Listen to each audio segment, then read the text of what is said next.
Most of you aren't subscribed. Make sure to subscribe, as it helps out the channel. Without further ado, the series starts with our MC, Mao Mao, hearing her father call out to her, asking Mao Mao to deliver some medicine to the Verdigris house, but to be careful of kidnappers. As Mao Mao heads into town, we see a gorgeous woman, Perrin, renowned as one of the 3 famous princesses of the Verdigris houses, catch the attention of all the men in town. Having dropped off the medicine at the Verdigris house, Mao Mao begins writing up some notes on her most recent experiment, but is interrupted by Perrin, worried that Mao Mao's experiments are harming her. Just then, the granny of the Verdigris house greets Mao Mao, reminding Mao Mao to not perform any risky experiments, wondering if Mao Mao would like to service people and earn a little bit of cash as a courtesan. Not wanting any part of the offer, Mao Mao swiftly leaves, telling Granny that she had left her medicine. But right as Mao Mao leaves, the other 2 princesses appear, sad to not see Mao Mao. As Mao Mao heads home, she passes by a herb field, ecstatic to be collecting such luscious herbs, but suddenly is interrupted by some thieves. Kidnapped and taken away. Mao Mao gets worried that her father will be stressed about her disappearance, but at the same time, we see a blue-haired lady, Lady Lihua, give birth to a boy, and a red-haired lady, Lady Gyoyu, give birth to a girl, both at the same time. As 3 months pass by, we follow Mao Mao, now working in the rear of the Emperor's palace, where women are raised with the intention of giving birth to the Emperor's children. The rear palace forbids any ordinary men, only allowing relatives of the Emperor or eunuchs, male workers that have lost limbs and are unable to work normal jobs. The overall location houses 2,000 concubines and servants combined along with 1,000 eunuchs. But Mao Mao knows that since she is a serving girl, her life is expendable. Mao Mao also notes how there are shut-in concubines. But Mao Mao can't really complain about her current job, as she at least gets paid. Running into a fellow service girl, Xiaolan, Mao Mao helps guide Xiaolan to her delivery location. Sad to see that girls are taught the bare minimum to work here, knowing that even servants like her have the opportunity to become low-ranking concubines. But due to her childlike body, Mao Mao brushes that thought aside. That evening, Mao Mao chats with Xiaolan, learning that there have been rumors of a very handsome eunuch that had been spotted in the rear palace. That night, we see a very handsome man, Jinshi, checking up on Lady Lihua and Lady Gyokyu. Sad to see that Lady Lihua is losing weight and growing ill, but is also terrified that both ladies' children are mysteriously falling ill. The next day, Xiaolan reveals to Mao Mao that there have been rumors of a curse plaguing the rear palace, as all 3 of the Emperor's children have mysteriously passed away. Apparently, this curse is also occurring to the blue-haired lady, Lady Lihua, and the red-haired lady, Lady Gyokyu as well. Mao Mao states that since Lady Lihua gave birth to a boy, she would be considered the Emperor's consort and the higher ranking of the 2 women. But there are rumors that the Emperor favors Lady Gyokyu, meaning a power struggle is inevitable. Whilst eating, Mao Mao also hears Xiaolan mention how Lady Lihua is getting sick as well, exhibiting symptoms of headache, stomachache, and nausea. Having worked as an apothecary back in her village, Mao Mao begins deducing possible causes that may have led to the symptoms, suspecting that someone must have poisoned Lady Lihua, but rules that thought out after some more thinking. Wondering if the cause is something passed down hereditarily, Mao Mao wonders why she cares so much about rumors, but cheekily remarks that she should at least go and see if the rumors are true. Upon entering a more high-ranking area of the palace, Mao Mao spots a crowd forming around the malnourished Lihua, who is accusing Gyokyu of cursing her child. Not wanting things to get out of hand, Jinshi is called to stop the fight, but as Mao Mao gets a closer look at Lihua, she manages to pinpoint the cause of this supposed curse, passing by Jinshi as Mao Mao wonders how she can help without exposing herself. Choosing to tie a note onto a mysterious flower, Mao Mao's message is ultimately ignored, leading to Lady Lihua's boy sadly passing away. Cutting to Gyokyu, she is seen having a private meeting with Jinshi, revealing that she had received a mysterious message a while ago, telling everyone that the rhododendron flower that the message was tied to had a white part that was poisonous. Sadly, the palace physicians had ignored the message, but Gyokyu would like to know who was the genius that gave them the message, asking Jinshi to track down the genius. Having suspicions of who this person could be, we cut to Xiaolan and Mao Mao on their break, gossiping about any new updates regarding the emperor, but suddenly one of the eunuchs asks for the girls to head to a part of the palace. Upon entering the assigned room, Jinshi appears, greeting the girls and introducing himself as the manager of the rear palace. Without saying another word, Jinshi writes a message on a piece of paper, asking only girls with freckles to remain in the room. Afterwards, Jinshi asks everyone to leave, shocking Mao Mao, as she realizes she was the only one that can read, meaning Jinshi has found his target. Asking Mao Mao to come quietly, Jinshi and Mao Mao begin heading through the palace, with Jinshi revealing that he had looked into Mao Mao, and records said Mao Mao couldn't read, but wanting to not stand out, Mao Mao feigns ignorance. As they enter a different part of the palace, Mao Mao prays that she doesn't get punished for anything, but upon entering Gyokyu's room, Mao Mao shows relief, seeing Gyokyu's daughter, Xiaoling, is alive and healthy. Not wanting to take credit for saving Lingli's life, Mao Mao tries to feign ignorance once again, but Jinshi pulls out the message received a while ago, stating that he knows the cloth used to write on was most likely from the skirt from a girl working with clothes. With no other reason to hide, Mao Mao reveals that she had figured out that the white powder concubines used to appear paler is poisonous, having seen various women in her village continue to use the white powder, but at the cost of their lives. Mao Mao also adds that she was able to identify the poison due to being an apothecary, having knowledge in medicine overall. Hearing this, Gyokyu states that a while ago, she was given the same white powder, but upon discovering that her child along with the nurse that provided the white powder was getting ill, Gyokyu had stopped using it entirely, ultimately sparing her baby's life. Apparently, Gyokyu had tried to warn Lihua about the white powder, but Lihua wouldn't listen. Fearing what is to come next, Mao Mao asks what Gyokyu plans to do with her, but with a cheerful smile, Gyokyu states that Mao Mao from today will be Gyokyu's lady-in-waiting, just like an assistant. As Mao Mao walks through the rear palace, Mao Mao wonders if her being discovered is a good or bad thing. But at the same time, we see several soldiers suddenly collapse, suspecting that they've been poisoned.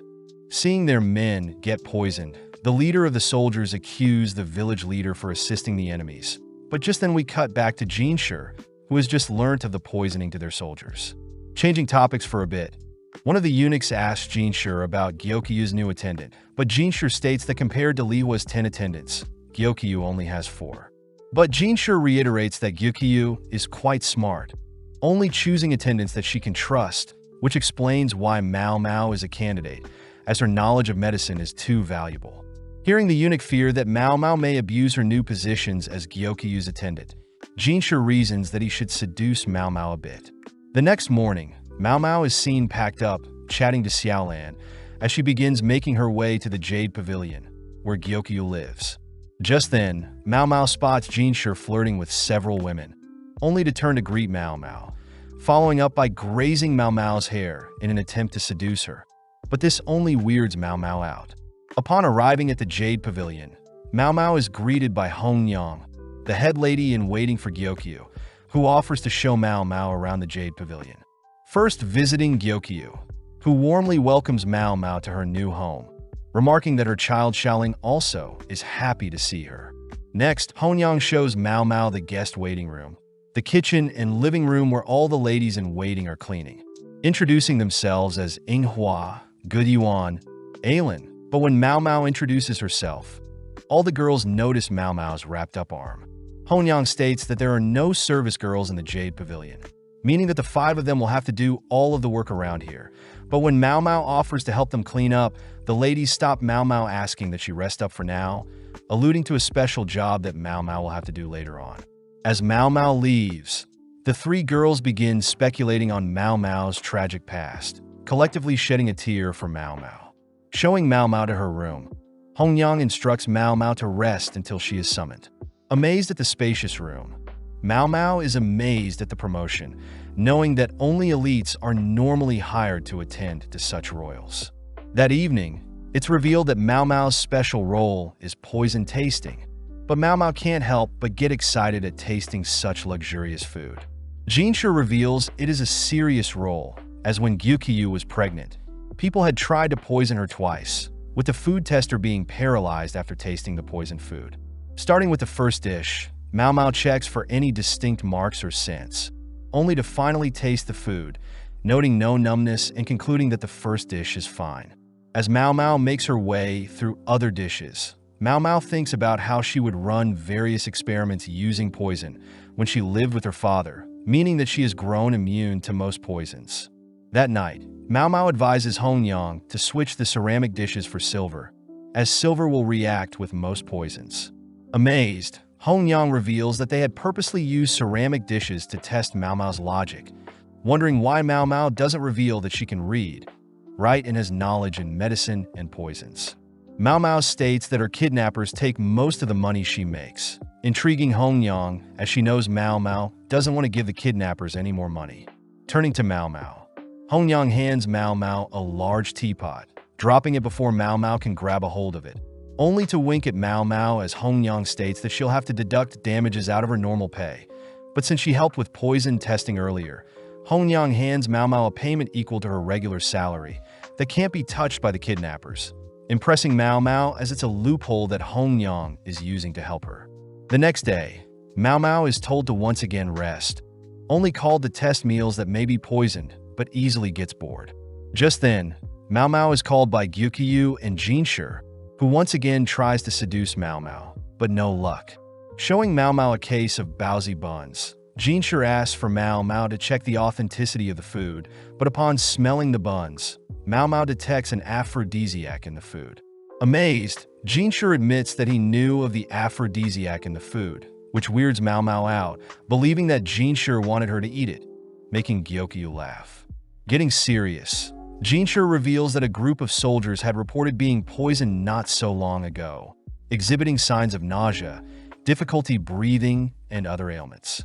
Due to suspicions, the soldiers had planned to punish the head of the village, but luckily one of the officers convinced them otherwise, putting the punishment on hold. Asking if the soldiers ate outside, Mao Mao realizes the cause of the issue, heading to a nearby rhododendron flower to explain.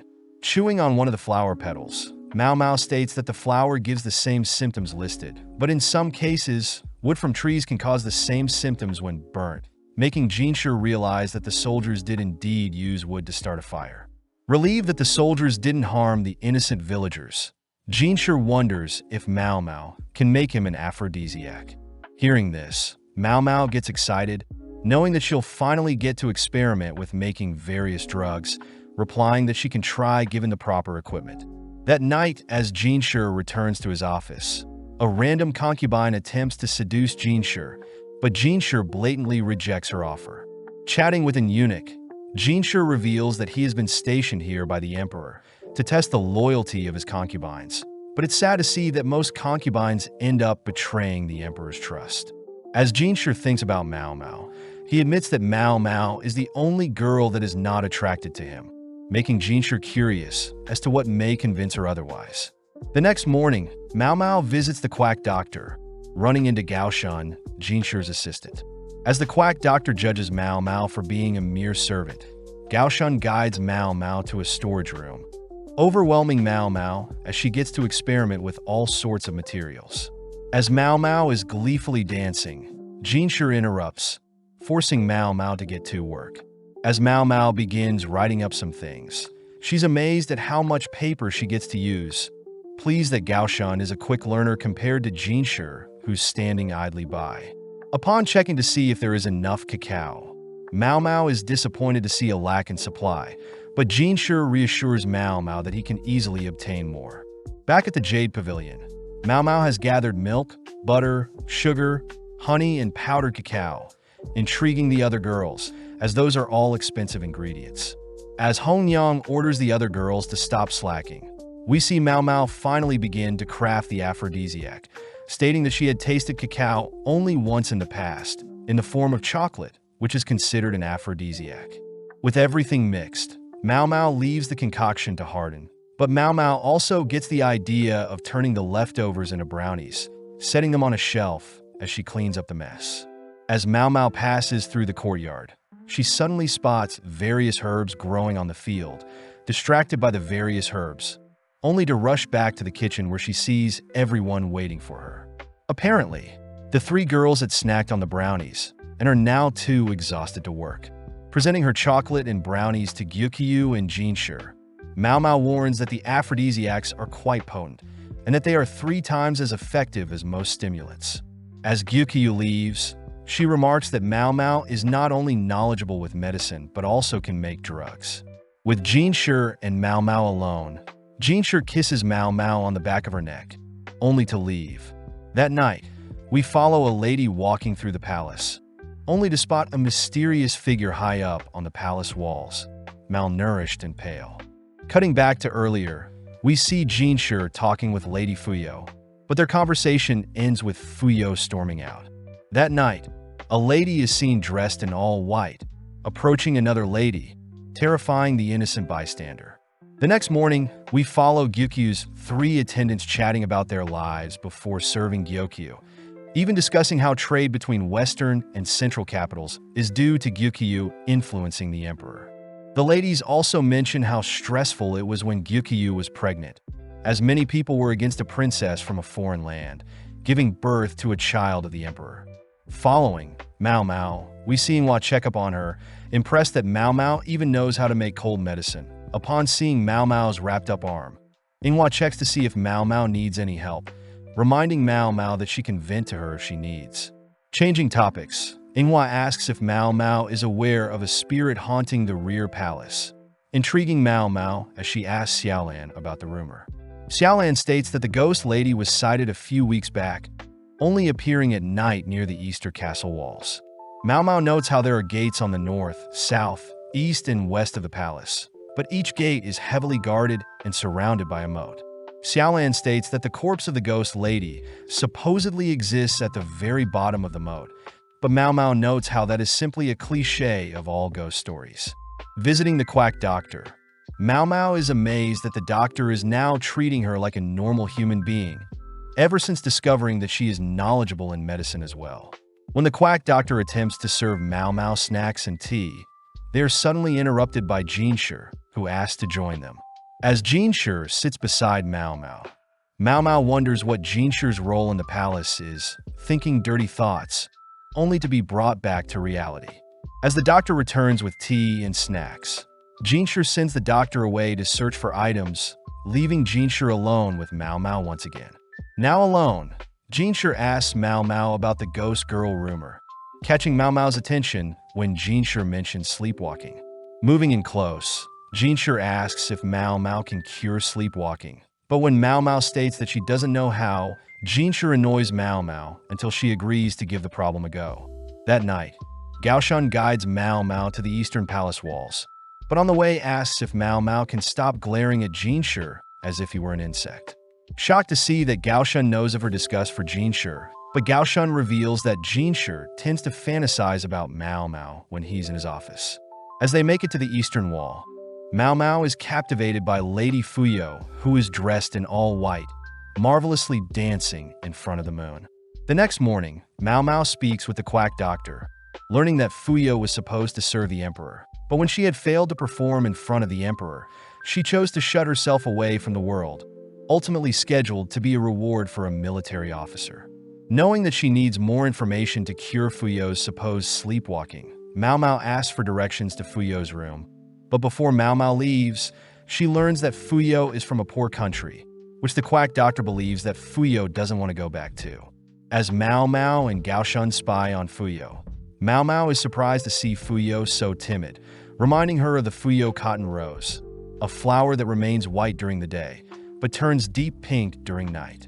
Returning to Xiaolan to ask for any more details, Mao Mao learns that the ghost lady had originally been spotted on the north side of the palace, but has since moved to the east. Believing that she has found the solution, she wonders if she should operate on solely speculations, but still chooses to present her findings to Gyukyu and Jinshur. Mao Mao starts by recounting a tale of a concubine that lived in the town near her village, being a cheerful and skilled poet at first, but upon learning that she would be bought, had purposely acted demonic to avoid being bought. Additionally, Mao Mao adds that the person attempting to purchase the lady was a wealthy merchant that had a wife and kid. Hearing this, Gyukyu wonders if Fuyo was the same, but Jinshur smirks, asking if Mao Mao is telling them everything she knows. With nothing else to add, Mao Mao states that since that day, Fuyo had been forbidden to leave her room, but Mao Mao hopes that everything works out. As days pass by, people start noticing Mao Mao more quiet than usual, leading all the way until the day of Fuyo's departure with her assigned military officer. Having a private chat with Mao Mao, Gyukyu asks for Mao Mao's true answer to Fuyo's sleepwalking, convincing Mao Mao to reveal the rest of her solution. Apparently, Mao Mao believes that the military officer and Fuyo are childhood friends, having heard reports of the military officer insisting on Fuyo as his reward. Mao Mao hypothesizes that Lady Fuyo had purposely failed at her dance performance in front of the emperor to avoid any attention. Next, Fuyo had faked her sleepwalking symptoms as a way to devalue herself as a woman and give people reasons to get her out of the palace. Finally, Lady Fuyo's dance on the Easter Palace walls was most likely her way of praying for her military childhood friend to return safely from the eastern battlefields. As Fuyo leaves the palace, she shows her relief to finally reunite with her childhood friend, showing that Mao Mao's deductions were spot on. That evening, Mao Mao is seen wondering what it must be like to fall in love, but at the same time, a man asks Gyukyu a favor involving Mao Mao. Cutting to Mao Mao, we see several of Lihua's ladies-in-waiting scolding Mao Mao, having pushed Mao Mao down and begun berating Mao Mao for trying to feed Lihua such disgusting food. Flashing back, we see that the emperor is visiting Gyokyu, having Mao Mao taste the food for poison. But before Mao Mao can leave, after confirming that the food is not poisoned, she's surprised to see the emperor personally ask for a favor. Apparently, the emperor had asked for Mao Mao to solve and cure Lihua, as Lihua is acting strange, and since it's a request directly from the emperor, Mao Mao has no reason to refuse. Cutting back to the present, Mao Mao begins cleaning up the spilled food she had made for Lihua, only to be kicked out by Lihua's lady-in-waiting. Having lunch with Xiaolan, Mao Mao tells Xiaolan about Lihua's sick state, reasoning that the white powder must still be running through her body, but luckily, the white powder, along with the flour that it has come from, has been banned from the rear palace. Xiaolan is amazed that Mao Mao was personally asked by the emperor to cure his concubine, but Mao Mao notes how strange it is that the emperor is asking her instead of the quack doctor. Finishing up her meal, only to head to the kitchen. Knowing that she needs to expel the existing poison from Lihua's body, Mao Mao decides to create a better-looking porridge, but gets refused and kicked out by Lihua's lady-in-waiting. Trying once again, Mao Mao has no luck, but catches a glimpse of Lihua's normal prestigious meal, noting how the food may be delicious, but it's way too heavy for a sick person to be eating. As Mao Mao is kicked out, we see Jinshi off to the side observing her, watching as Mao Mao continues to try and serve Lihua, but her ladies-in-waiting continue to refuse Mao Mao's help. One day, as Mao Mao tries to bring food to Lihua, Jinshi appears, asking if Mao Mao needs any help, but seeing Mao Mao defeated, Jinshi charms Lihua's lady-in-waiting, allowing Mao Mao to finally serve Lihua a porridge. Slowly feeding Lihua the porridge, Mao Mao is happy to see that Lihua can still digest food on her own, but as Mao Mao wipes a stain from Lihua's face, she realizes that Lihua is covered in a white powder, similar to the poisonous one that had been banned. Getting serious, Mao Mao walks to the leader of the ladies-in-waiting, demanding to know who was in charge of applying the white powder to Lihua. When one of the leaders steps up, remarking that she was the one, Mao Mao slaps the lady to the ground, dragging her towards the draw, where she finds a poisonous powder. Dumping the powder on the lady, Mao Mao reiterates that the powder is poison, and that the lady's cocky know-it-all attitude is causing Lihua to slowly die. As Mao Mao orders Lihua's ladies-in-waiting to clean up the white powder, Jinshi can't help but admire Mao Mao's serious sudden tone, which Mao Mao quickly corrects. Getting to work, Mao Mao dilutes her porridge, as Lihua is in worse condition than she thought. Next, Mao Mao opened up windows to allow ventilation, as the incense set up by Lihua's ladies were simply making it hard for Lihua to breathe. Mao Mao also orders Lihua's ladies to help wipe down and clean Lihua, only for Mao Mao to hydrate Lihua with tea to help flush out any toxins within Lihua's body. With Mao Mao spending more time taking care of Lihua, Lihua started to recover, allowing Mao Mao to begin adding fruits to the meal. As Mao Mao continues to take care of Li Hua, it's revealed that the leader of the ladies in the meeting was punished and confined, having hid the poisonous powder from everyone. Checking up on Mao Mao, Jinshi unveils a little treat for Mao Mao, who pleasantly accepts the gift, munching on the meal, but knows that the gift was from Gaoshan. Jinshi asks Mao Mao if they can help with Li Hua's recovery, prompting Mao Mao to ask Jinshi to begin constructing a steam bath, stating that sweating will help Li Hua as well. Returning to Li Hua's side, Mao Mao suddenly hears Li Hua speaking. Leaning in close to hear Li Hua ask why Mao Mao is helping her, stating that she doesn't want to live. Mao Mao reveals that she knows Li Hua doesn't want to die, prompting Li Hua to agree, as she thinks about the memories she had with her baby. With days passing by, we see Mao Mao help fuel the steam bath, where Li Hua is instructed to sit in. Afterwards, Li Hua is taken to her room, cleaned off, and fed, only for Li Hua's ladies to help Mao Mao clean off and dry Li Hua's dirty sheets. That evening, the leader of Li Hua's ladies had returned from confinement, declaring that she'll be taking over Li Hua's recovery, promising to never mess up again. Hesitant to speak to Li Hua, the leader of the ladies is relieved, seeing how much Li Hua has recovered. With 2 months passing, Mao Mao is happy to report that Li Hua is recovering well, even able to wander the palace gardens all by herself. Seeing Li Hua admire the garden's flowers, Mao Mao admits that she thought Li Hua would be arrogant and rude after the loss of her child, but it seems as if Li Hua has accepted the loss, making Mao Mao realize how pleasant of a lady Li Hua truly is. As Mao Mao rests for the day, we see Li Hua sit by her side, silently thanking Mao Mao for her help. With Mao Mao's final day attending to Li Hua, Mao Mao reports that she has told Li Hua's ladies in waiting how to proceed with Li Hua's diet, pleasing Li Hua. Before Mao Mao leaves, Li Hua asks Mao Mao if she's capable of having another child, believing that the emperor no longer loves her, but Mao Mao reveals that she was personally sent here by the emperor to make sure Li Hua lives. Seeing Li Hua still worried she'll lose the emperor to Gyokyu, Mao Mao reminds Li Hua that she has assets that exceed Gyokyu, whispering a technique that Li Hua can perform that may impress the emperor in bed. As Mao Mao leaves, she reveals that she had learned the technique from the ladies from her village when she was younger. Finally arriving back at the Jade Pavilion, Gyokyu and the other ladies are glad to see Mao Mao back, but that night, we cut to several men tossing trash into a fire. Out of nowhere, the fire erupts, changing into different colors that end up burning one of the men, who believes that he's been cursed.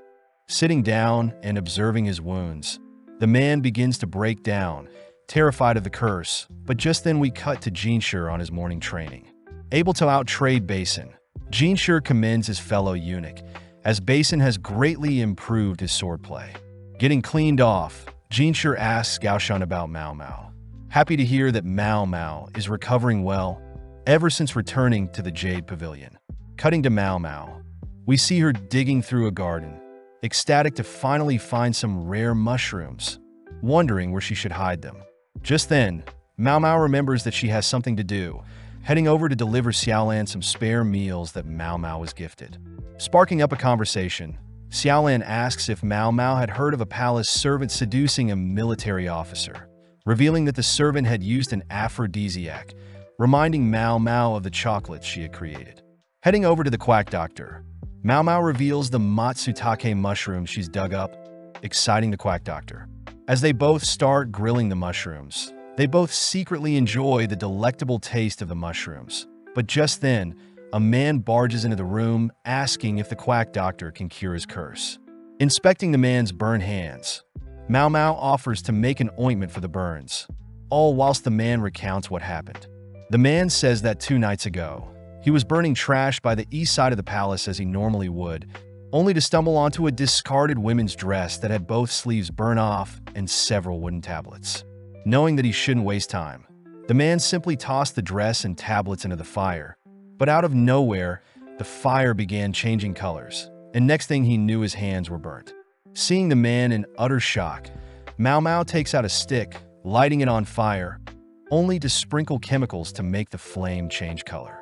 When the man confirms that the color of the flames were the exact same, Mao Mao states that the chemicals are similar to what they use for fireworks. And as for the marks on the man's hand, Mao Mao reasons it's probably due to the man growing a rash from the wood. As Mao Mao hands the man an ointment, the man expresses his gratitude. But just then Jinshi appears, prompting the quack doctor to leave and prepare tea for Jinshi. Seeing such a happy smile on Jinshi's face, Mao Mao gets annoyed, asking what Jinshi wants. But Jinshi gets serious, asking Mao Mao to come with him. Setting up chemicals in front of Mao Mao, Jinshi asks Mao Mao how many colors he can make with the chemicals and how to apply them. Mao Mao states she's not too sure, but she knows some chemicals can be dissolved in oil and some in water. Before Mao Mao can leave, Jinshi asks for the chemicals to be teapot steamed, shocking Mao Mao, as Jinshi had found out she was hiding something. As Mao Mao leaves, Jinshi orders Gaoshan to find everyone that had suffered rashes from holding wooden tablets. But Mao Mao knows that the wooden tablets were most likely used to decode a secret message. Heading back to the Jade Pavilion, Mao Mao wonders why everyone is in a rush, forced to try on a dress, only to learn that twice a year a garden party is held for the emperor and the high officials. On top of the emperor, his 4 upper-ranking concubines, the prestigious consort, Gyokyu, the wise consort, Li Hua, the virtuous consort, Li Shu, and the pure consort Aduo. Hong Yang states that last time, Li Hua and Gyokyu couldn't attend due to giving birth, but this time, Gyokyu will be showing off her child, Princess Lingli, for the first time. Knowing that she can't skip out on attending and that she'll have to help taste Gyokyu's food, Mao Mao asks for Hong Yang's help getting ready for the party. Hong Yan states that they'll have to pad up Mao Mao a bit, remove her freckles, and apply makeup. With Mao Mao dreading having to smile at the high-ranking officials and stand in the cold wind, Mao Mao gets an idea, rushing to prepare things. That night, Hong Yang checks up on Mao Mao, seeing that Mao Mao has cooked up some orange and ginger snacks to help warm up the guests. When Mao Mao shows off an additional layer she sewed onto her dress to keep hand warmers, Hong Yan begs Mao Mao to do the same for the other girls. Mao Mao immediately gets to work. As word spread of Mao Mao's pocket warmer trick and orange snack, Jinshi and Gaoshan ended up visiting, along with the emperor's seamstress and cook, asking to learn Mao Mao's techniques. With several days going by, Mao Mao rushes to prepare and learn everything needed for the garden party, managing to finish preparations the day before. But at the same time, Gaoshan reports that he hasn't been able to track down any other victims that have been received burnt marks like the cursed man.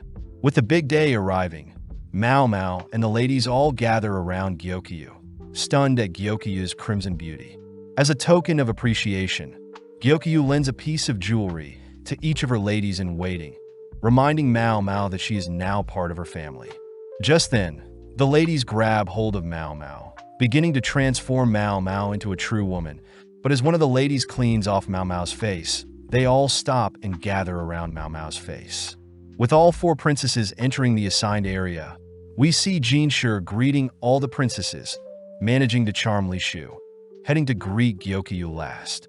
As Jinshi greets Gyokyu, he notes how Gyokyu's crimson outfit and her jade eyes complement each other. But spotting Mao Mao to the side, Jinshi attempts to tease her a bit, but is stunned to see Mao Mao's gorgeous face. Having not recognized her, Jinshi compliments Mao Mao for applying makeup and removing her freckles, but Mao Mao reveals that she never had freckles to begin with. Finding it strange that Mao Mao would fake her freckles, Jinshi is shocked to learn that back in Mao Mao's village, men would prey on any women they can. But by faking freckles, Mao Mao would never be attacked or assaulted due to her ugly looks and childlike figure.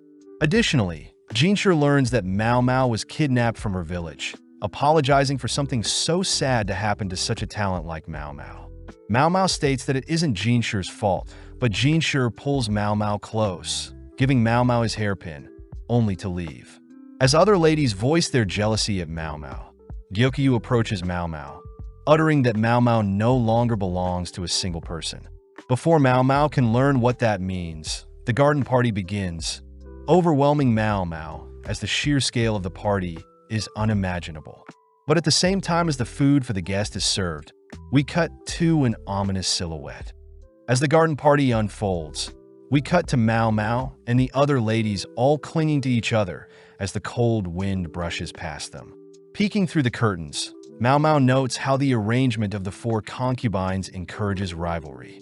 Looking around, Mao Mao spots Empress Dowager, having given birth to the Emperor and the Emperor's younger brother at a very young age.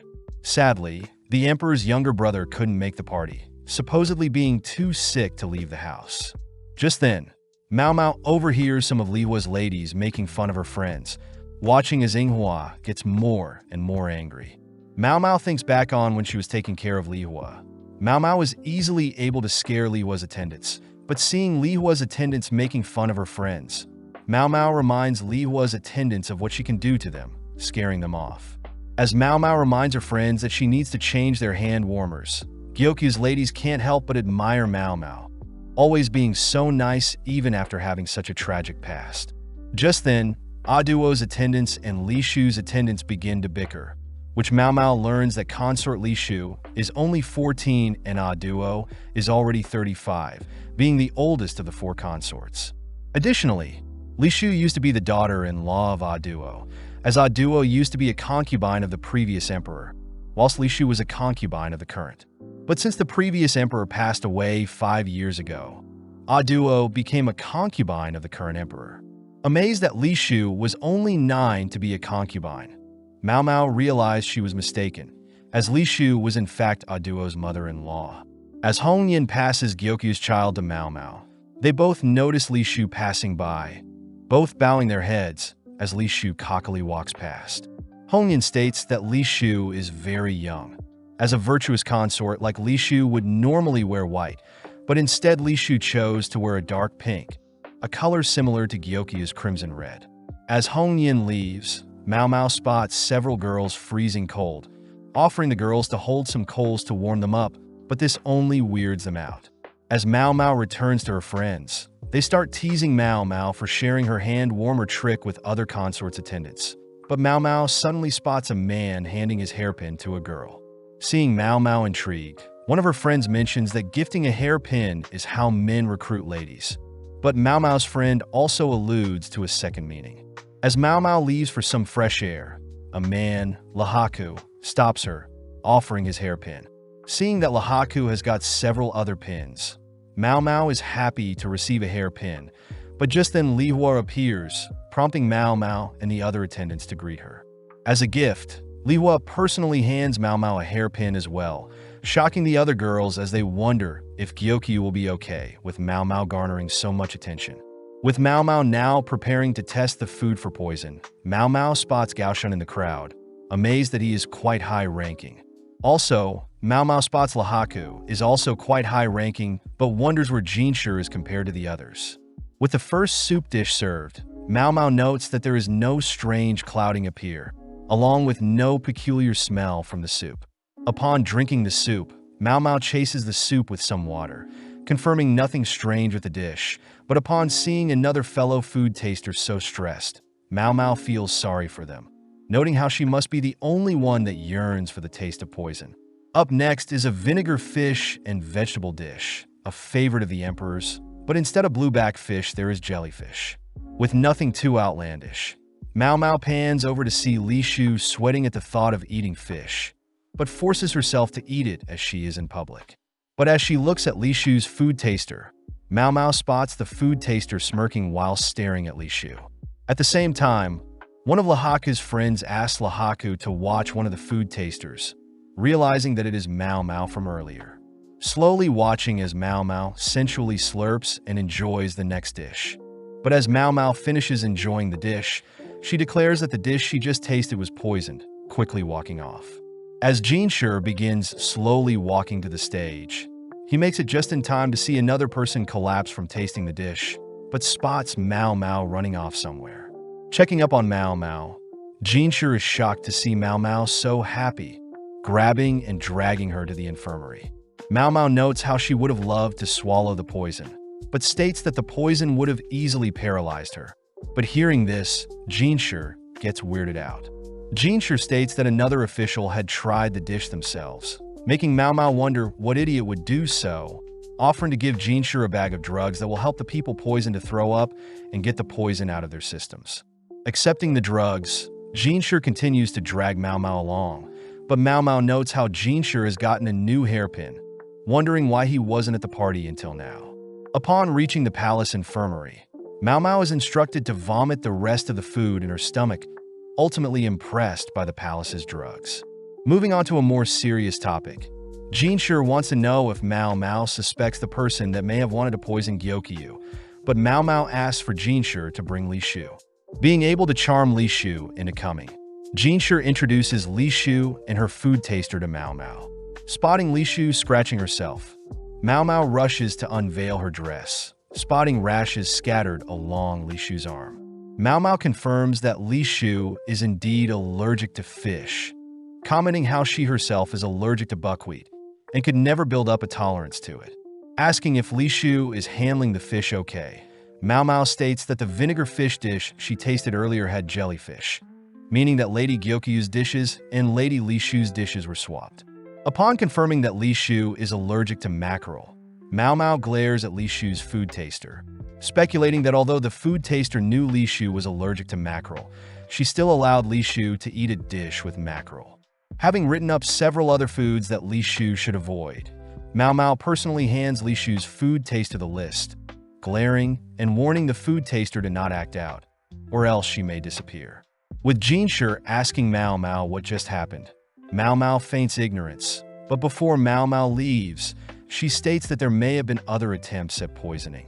Now alone, Gaoshan asks Jinshi if the poisoning is somehow related to the wooden tablets, alluding to a lady-in-waiting that visited earlier not having any burns on her hands. The next morning, Mao Mao is seen dreaming of her father, wondering if he's alright. Apparently after the party, the other attendants ordered Mao Mao to get plenty of rest, ultimately leading to Mao Mao sleeping until noon. Reporting to Gyokyu, Mao Mao apologizes for sleeping in, but Gyokyu states that Mao Mao could have taken the day off. Upon seeing Mao Mao's face, Gyokyu wonders why Mao Mao has added freckles to her face, but Mao Mao states she's more comfortable with them on. Changing topics, Gyokyu tells Mao Mao that Gaoshan has been wanting to speak with Mao Mao, assigned to pluck some weed in the meantime. Greeting Gaoshan, Mao Mao hears that Jinshi wanted to give Mao Mao the poisonous soup in the cup Gyokyu was supposed to drink. Upon confirming that no one has touched the silver cup up until now, Mao Mao heads to retrieve some cotton, powder, and a brush. Taking some cotton and dabbing it in the powder, Mao Mao begins patting the silver cup with the powder, brushing off the excess to reveal some fingerprints. Mao Mao reveals that the oils that excrete from the human body easily stain silver, hence why silver utensils are cleaned thoroughly. Suddenly realizing something about Li Shu and her food taster, Mao Mao quickly hides her realization, explaining to Gaoshan that 4 people in total touched the silver cup. Since they already know that someone must have poured, carried, and tasted the soup, it leads Mao Mao to assume that the 4th person must be the one to have poisoned the soup. Hearing this, Gaoshan wonders why Li Shu's food taster is touching Gyokyu's dish. But Mao Mao reveals that Li Shu's food taster had swapped Li Shu's and Gyokyu's dishes to bully Li Shu. Shocked that a lady-in-waiting will bully a high-ranking concubine, Gaoshan listens to Mao Mao's reasoning. Learning that Li Shu's lady-in-waitings must have personally recommended Li Shu to wear a similar color to Gyokyu, only to purposely wear white themselves, making Li Shu seem childish and disrespectful towards Gyokyu. Sadly, Mao Mao knows that concubines can only rely and trust their ladies-in-waiting. But for Li Shu, it seems that the people she can trust the most are nothing but bullies. The bright side was that, since Mao Mao tasted the poison meant for Li Shu, Mao Mao was able to save Li Shu's life. When Gaoshan wonders what would have caused the ladies-in-waiting to turn on Li Shu, Mao Mao suspects that the ladies are not only jealous that Li Shu was able to become a concubine to the previous emperor at such a young age, but they also believe Li Shu is disgusting for choosing to leech off the existing emperor after the previous emperor passed away. Seeing as the mysterious 4th person's fingerprints are near the edge, Mao Mao suspects it to be another lady-in-waiting. But before Mao Mao leaves, Gaoshan asks why Mao Mao didn't reveal Li Shu's food taster's crime of swapping and bullying Li Shu. Surprised that Gaoshan found out, Mao Mao reveals that she knows how rough it is to be a food taster, so Mao Mao reasons that remaining Li Shu's food taster is enough of a punishment. Reporting to Jinshi on his findings, Jinshi praises Gaoshan for getting the truth out from Mao Mao, but complains that he hasn't gotten any time to rest, as he's trying to figure out the culprit. Choosing to rest at his desk, Gaoshun reminds Jinshi to act more professional, but ends up helping Jinshi to remove his hairpin, something only a special individual can wear.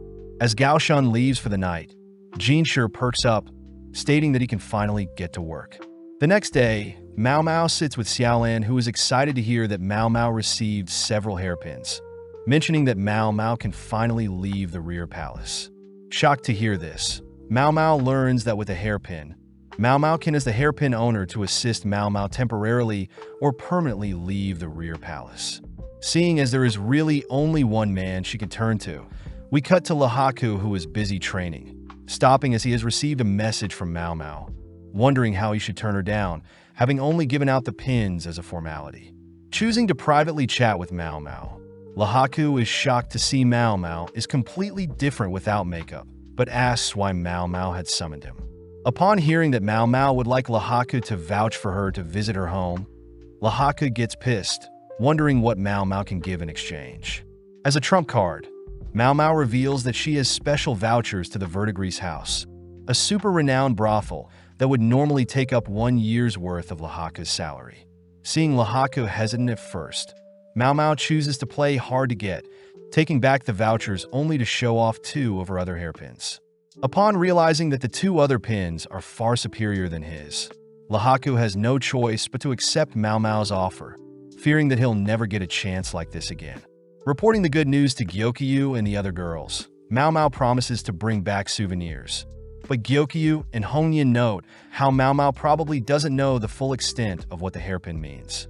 As Mao Mao leaves, we see Jinshi finding out that Mao Mao had left the rear palace with another man, but Gyokyu adds that it'll only be for 3 days. With Mao Mao and Lahaku traveling by carriage, Mao Mao reveals that the town near her village is renowned as the Pleasure District, with the 3 princesses of the VIDZ house idolized by the whole country. Upon arriving at the entrance of the VIDZ house, Mao Mao rushes to hug Granny, but instead receives a swift blow to her stomach. Mao Mao reassures Lahaku that she's fine, as Granny used to perform the trick to allow Mao Mao to spit out all the poison she would test and consume. Happy to see Lahaku has lots of muscles, Granny assigns Lahaku Perrin, finally alone with Mao Mao. Wondering why Mao Mao left for 10 months, Mao Mao states that she had sent a letter, which the Granny confirmed she got. That's why she chose to service Lahaku for a discount. Taking out the money she earned at the rear palace, Mao Mao apologizes for not making enough to afford Perrin, but Granny states that Mao Mao simply needs to bring in more young guests like Lahaku, so they can squeeze them for all their money. As Granny leaves, she tells Mao Mao to quickly return to her father, heading back down the street that she grew up on. Upon entering her father's home, Mao Mao spots her father doing the same thing as when she left, sitting down and telling her father stories of her time at the rear palace. Telling her father that she'll need to return in 2 days' time, Mao Mao chooses to rest for the night. But as Mao Mao sleeps, her father reveals that he has connections with the rear palace. The next morning, Mao Mao wakes up, remembering that she is home, but notes how she is quite sweaty.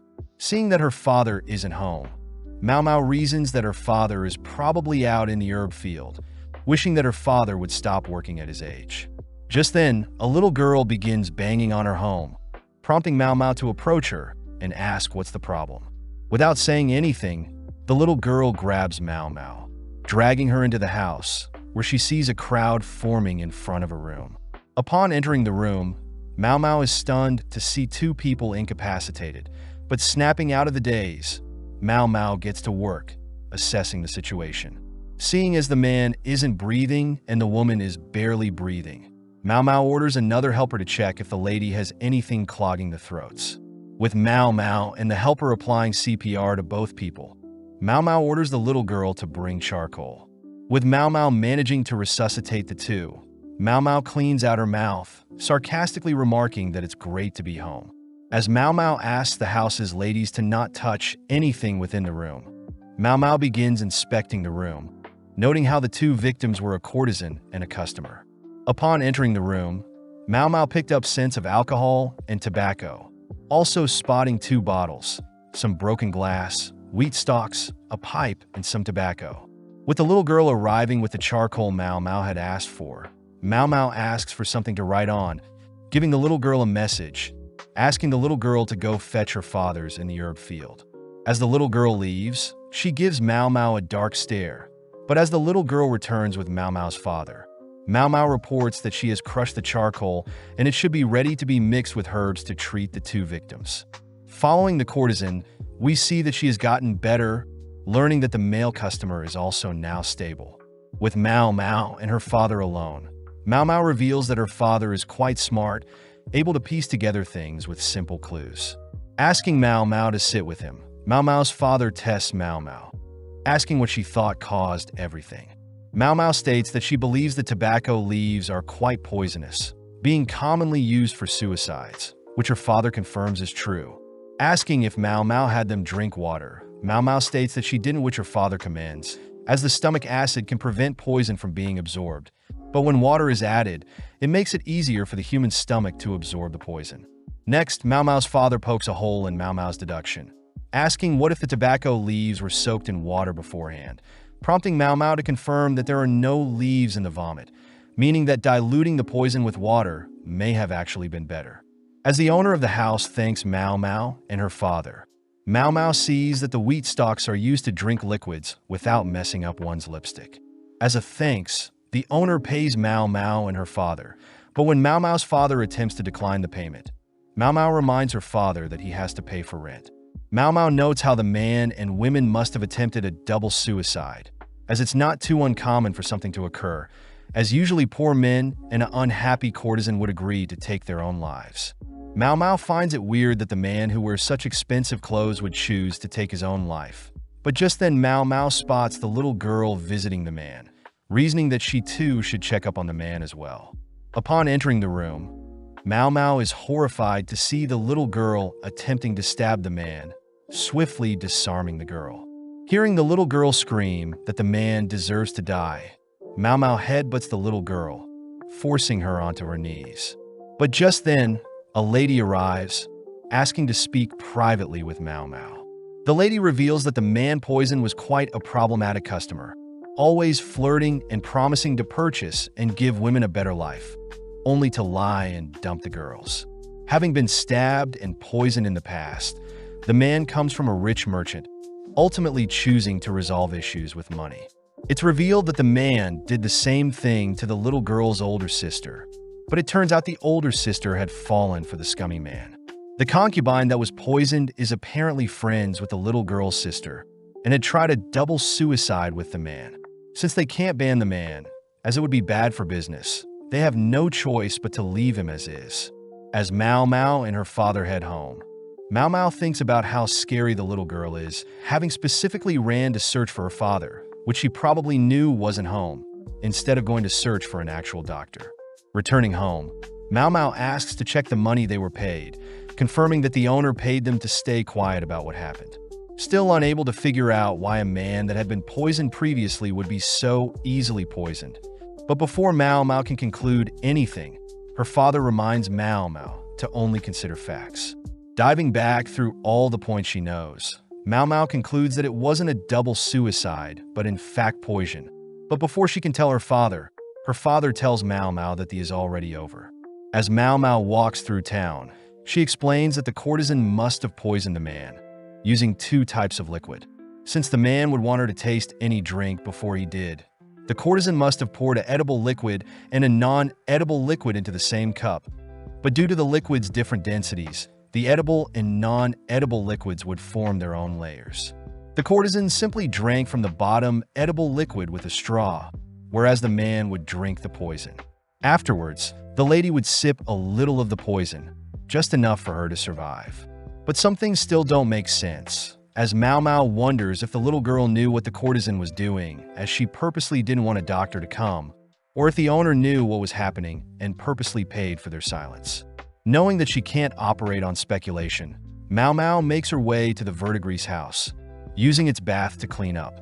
Just then, Mimi joins Mao Mao, revealing that Granny, herself, and other princesses were worried about her. That night, Mao Mao is seen visiting the annex, falling asleep as she sits beside someone sleeping. With the 3 days already over, Mao Mao's father wishes her well, heading over to pick up Lihaku, who has already been ensnared by Parent.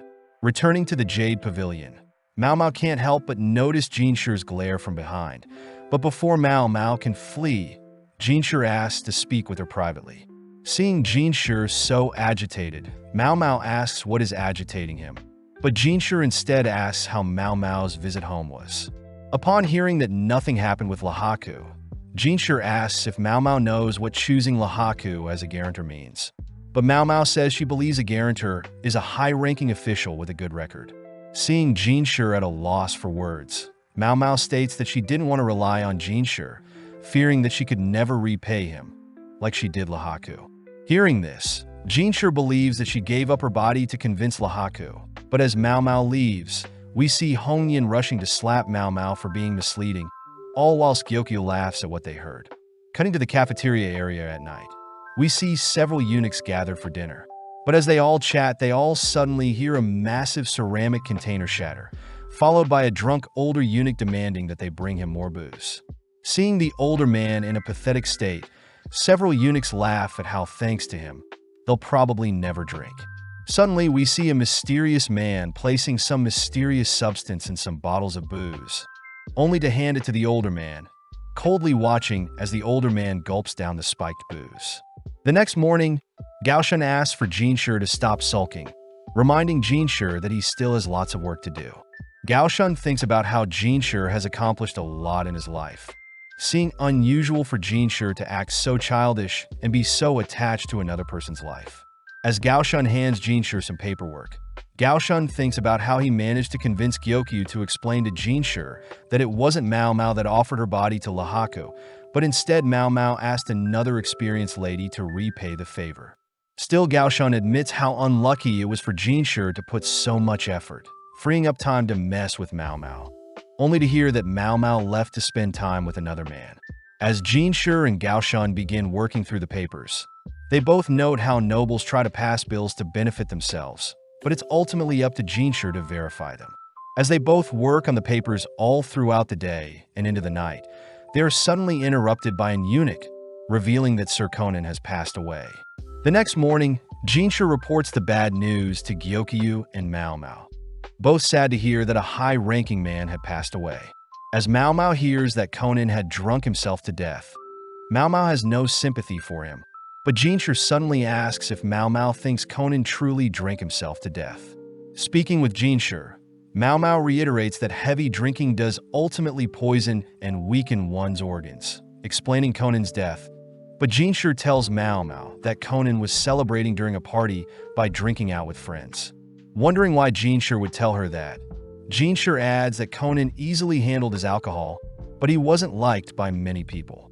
Taking out some booze, Jinshi pours Mao Mao a cup of booze, exciting Mao Mao, but Jinshi adds that unfortunately the last jar of booze Conan drank from was shattered and the booze was lost.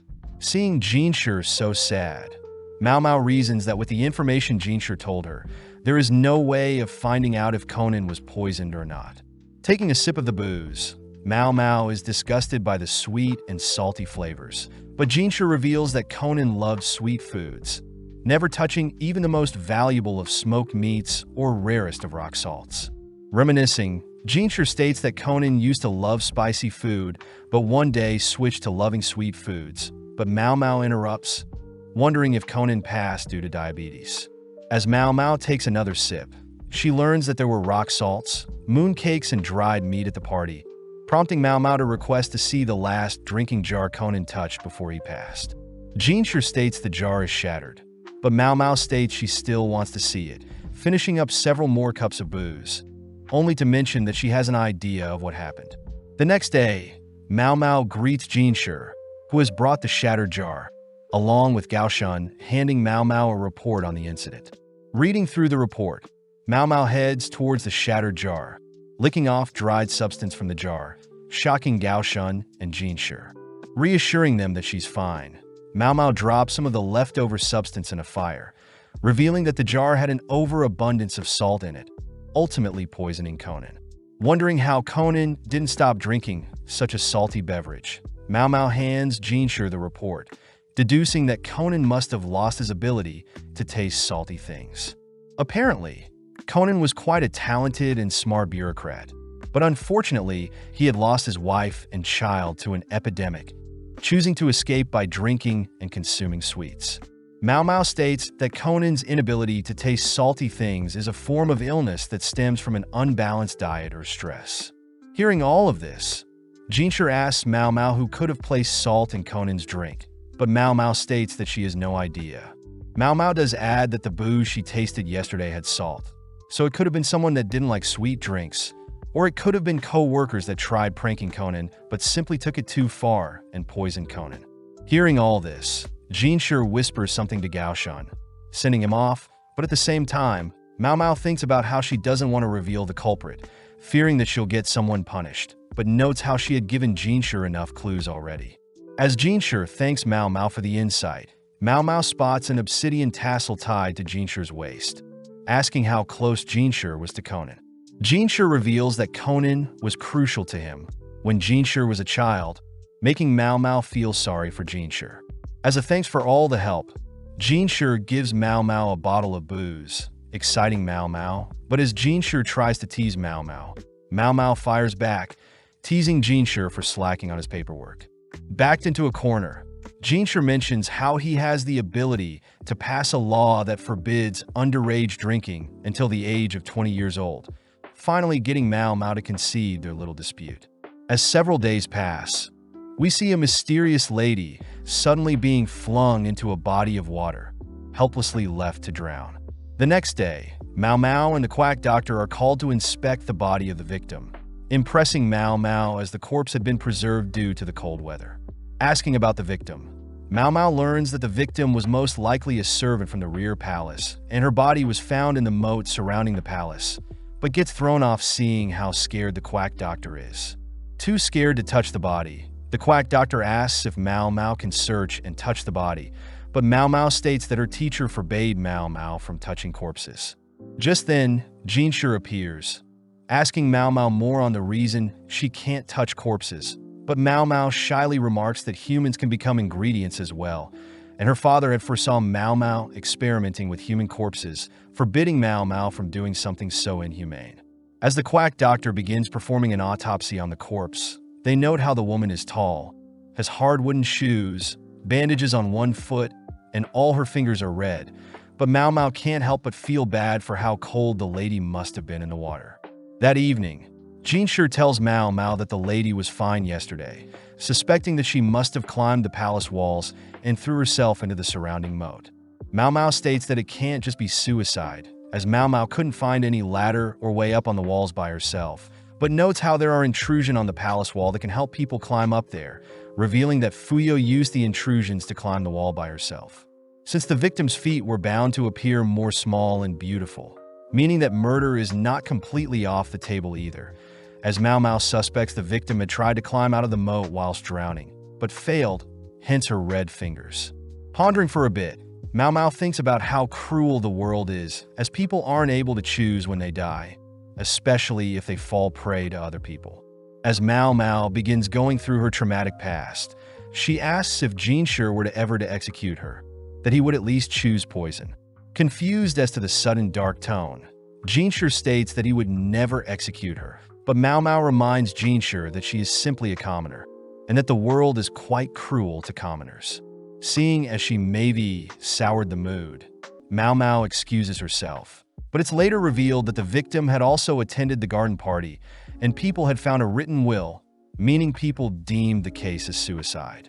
As several more days pass by, we cut to Gaoshan finally reporting that he has finally found someone with burns on their arms, revealing it to be Feng Ming, the head lady in waiting for concubine Aduo. Heading to chat with Xiaolan, Mao Mao listens to the rumor Xiaolan has heard, believing that the servant that drowned belonged to the Garnet Pavilion. People suspect that the servant was ordered by concubine Aduo, but Xiaolan also reveals that Aduo will probably be replaced by a younger concubine eventually. This is because Aduo is 1 year older than the emperor, being 35 years old, and although Aduo was able to conceive a baby boy, it sadly passed away long ago. Hearing this, Mao Mao thinks about how trapped ladies are in the rear palace, solely being used to give birth, wondering if Lady Lihua will grow old and be replaced, or if Gyokyu will be abandoned by the emperor. Before Xiaolan leaves, Mao Mao hands Xiaolan some leftover food from their most recent tea party, exciting Xiaolan. But as Mao Mao returns back to the Jade Pavilion, she learns that they'll be having another tea party. Seeing as everyone is more busy than usual, Mao Mao learns that Lady Li Shu will be attending the tea party. With everything set up, Lady Gyokyu greets Lady Li Shu, both already tense as Mao Mao notes how they both are more wary than when the emperor was here. Watching Gyokyu conversate, Mao Mao is impressed, as Gyokyu is able to control and steer the conversation with her polite manners. Mao Mao heard that Gyokyu constantly sends messages to her family, making sure to be aware of current events in the outside world, making her an intellect worthy to be a concubine. As Mao Mao glances at Li Shu's food taster, Mao Mao feels bad as the food taster is scared to death of Mao Mao.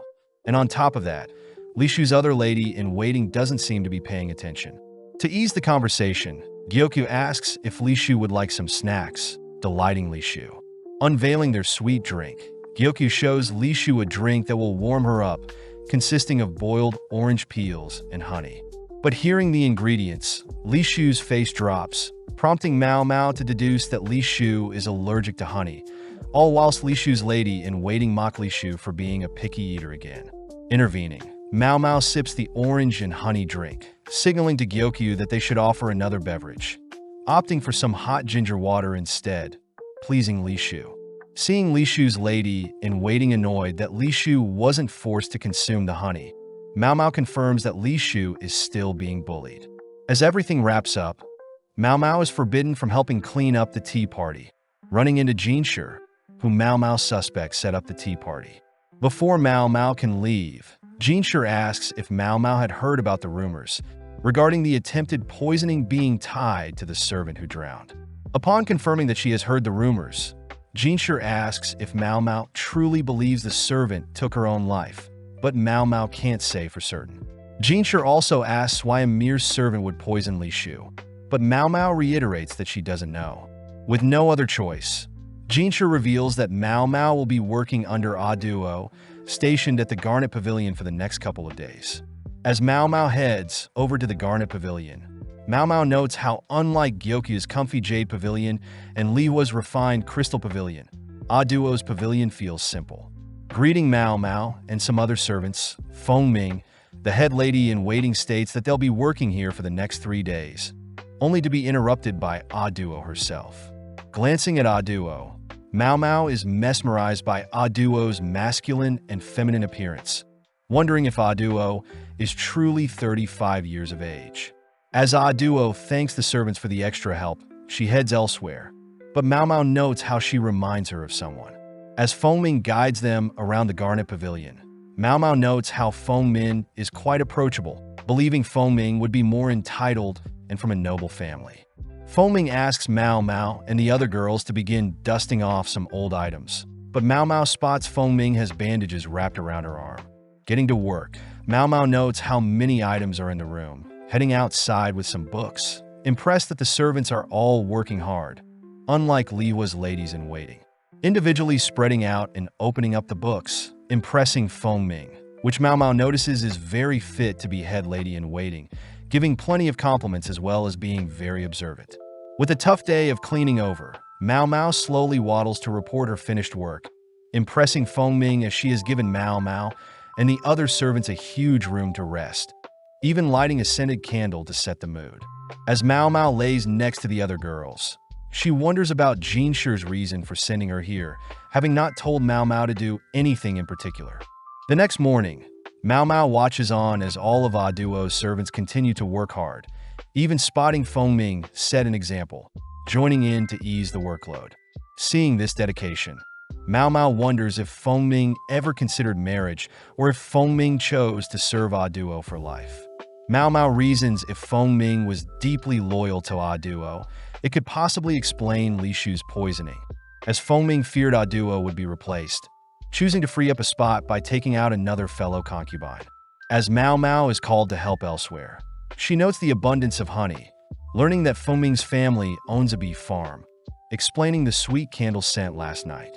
Beginning to move the honey elsewhere, Mao Mao spots Lady Li Shu and her food taster, both acting frightened, wondering why they are here at the Garnet Pavilion and if it has anything to do with honey. With her 3 days up, Mao Mao reports back to Jinshi, annoyed that Jinshi is acting so nonchalant and asking vague questions. Getting serious, Jinshi asks who would be most qualified to contact the outside world, out of the ladies in the Garnet Pavilion. Realizing that Jinshi is leading her somewhere, Mao Mao reveals that Fengmin would be the most qualified, having deduced that the bandages around her arm link her to the mysterious colored wooden tablets, believing the tablets to have some sort of code. Happy to hear that Mao Mao is on the same page, Jinshi dips his finger in some honey, slowly approaching Mao Mao as he intends to give her a reward. Creeped out, Mao Mao begins to back away, only to be cornered, calling out to Gaoshun for help, but no reply. Wondering if she should just give in or escape. But as Jinshi slowly moves his fingers closer to Mao Mao, he utters that it's not honey but an aconite syrup. Upon hearing this, Mao Mao begins realizing something. Realizing Li Shu's allergic reaction, the servants drowning along with realizing Fengming's involvement are all tied to syrup. Luckily, Gyokyu catches Jishin in the act, scaring Jinshi off, checking to see if Mao Mao is alright. Still mad that Gaoshun let Jinshi get away with such an act, Mao Mao asks to visit Li Shu, accompanied by Gaoshun. Li Shu is sad to see that Jinshi isn't visiting, but allows Mao Mao to speak her mind, prompting Mao Mao to ask if Li Shu is allergic to honey. Li Shu is surprised that Mao Mao knows, revealing that when she was younger, her nurses forbid honey, believing it was life-threatening. Before Li Shu can say anything further, one of Li Shu's lady-in-waiting butts in, scolding Mao Mao for digging into Li Shu's private life, followed by another lady-in-waiting asking Li Shu to kick Mao Mao out. Seeing Li Shu being manipulated by the ones so close, Mao Mao declares that she is simply following Jinshi's orders, getting the girls to back off. Getting serious, Mao Mao asks if Li Shu is aware of Fengming, spotting Li Shu's being terrified upon hearing that name. As Mao Mao and Gaoshun head back, Mao Mao asks if she can learn about past events in the rear palace, prompting Gaoshun to search previous court documents, wondering what Mao Mao has figured out. Sifting through the documents, Mao Mao realizes 17 years ago, the current emperor had their now deceased son with Aduo. Apparently at the same time, the current emperor's father had a son as well, the current emperor's little brother. The documents state that Aduo and the current emperor were raised by the same parents, making them foster siblings. But most shocking of all, the baby that passed away was delivered by Dr. Luomin, Mao Mao's father. Sadly, Mao Mao had already suspected this, spotting herbs that she saw her father growing when she was younger and can only be found in different regions.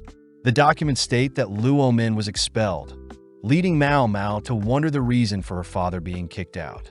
The next morning, Mao Mao heads to visit Fengming, telling Fengming that she has brought a gift for Aduo from Gyokyu. But when Mao Mao shows what's inside the gift, Fengming gets serious, inviting Mao Mao in. As Fengming begins cooking up some snacks, Mao Mao spots several pieces of luggages packed up, confirming her suspicions. As Fengming serves Mao Mao her snacks, Fengming asks Mao Mao what she's looking for, but Mao Mao immediately asks when Fengming will be leaving. With Fengming impressed, Mao Mao continues, revealing that she knows the cleanup for the Garnet Pavilion was simply preparations to welcome the new high-ranked concubine and that Aduo must leave soon. Mao Mao also states that she suspects Aduo can no longer give birth. But Fengming states that's none of Mao Mao's business, only for Mao Mao to reveal that her father, Luomin, was the one that delivered the babies at that time. Mao Mao suspects that since the former emperor and the current emperor had babies at the same time, Aduo was ultimately left to give birth alone, as Mao Mao's father was forced to prioritize the previous emperor. With Fengming by Aduo's side, Aduo was luckily able to give birth to a baby boy, but at the cost of her uterus. As Fengming glares at Mao Mao, Mao Mao states that Aduo's baby passed away shortly after, deducing that Fengming was the one taking care of the child instead of Aduo. Praising Mao Mao for figuring everything out, Mao Mao adds that people believe the baby passed away from toxic white powder, just like Li Hua's baby, but Mao Mao suspects it was another issue. With a serious glare, Fengming listens to Mao Mao as she notes Fengmin is quite smart, having kept the baby away from the white powder, unveiling the gift, revealed to be a flower and some honey. Mao Mao states that the nectar from flowers can be very poisonous, especially to newborns, revealing that Fengmin had unknowingly fed Duo's child nectar, believing that it would be good for the child, but sadly, it was poisonous. Mao Mao says that her father, the head doctor at the time, was ultimately blamed for the death of Duo's baby and kicked out of the rear palace. But later Fengming found out that she was the reason, choosing to hide it from Duo. Sadly, Fengmin had discovered that Li Shu was aware of such side effects of honey, so Fengming decided she would eliminate Li Shu. At the time, Li Shu was quite close with Duo, as Li Shu was a child with no parents, and Duo was a mother that had lost her child, both naturally gravitating to one another. One day, Li Shu had tried to tell Fengming about honey being dangerous to newborns, shocking Fengming as she didn't want Duo to ever hear, driving Li Shu away from the rear palace. On top of that, when the previous emperor had passed away, Li Shu was no longer wanted in the rear palace, relieving Fengming. Unfortunately for Fengming, Li Shu was reinstated as the current emperor's concubine, meaning that Li Shu was once again capable of revealing the truth of Fengming poisoning Duo's child with honey, prompting Fengming to poison Li Shu's soup during the garden party. With everything revealed, Fengming asks what Mao Mao wants, but as Mao Mao stares at the butcher knife behind Fengming, Mao Mao replies that she doesn't want anything. Sighing, Fengming reveals that she had always admired Duo, being a person that could converse equally with the current emperor, compared to herself, who only followed her parents' orders to become a lady in waiting. As Fengming begins to break down, reliving the moment when Duo lifelessly reassures her ladies in waiting to not blame themselves, as Duo is aware that any child under the ages of 7 can pass away from any illness. Seeing Fengming cry, knowing that she was responsible for taking away the most precious thing in Duo's life, Mao Mao wonders what Fengming was going through having to serve Duo for 16 years after, attempting to make it up to Duo. Knowing that Jinshi would surely arrest Fengming if he found out, Mao Mao suggests an alternative plan, leaving as Duo watches Mao Mao head home. That night, Mao Mao leaps into bed exhausted, revealing that she had wrapped herself in several layers of solidified oil paper, having expected to be slashed. The next morning, Jinshi reveals that Fengming has turned herself in, asking if Mao Mao has anything to do with this, which Mao Mao feints ignorance. Jinshi adds that Duo will be moved to the south side of the palace, a decision made by the emperor a while ago. As Mao Mao heads through the palace with some dirty clothes, she reveals that she instructed Fengming to combine her attempt at poisoning Li Shu with the cause of death for Duo's baby, reasoning that it was the only way to hide what truly happened to Duo's child. But sadly, Mao Mao suspects Fengming will be sentenced to death. With several days passing, we see Jinshi visit Duo, all whilst Mao Mao struggles to fall asleep, choosing to have a midnight stroll. As Mao Mao climbs the palace walls, she admires the moon, noting how Fengming was executed and Duo will be leaving the palace the next day. Just then, Mao Mao spots Duo, offering to have a drink of booze. Unable to refuse the offer, Mao Mao learns that Duo was always the emperor's friend, never expecting to be the emperor's concubine. Mao Mao wonders why Duo clung onto the role of a concubine for so long, but Duo ignores her, standing up and heading towards the edge of the palace walls, staring at the moat. Duo notes how cold it must have been and how stupid the person must have been, leaving Mao Mao alone. As Duo leaves, Mao Mao realizes that the servant that drowned truly was a suicide, and that Fengming had secretly helped the servant, even against Duo's order. Seeing as it's too cold, Mao Mao begins heading back down the wall, but gets startled, falling off, only to realize it's Jinshi. Attempting to leave, Mao Mao gets pulled for a hug from Jinshi, revealing that he was forced to drink by Duo, only to be thrown out. Feeling sorry for Jinshi, Mao Mao tries to escape, but spots Jinshi tearing up, allowing Jinshi to cling on a little longer. The next morning, Duo returns her crown, signifying the pure consort, handing it to Jinshi. Seeing the two next to each other, Mao Mao realizes that Duo reminds her of Jinshi, remembering that Aduo never said her child passed, but instead left her. Mao Mao wonders if Aduo had purposely swapped babies with the previous emperors, knowing that her child would get a better life. And the reason she stayed in the rear palace so long was to ensure that her child would grow up right, also explaining why her father was punished for not noticing, and explains why the emperor's younger brother is never seen. But Mao Mao notes she shouldn't just speculate, spotting Li Shu calling out to Aduo all whilst a single lady in waiting chases after her. Happy to see Aduo comfort Li Shu, Mao Mao leaves as it's getting cold, but at the same time, we see Jinshi investigate Fengming's family along with Mao Mao's past. Reviewing what happened after Fengming's execution, Jinshi notes how Fengming's family was ultimately punished as well, but Aduo was deemed innocent as Fengming claimed all wrongdoings. Going through the list of family members connected to Fengming, Jinshi notices the types of business the related families owned, along with 80 children belonging to those various families, all present in the rear palace. Out of those 2,000 people connected, 80 were children, and sadly one of the families was the one that bought Mao Mao after she was kidnapped.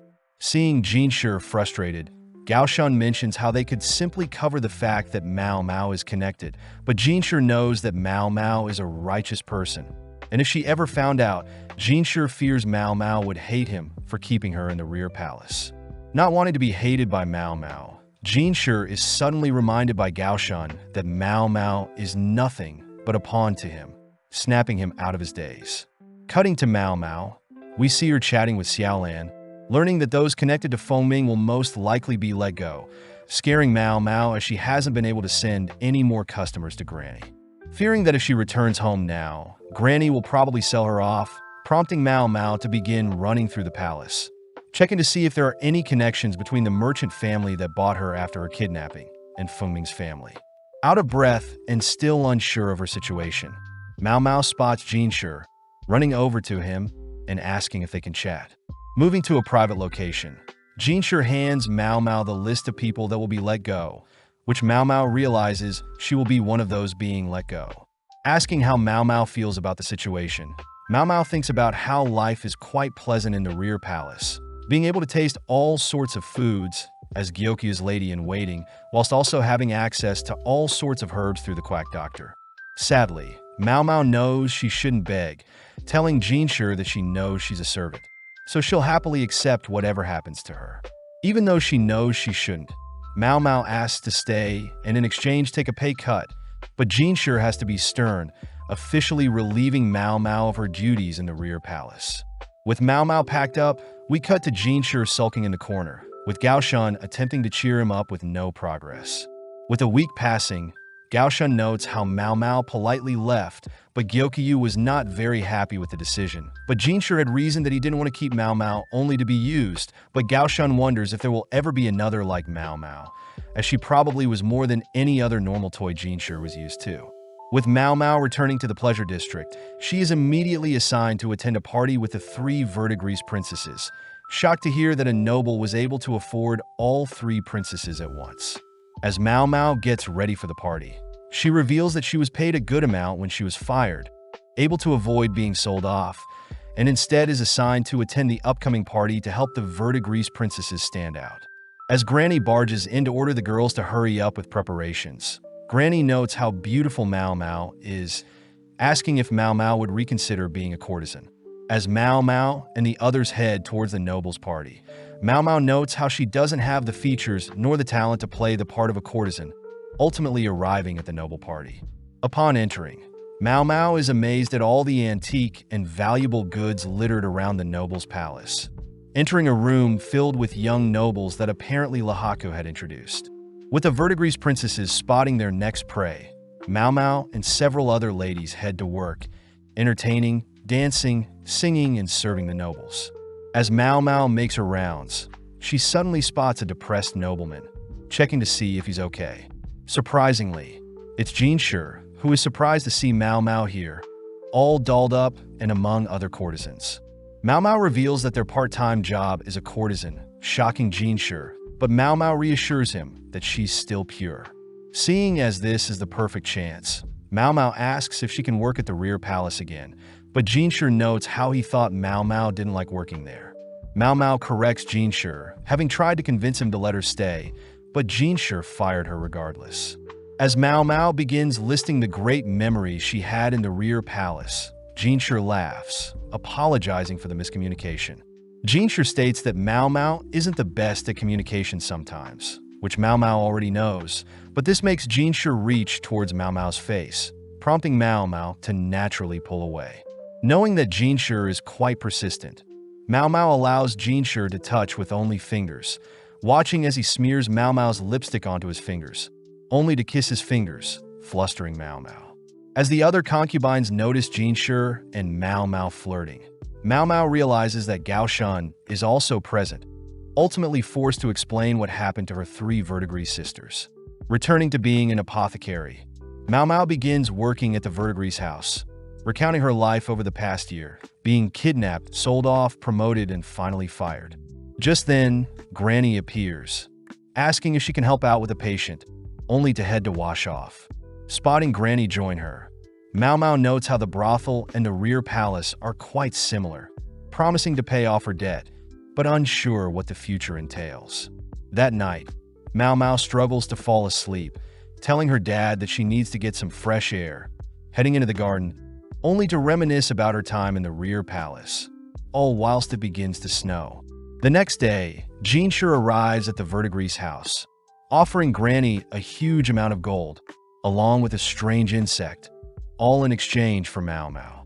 Flashing back, we see Jinshi sitting with the emperor, asking Jinshi to personally attend to his garden.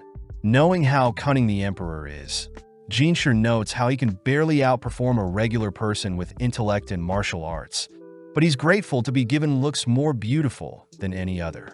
Being offered some wine by the emperor, Jinshi gulps down the cup of wine, accepting the emperor's offer to manage the rear palace. Cutting to the present, we see Mimi gifting Mao Mao all sorts of accessories, but Mao Mao notes how she doesn't have to look all nice to go to work. Scolding Mao Mao, Mimi states that Mao Mao should at least put in a little effort, as Mimi believes that she has to show gratitude for such an opportunity. Mao Mao thinks about how Mimi can basically retire with no worries, but her popularity as a courtesan persists, as Mimi is very intellectual, able to entertain customers through song, chess, and go. Just then, Perrin and Joka arrive.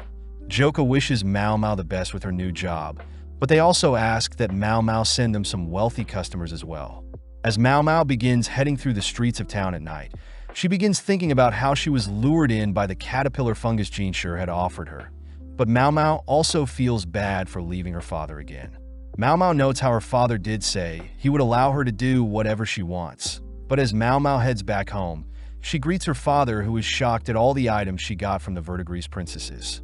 Wondering how she'll bring her mortar, pestle, and notebook, Mao Mao's father notes how Mao Mao isn't a doctor, and by carrying around those heavy-duty items, it'll seem like Mao Mao is plotting something. Seeing as tomorrow is the big day, Mao Mao and her father head to sleep, with Mao Mao scooching close to her father. Seeing Mao Mao guilty for leaving, Mao Mao's father reassures Mao Mao that she can return anytime she wants, knowing that her father, her granny along with her 3 big sisters will be waiting for her.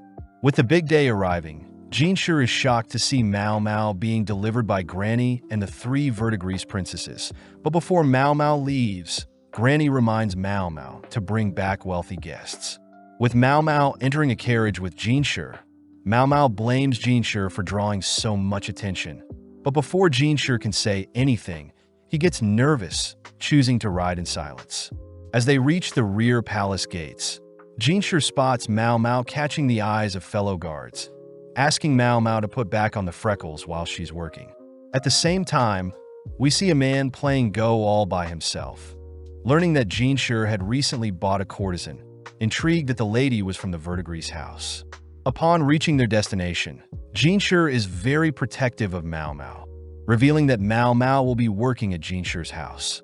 Gao Shun explains that since Mao Mao was fired from the rear palace, Mao Mao will now be working in the outer court, compared to the rear palace, which is considered the inner court.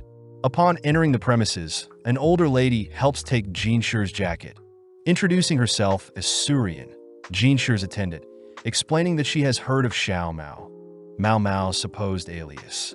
Showing Mao Mao around, Surian states that there are two separate buildings and that one building has an office and the other is the personal residence. Surian mentions Jinshi as a young master, piquing Mao Mao's interest, but as Mao Mao is shown her room, she notes how luxurious her room is, especially for a servant like her. Speaking to Jinshi, Jinshi states that Mao Mao won't be a servant and instead would like Mao Mao to take the court lady exam. With no other option, Mao Mao wakes up early the next day, applying her freckles makeup, along with wearing her newly cotton garment, heading outside. Upon spotting some smoke nearby, Mao Mao heads to greet Surian, offering to help cook breakfast, but Surian reassures Mao Mao she's almost done. Mao Mao learns that there aren't any other attendants, as Surian is quite strict on the type of food Jinshi gets served, shocked to hear that the previous attendants hired ultimately didn't last. As Surian tells Mao Mao horror stories of past attendants, Mao Mao heads to help wake up Jinshi, amazed at the wasted potential of Jinshi's beauty. Just then, Jinshi offers Mao Mao a different room, but Mao Mao is curious why the sudden offer, spotting Gaoshun trying to tell her something. Asking for a room with a stable and a well nearby. Jinshi unfortunately can't provide stables, but we cut to later that day. As Mao Mao and Gaoshun walk through the palace, Mao Mao notes how Jinshi is actually quite busy, always wandering around the rear palace. But as Mao Mao and Gaoshun head through the palace, Gaoshun asks Mao Mao to avoid other military officers at all cost. Being led around the outer palace, Mao Mao struggles to remember all the locations, ultimately stopped by the Director of Waters, the department responsible for rivers, demand, and water projects. Checking out the area, Mao Mao notes the lack of herbs in the outer palace, noting that it must have been her father that planted herbs in the rear palace. Gaoshun reminds Mao Mao to stay focused, as she'll be working in the outer palace when she becomes a court lady. Upon returning to Jinshi's home, Mao Mao spots Surian cutting up some charcoal and is asked to deliver the charcoal to Jinshi. Upon entering his office, Mao Mao is amazed as Jinshi's office is filled with top-class items, wondering how high up Jinshi truly is. As Mao Mao leaves Jinshi's office, she spots several court ladies eyeing her down, reasoning that it's quite normal to check out the new girl. Apparently, the court ladies in the outer palace are far more qualified and educated compared to the female officials in the rear palace, explaining the arrogance of the court ladies. As Mao Mao stops to clean a dirty spot on the palace walls, the court ladies walk up to Mao Mao, demanding to know why Jinshi was assigned such a frail-looking girl. Thinking of a way to resolve things, Mao Mao utters that they're simply jealous of her, but this gets Mao Mao slapped. Seeing she was being too vague, Mao Mao states that she knows the court girls fear that Jinshi has a peculiar taste for underdeveloped girls like Mao Mao, irritating the girls as Mao Mao is reading their minds. When one of the court ladies asks for the exact reason for Jinshi hiring Mao Mao, Mao Mao unveils her left arm, disgusting the ladies, as Mao Mao was performing various experiments on her arm recently. As the court ladies leave, Mao Mao realizes Jinshi was listening in on their conversation, checking to see if Mao Mao has been studying, but Mao Mao simply sneaks away to do some chores. With Mao Mao studying all night, she gets distracted easily, ultimately leading up to exam day, where Jinshi is disappointed to see Mao Mao had failed the exam. Now assigned as Jinshi's personal servant, Mao Mao goes on a walk through the palace, noticing a particular alleyway with various herbs, ultimately heading towards a large green hill. Before Mao Mao can head towards the hill, Mao Mao is hit on the head by a court lady, instructing Mao Mao to not proceed beyond this area. As the court lady leaves, Mao Mao smells sandalwood, mixed with another bitter smell emanating from the court lady. Mao Mao realizes that the location ahead belongs to the military, but at the same time, we see a man smirking, having spotted Mao Mao from afar.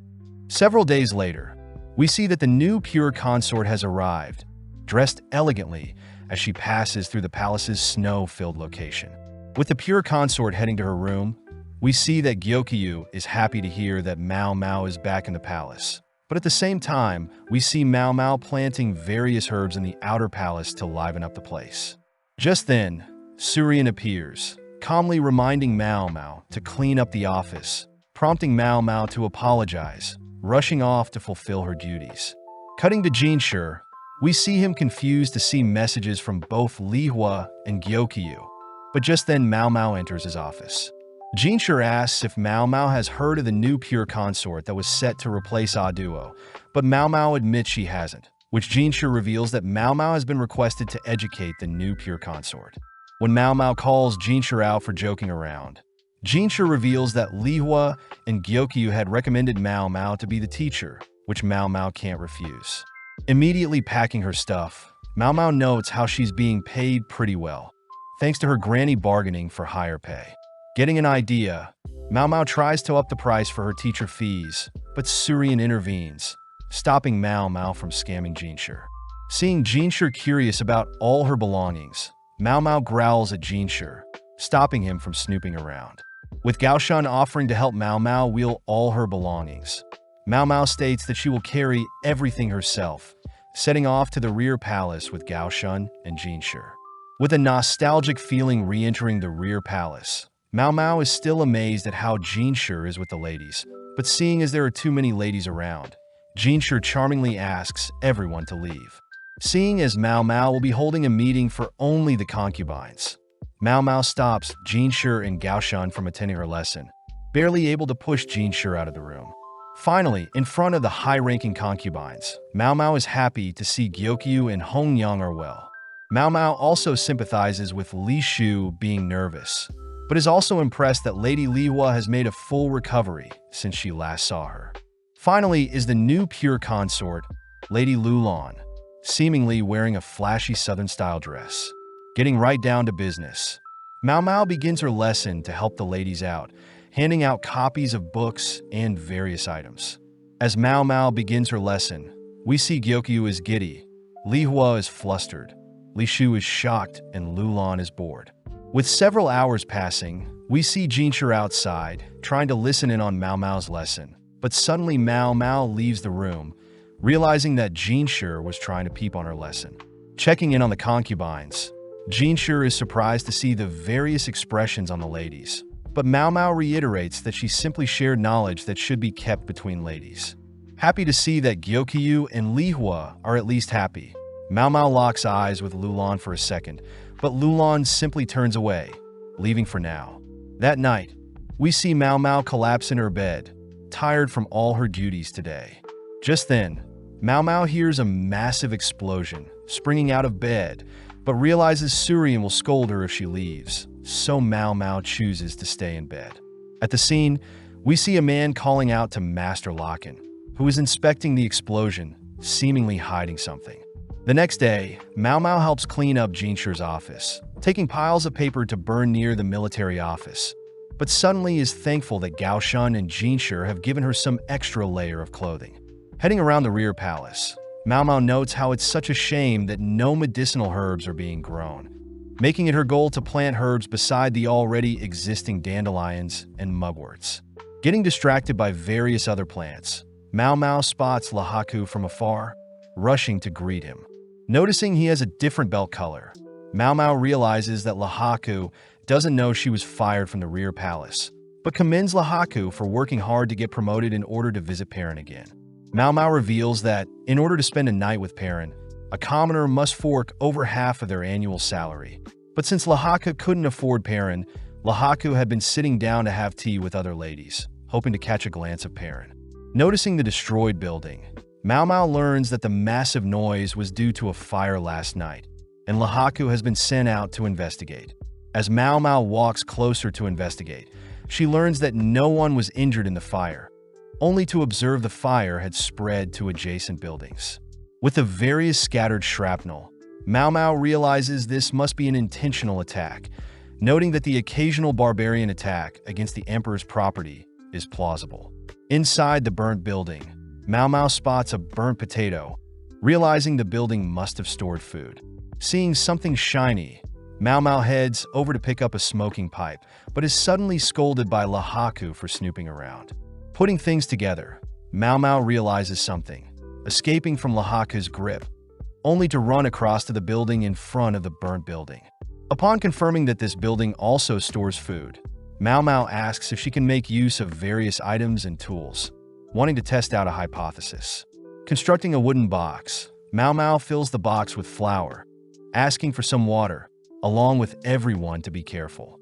As Mao Mao lights a flame, she reminds Lahaku that the experiment will be dangerous, but Lahaku doesn't believe Mao Mao. As Mao Mao tosses the flame into the box, a small explosion suddenly encases Lahaku, who is splashed with water to avoid burns.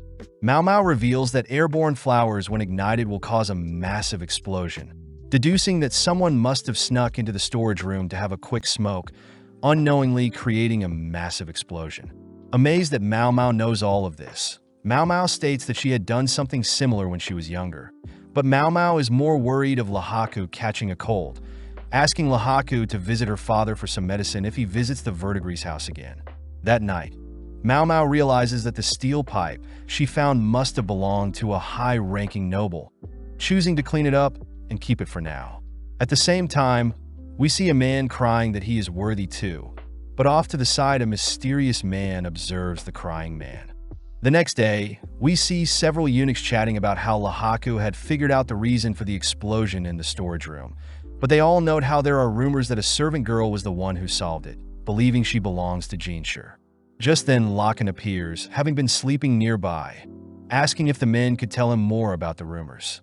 That night, we cut to Mao Mao doing some housekeeping, only to run into Gaoshun, who asks Mao Mao to look at a scroll. The scroll is apparently about a poisoning that occurred 10 years ago, involving the poisonous pufferfish. Dreaming of the day she gets to taste pufferfish, Gaoshun offers to take her to a shop, piquing Mao Mao's interest. Gaoshun reveals that recently a colleague had asked for advice regarding a similar event that occurred recently, involving a high-ranking bureaucrat who ate a pufferfish and is now in a coma. Wondering if she should be hearing this top-secret information, Gaoshun is happy to share, trusting that Mao Mao will keep everything a secret. Continuing, Mao Mao double-checks that the bureaucrat was poisoned upon eating the flesh of the pufferfish, strange as the poison normally resides in its guts. Gaoshun corrects Mao Mao, as there are cases of poisoning upon eating a pufferfish's flesh, making Mao Mao reassess all the evidence. Mao Mao notes how both cases of pufferfish poisoning had chefs that didn't intend on using the pufferfish, and both victims were food connoisseurs, both loving raw fish, especially pufferfish. In both cases, the guts of the pufferfish was found intact, and cooks stated that pufferfish was never served to the victims, but the symptoms of the victims matches those from the poison of a pufferfish. Since there is no way to conclude anything, Mao Mao asks if Gaoshun can gather more information, watching as Gaoshun leaves. Mao Mao notes how it's common to have food sit in the trash for a few days, meaning the cooks don't seem to be lying. But just then Jinshur appears, scaring Mao Mao. Jinshur asks what Mao Mao is thinking of, all while Surian dries Jinshur's hair, but needing space to think, Mao Mao leaves. The next morning, Gaoshun hands Mao Mao one of the chef's recipe books, confirming that the instructions seem to be relatively normal. Gaoshun mentions how the dish containing fish and vegetables have different vinegar mixtures, but Mao Mao reasons the vinegar mixture changes depending on the type of fish and vegetable. Unable to figure out a solution, Mao Mao suddenly spots Jinshur curious about the case as well, forced to allow Jinshur to sit in on their conversation. Mao Mao learns that the bureaucrat poisoning happened a week ago, believing the vegetables used must have been radish or carrots, but upon hearing that the vegetable used was seaweed, Mao Mao smirks, asking to inspect the kitchen. Quietly walking through the palace, Mao Mao greets Basin, quietly following Basin into the carriage. Basin states that once they arrive at the kitchen, the servants will show Mao Mao around, impressing Mao Mao as Gaoshun was able to arrange a visit so quickly. Glancing at Basin, Mao Mao notes that Basin looks familiar but brushes it aside. Upon arriving into the kitchen, Mao Mao gets to work inspecting the area, but just then an angry man marches into the kitchen, demanding that everyone leave. Intervening, Basin states that they've been granted permission to inspect the kitchen, calming down the man, who is revealed to be the poisoned bureaucrat's younger brother. Getting back to work, Mao Mao notices that the cooks washed all the tools and kept their kitchen clean, but spots several vases on the shelf. Upon opening a vase, Mao Mao smirks, learning that the vase stores seaweed that is the bureaucrat's favorite food item. With the younger brother nagging everyone to leave, Mao Mao gives in, heading back into the carriage with Basin. Basin asks why Mao Mao left so easily, but Mao Mao reveals she stole some of the seaweed, finding it weird that the seaweed is able to be preserved for so long. Mao Mao hints at the fact that the seaweed must be imported from somewhere south, asking Basin to investigate where the seaweed came from. A couple hours later, Basin reports to Jinshi and Mao Mao that the seaweed was indeed not the chef's regular seaweed, but the chef still used the imported seaweed, believing it isn't poisonous. Mao Mao reveals that poisonous foods can initially start out poisonous, but after some process can become edible. An example is that eels are originally poisonous, but after draining their blood or cooking them, they become edible. Same case is true for this imported seaweed, as it needs to be soaked in lime water first. Having one pure batch of seaweed and one batch soaked in lime water, Mao Mao munches on the pure batch first, but Gao Shun and Jinshi feed Mao Mao the emetic agent to force Mao Mao to throw up. Moving on, Mao Mao states that the issue is the person that imported an irregular food item that no one is used to, meaning the poisonous seaweed was the culprit. But so is the person who imported the seaweed. Several hours later, Gao Shun reveals to Mao Mao that the younger brother of the bureaucrat was the one that imported the poisonous seaweed, revealed to have hated his older brother for getting all the attention.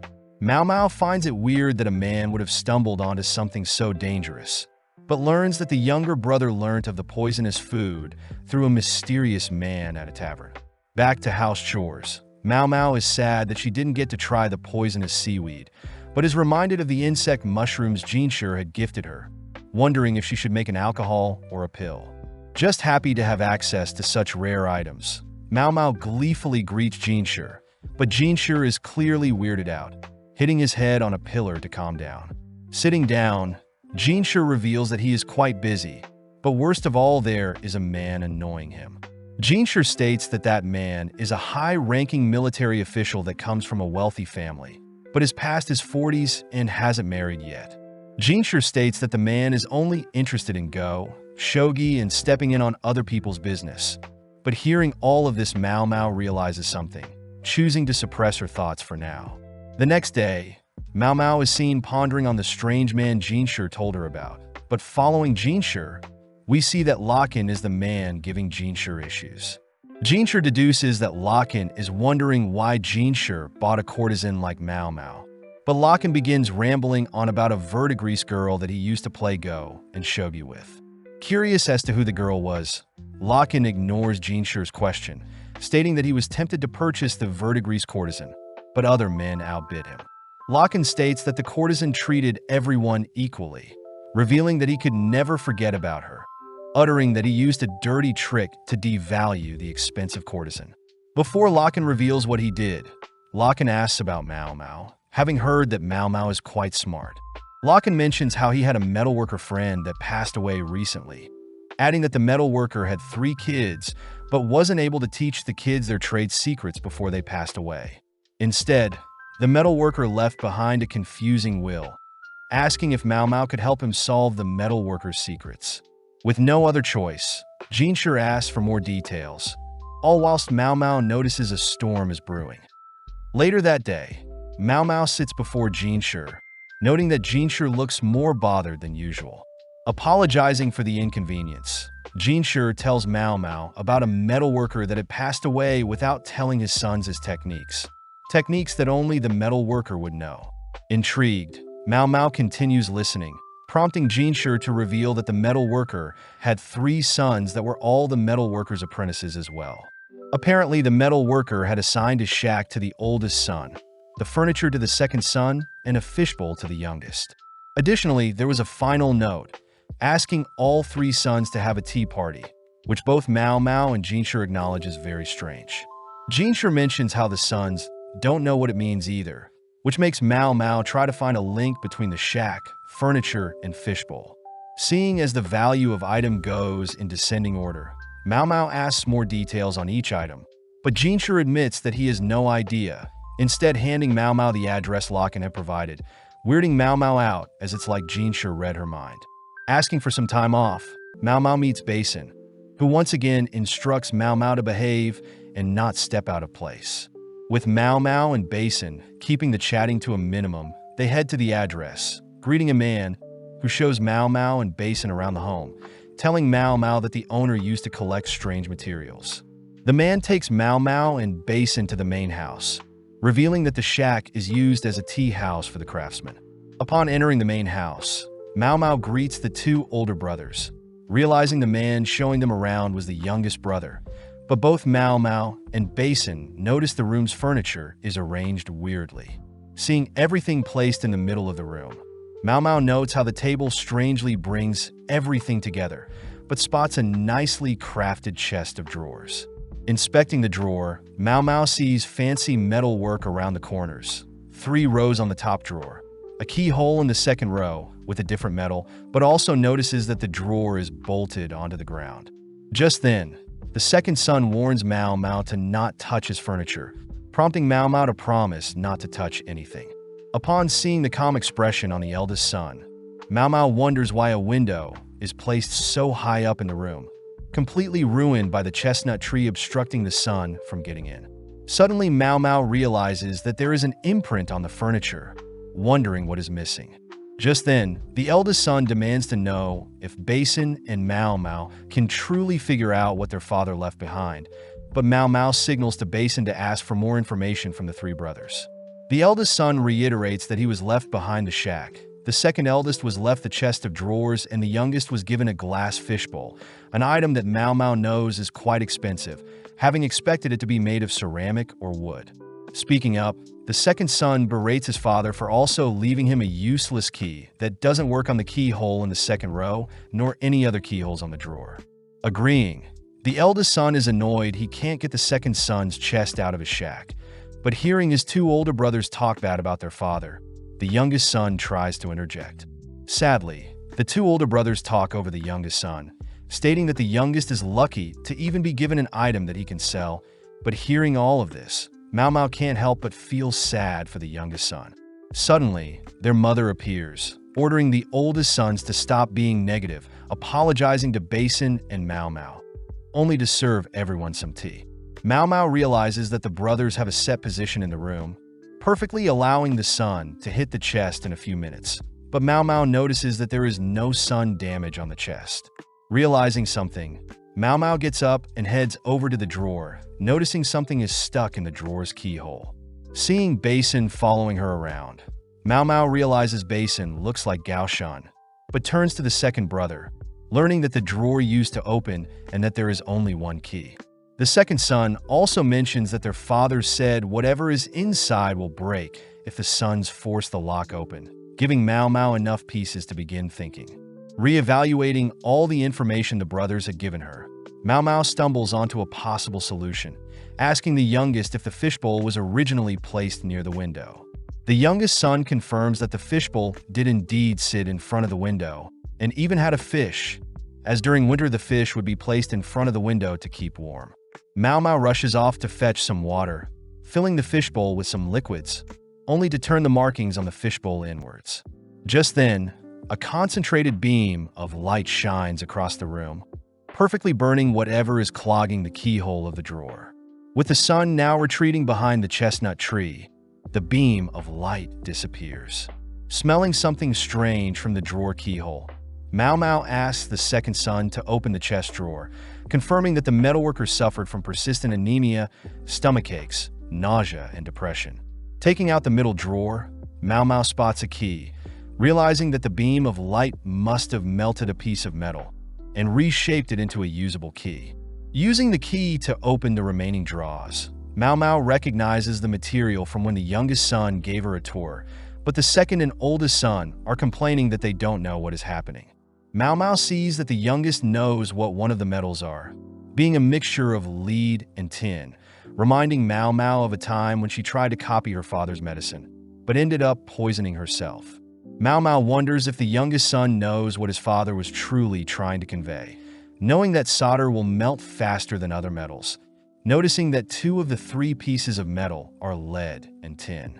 Mao Mao wonders if they need to mix the 3 metals together, wondering if the metal's melting points are quite low, also realizing if the shape of the drawers represent the ratio of each metal to be melted together. Annoyed at these random items, the second and oldest brother begin to storm off, but the youngest brother speaks up, stating that he believes their father wants the three of them to work together. The oldest brother reminds the youngest that their father only cared about the youngest, but the youngest reveals that their father always believed the eldest son to be reliable and accurate, whilst the second son was always good with people.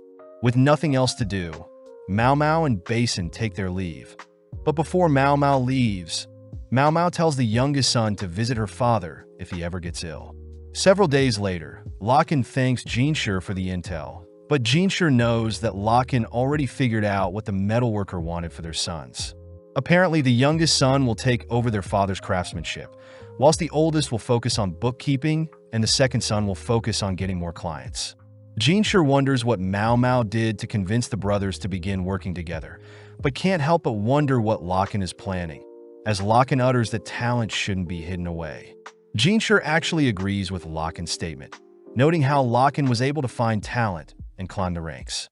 Changing topics, Jinshi asks to know the remaining part of the courtesan story, but Locken utters that he should find out for himself. As Locken leaves, Gaoshun personally asks Jinshi something, but as we cut to later that night, Jinshi is seen asking Mao Mao to apply makeup on him. With Swearin leaving Mao Mao and Jinshi alone, Mao Mao notes how Jinshi doesn't need makeup to appear more beautiful, joking that Jinshi would topple a nation and seduce everyone if he were any more beautiful. Stating that he's serious, Jinshi asks Mao Mao to make him less beautiful, asking Mao Mao to give him freckles. Happy to help, Mao Mao reveals that she mixes dried clay with oil. But as Jinshi tries mixing a mixture for his face, he learns that the lacquer chemical can permanently change his looks. Hearing that Jinshi wants to become a commoner, Mao Mao says that she can help out, staying up late and creating multiple mixtures that can help with Jinshi's disguise.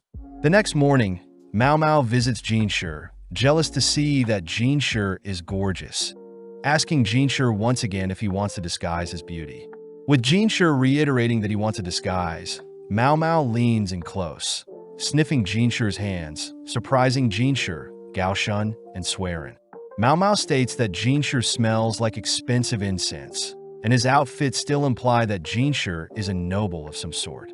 Surprised that Mao Mao can detect his faint incense, Mao Mao reveals that she is capable of detecting smells from medicinal and poisonous herbs. Additionally, Mao Mao adds that at the brothel, customers are defined through their scents, with rich people being covered in multiple scents, but usually very sexually active. Whereas on the other hand, those with more potent smells are poor as they usually can't afford showers. Therefore, most new visitors are told to leave. Turning to Gaoshun, Mao Mao asks Gaoshun for some clothes that haven't been washed yet. Next, Mao Mao mixes oil and salt to help roughen up Jinshi's luscious hair. As Mao Mao applies the oil and salt to Jinshi's hair, Mao Mao follows up by tying Jinshi's hair with a piece of throwaway cloth, reasoning that commoners use whatever they can. With Gaoshun returning with some dirty clothes, Mao Mao nonchalantly confirms that the clothes will work, asking Jinshi to take off his clothes. As Jinshi unveils his muscular body, Mao Mao is impressed at Jinshi's well-proportioned body, asking Swearin and Gaoshun to wrap Jinshi with some towels to make Jinshi's body less perfect. Having finished stuffing Jinshi's body, Mao Mao moves on to changing Jinshi's face, beginning to apply several dye mixtures to darken Jinshi's complexion. Inspecting Jinshi's face, Mao Mao is jealous at Jinshi's hairless and poreless face, wondering what Jinshi would look like with feminine makeup. Taking out the lipstick that Mimi gifted her, Mao Mao gives Jinshi some makeup, but seeing Jinshi's expression, everyone is glad that Jinshi's beauty is hidden from most people. Back on track, Mao Mao adds random blotches to Jinshi's face, along with eye bags and various moles. Additional blotches are added around Jinshi's body and under Jinshi's fingernails, but seeing Jinshi's masculine hands, Mao Mao realizes Jinshi has calloused hands, most likely from wielding a sword. Next, Mao Mao unveils a potent mixture, asking Jinshi to drink it in order to change his voice, as the drink is made from several irritants.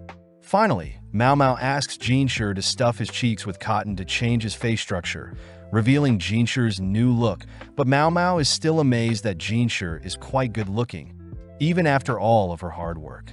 Cleaning up all her tools, Mao Mao mentions how she's heading home to visit her family, but gets scared seeing Gao Shun smiling. Gao Shun reveals that Jinshi will be accompanying her home, but utters that having Gao Shun or Swearin accompany Jinshi would make Jinshi stand out, asking Mao Mao to accompany Jinshi. Trying to come up with any excuse she can, Mao Mao is cornered by Swearin, offering to disguise Mao Mao herself. With no other choice, Jinshi and Mao Mao travel by carriage, with Mao Mao occasionally giving Jinshi pointers on how to look more common. With Mao Mao so gracefully dressed, Jinshi asks Mao Mao to call him Jinka, and Jinshi will address Mao Mao as lady, seeing as Swearin lent Mao Mao her daughter's prestigious dresses. With Gao Shun dropping the two off with a map, they both begin exploring the town, all whilst Mao Mao wonders if Jinshi could have blended with a woman's disguise. Asking where they're heading, Mao Mao learns that Jinshi wants to meet up with a colleague outside the pleasure district, but at the same time we see that Basin has been instructed to secretly watch over the two, but Jinshi has already found out Basin is following them. As Mao Mao and Jinshi continue through town, Mao Mao gets distracted by some lovely-looking vegetables, wondering if she can boil the vegetables with some chicken, but is reminded by Jinshi to keep up the disguise. Sad that she can't make a meal for her dad, Mao Mao notes how sad that a genius like her father doesn't care about money, probably able to earn a good living with his skills, but chooses to live in a shack. With Mao Mao deep in thought, Jinshi grows agitated, asking Mao Mao why she is so quiet. Mao Mao wonders if they should chat for a bit, but gets distracted by a familiar smell, running off to buy some chicken skewers. With Mao Mao graciously offering Jinshi a skewer, they both head into an alley, where Mao Mao begins savoring the nostalgic taste.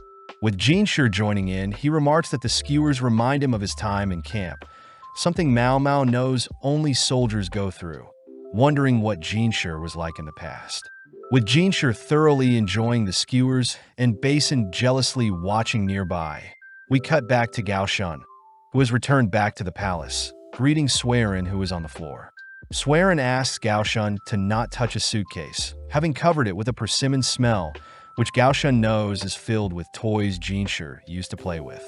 Swearin reminisces on how Jinshi would always cling to a single toy, never wanting to let it go, but is impressed that Jinshi has now found a new toy to obsess over.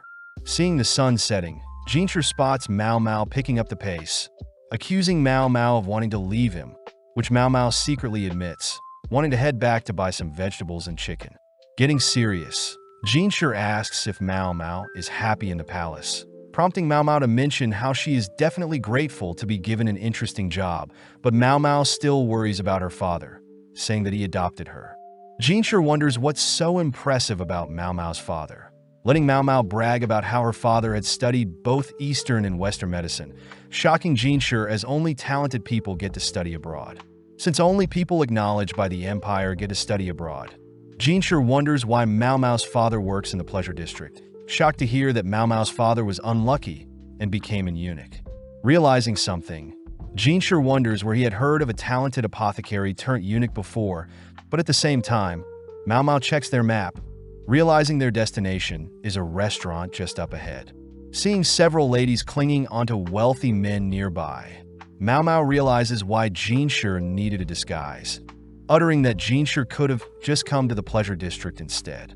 Seeing as Mao Mao has caught on, Jinshi asks if Mao Mao can tell him the names of the frequent customers at the VIDZ's house, but upon hearing that Mao Mao can't tell him due to customer privacy, Jinshi boldly asks Mao Mao how someone could devalue a courtesan.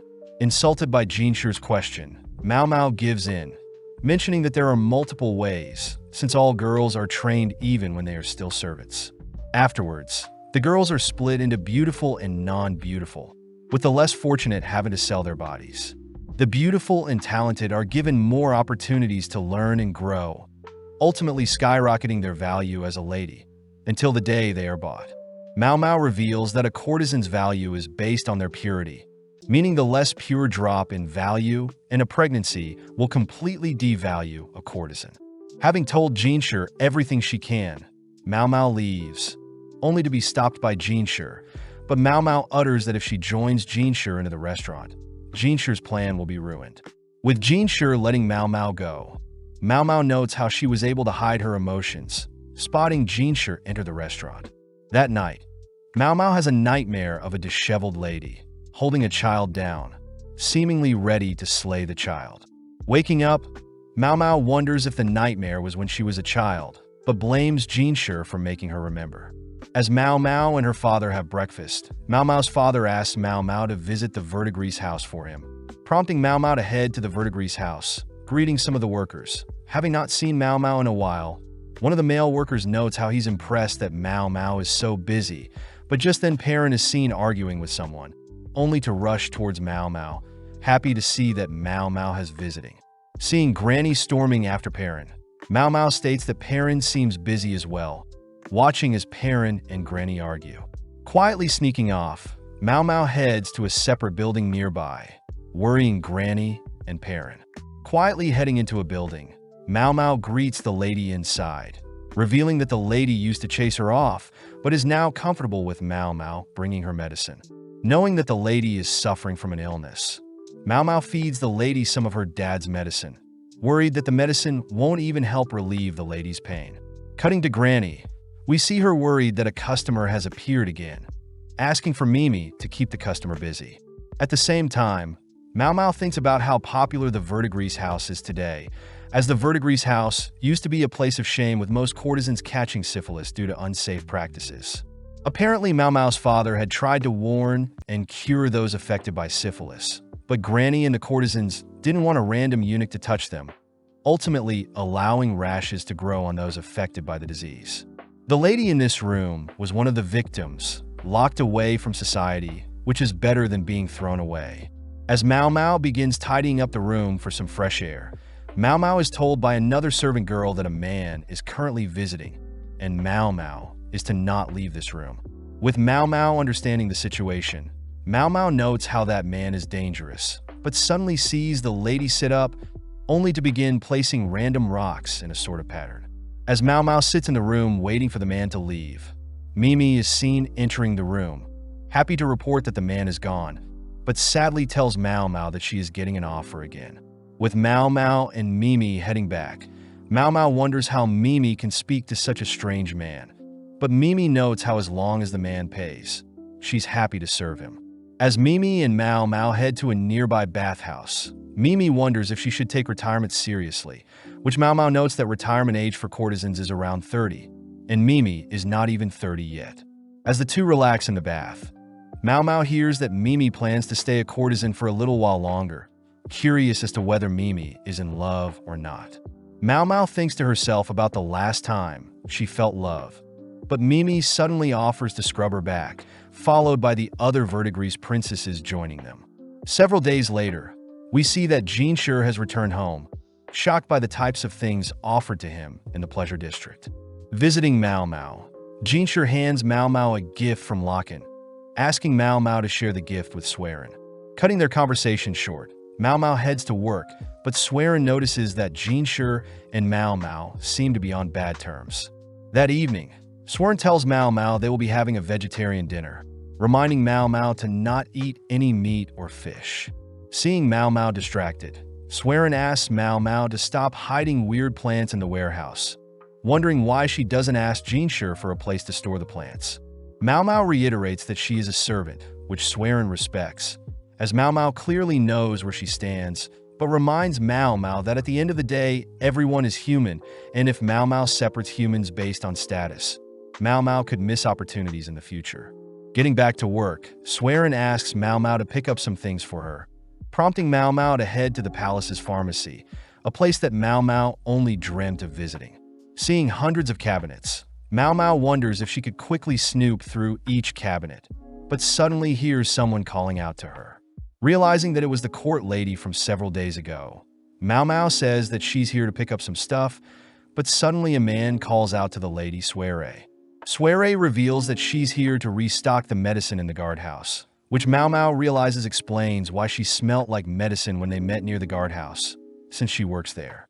Seeing Swerin glare at her, Mao Mao simply waits for Swerin to leave, overhearing the man utter that he feels bad for a court lady to be running errands, but rushes back to fetch Mao Mao's items. As Mao Mao heads back with the items Swerin requested, Mao Mao wonders who Jinshi truly is. seeing that he is always busy, constantly taking long baths and burning incense, along with eating vegetarian food. Mao Mao wonders if Jinshi is associated with some sort of ritual, even though he's a eunuch, making Mao Mao wonder if Jinshi was made a eunuch like her father. At the same time, we see Jinshi stating that it makes sense that Mao Mao is so knowledgeable due to her father being a doctor, but Gaoshun states that he's never heard of such a skilled doctor-turned-eunuch that used to work in the palace. Just then, Locken barges in, offering to continue their conversation from before, glaring at Jinshi. Jinshi reveals that he knows Locken's dirty tricks, but Locken fires back stating that Jinshi stole what he was after, having spent a lot of time and is willing to pay whatever to get his prize back. Glaring back, Jinshi states that he refuses, shocked to hear that Locken also knows who Jinshi truly is. But Jinshi is pissed knowing that Locken is Mao Mao's true father by blood. With a smirk, Locken leaves, asking Jinshi to tell Mao Mao he'll be visiting sometime. That evening, Jinshi runs into Mao Mao, telling Mao Mao that Locken wants to meet Mao Mao, but seeing Mao Mao glare at him, Jinshi says he'll turn down Locken's offer. With Mao Mao sad to see that Jinshi knows she is related to Locken, Mao Mao heads for the flower hill near the guardhouse, distracted as there are so many herbs on the hill. Suddenly, Soiree appears with a scythe, demanding to know what Mao Mao is doing here. Defusing the situation, Mao Mao says she's here to visit, prompting Soiree to kneel down beside Mao Mao, telling Mao Mao to be careful to not visit this hill too often. Seeing Soiree quietly pull out weeds, Mao Mao wonders what Soiree is planting. But upon hearing that Soiree has a herb that can bring back the dead, Mao Mao rushes towards Soiree, demanding to know what this magical herb is. Sadly, Soiree apologizes for lying, revealing that she knows Mao Mao is an apothecary, curious as to how smart Mao Mao truly is. With the mood tense, Soiree says she'll be planting some morning glories soon, heading off without saying another word. The next day, Gaoshun reminds Jinshi that he has to attend another ceremony, but notices Jinshi is clearly distracted. Following Mao Mao, she is seen cleaning up the garden, only to see Lahaku frantically rush towards her, revealing that on the day of the storage room burning down, someone had used the chaos to steal things nearby. Wondering what was stolen, Lahaku and Mao Mao head somewhere more private, prompting Lahaku to reveal that several ceremonial tools were stolen. Lahaku utters that the managers in charge of said ceremonial tools are all gone, with one passing away the previous year and one recently falling ill due to some seaweed. With Mao Mao recognizing the manager that fell ill to seaweed, Mao Mao remarks that having a house burned down and the manager falling ill at the same time is too suspicious, asking who was the manager that passed away the previous year. Upon hearing that the manager had a sweet tooth, Mao Mao instantly knew the manager was Conan, surprising Lahaku. Seeing as these two managers are related to Jinshi somehow, Mao Mao racks her brain for a motive, but first asks Lahaku for what he needs.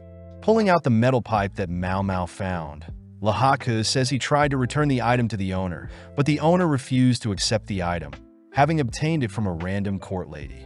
Lahaku heard that on the night of the explosion, a guard had helped escort a court lady out of the palace, only to receive the valuable metal pipe as a gift.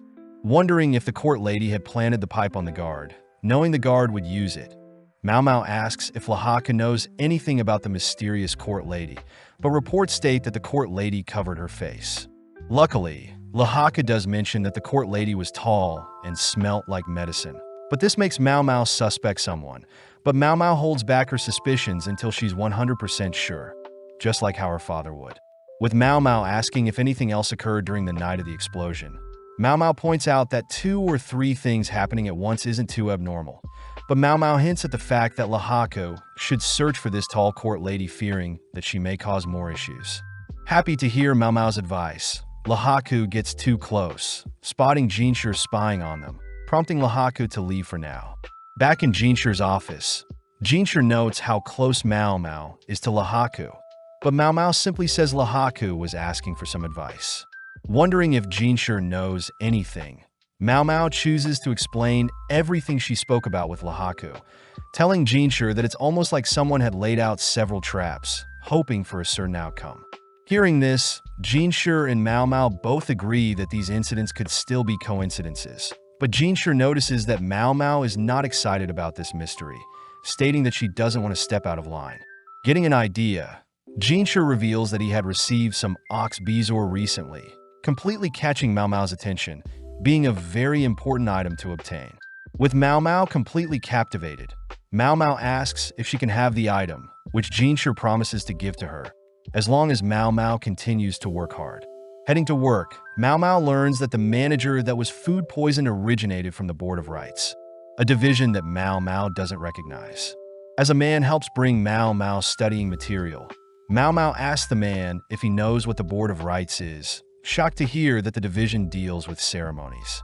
Realizing that Jinshi and the two managers are connected by ceremonies, this means that the theft that stole the ceremonial tools weren't a coincidence as well, prompting Mao Mao to begin digging deeper into the ceremonies that take place in the palace. Seeing Mao Mao focused, the man provides Mao Mao a picture of a ceremonial building near the west end of the outer court, deemed the altar of the sapphire sky. The man points out that there is a pillar in the middle of the building, along with several banners that are hung during ceremonies, which makes Mao Mao wonder why the man knows so much about the ceremonies. The man embarrassingly reveals that he also used to work in the Board of Rights, having been demoted for stepping out of line once, but comments that he's happy that the building is holding up fine. Elaborating, the man says that the central pillar in the building always seemed sketchy, as it seemed as if it would break and collapse on whoever was underneath. But when the man brought up the issue, he was demoted. Hearing this, Mao Mao realizes someone very important could be killed if things went wrong, suddenly realizing something horrible will happen. Demanding to know when the next ceremony will take place, Mao Mao is shocked to hear that a ceremony is occurring as they speak, instantly rushing out the door, believing that this is the work of an evil genius. As we see a man walking towards the middle of the ceremonial building, Mao Mao realizes that the several traps laid out will eventually cause something catastrophic to happen today, finally reaching the ceremony building. As Mao Mao dashes past some guards, Mao Mao ultimately gets stopped and questioned, but Mao Mao cries that the guards need to stop the ceremony or else something terrible will occur. With the guard reminding Mao Mao that she is a slave, Mao Mao realizes she's a hypocrite, but seeing as someone's life is at stake, Mao Mao once again asks the guards to stop the ceremony. Coming up with an idea, Mao Mao smirks, accusing the guard to be working with the perpetrator and praying for the downfall of the person inside. But this only causes the man to whack Mao Mao to the ground.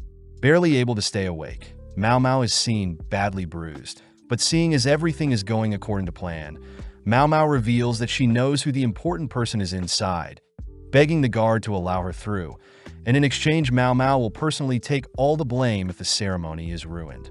With the guard still refusing Mao Mao's offer, a man suddenly speaks up, shocking everyone, as Locken scolds the guard for injuring Mao Mao.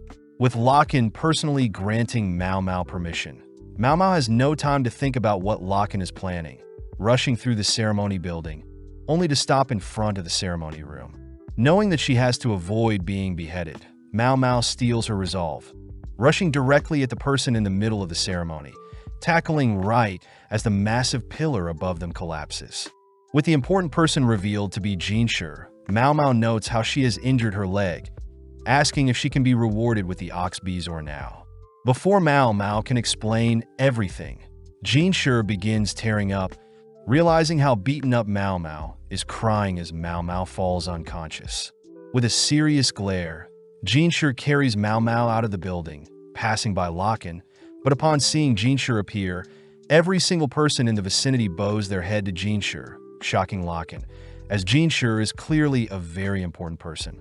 Suddenly waking up, Mao Mao recognizes Jinshi's incense smells, wondering how she got here. Happy to see Mao Mao awake, Swearin tells Mao Mao that Jinshi brought her here, handing Mao Mao a drink and apologizing as Mao Mao needs to get dressed to explain the situation. With Basin, Gaoshun, and Jinshi meeting with Mao Mao, Jinshi asks to know how Mao Mao found him and knew that the pillar would fall. Mao Mao begins going over all the coincidences that ultimately allowed her to figure out what the perpetrator had bet on. First was Conan's death, a member of the board right and had passed 1 year ago, Next was the fire at the warehouse along with the ceremonial tools being stolen. Finally was the manager that was poisoned. Hearing this, Jinshur learns that these incidents were probably staged, with the ceremonial tool being stolen, done on purpose to increase the likelihood of failure of the screws that held the pillar in the ceremony room. Not able to believe what Mao Mao is saying, Basin states that the stolen items would have been easily replaced without issue, but Mao Mao reveals that the metal worker that passed away was most likely tasked with rebuilding said screws. But seeing as the metal worker isn't alive anymore, the likelihood of tampering during the building process is quite likely. Hearing this, Basin realizes that a metal that would melt easily under low temperatures could have been used as sabotage. Jinshur wonders if the metal workers are working with the perpetrator, but Mao Mao reassures Jinshur that the metal workers are innocent, as the metal worker probably only listened to the orders given to him. Mao Mao suspects that the perpetrator most likely requested the dodgy replacement material prior, and only afterwards would kill off the metal worker to ensure that the perpetrator's identity would be kept a secret. Jinshur asks if Mao Mao knows who the perpetrator is, but Mao Mao simply says she knows the perpetrator is aware of the techniques and metals needed to falsify the ceremony replacement tools. As Jinshur is deep in thought, Mao Mao notes how she was shocked to see that Jinshur was the important person at the ceremony, wondering who Jinshur truly is, especially to be targeted by such a convoluted scheme. Knowing that Suere is also somehow involved, Mao Mao simply suppresses all her thoughts, cutting to several days later, where Mao Mao has recovered substantially, only to be called by Lahaku. Having a private chat, Lahaku reveals that Suere was involved with the crimes, but Mao Mao is shocked to hear that Suere was found dead, having drunk poison by the time she was found. With Mao Mao learning that Suere had worked alone, Mao Mao spends the rest of the day wondering if Suere knew all along that she had no future, suddenly realizing something, rushing to ask Jinshur if she can meet the doctor that examined Suerai's corpse. The next day, Gaoshun and Jinshur accompany Mao Mao to inspect Suerai's corpse, but upon seeing the doctor, Mao Mao recognizes him as the doctor that seemed close with Suere. Getting straight to the point, Mao Mao asks if the poison Suere ingested includes any thorn apple, a type of poison that can also act as an anesthesia and appears like the white morning glory plant. With the doctor stuttering over his words and dancing around Mao Mao's questions, Mao Mao chooses to confirm herself, breaking open the coffin that houses Suerai's body. Upon opening it, Mao Mao states that Suere isn't inside, but the doctor cries that he personally checked Suerai's pulse before she was sealed away. Glaring at the doctor, Mao Mao states that the doctor had been used by Suere, prompting Gaoshun to stop the doctor from attacking Mao Mao. Continuing, Mao Mao says that they need to find what type of concoction Suere used as her poison, but Jinshur wonders how Suerai's corpse was so easily transferred. Mao Mao reveals that Suerai's simply walked out of the coffin herself, shocking everyone, as Mao Mao states that there is a certain drug that can make someone appear dead, suspecting it to be a mix of pufferfish and thorn apples.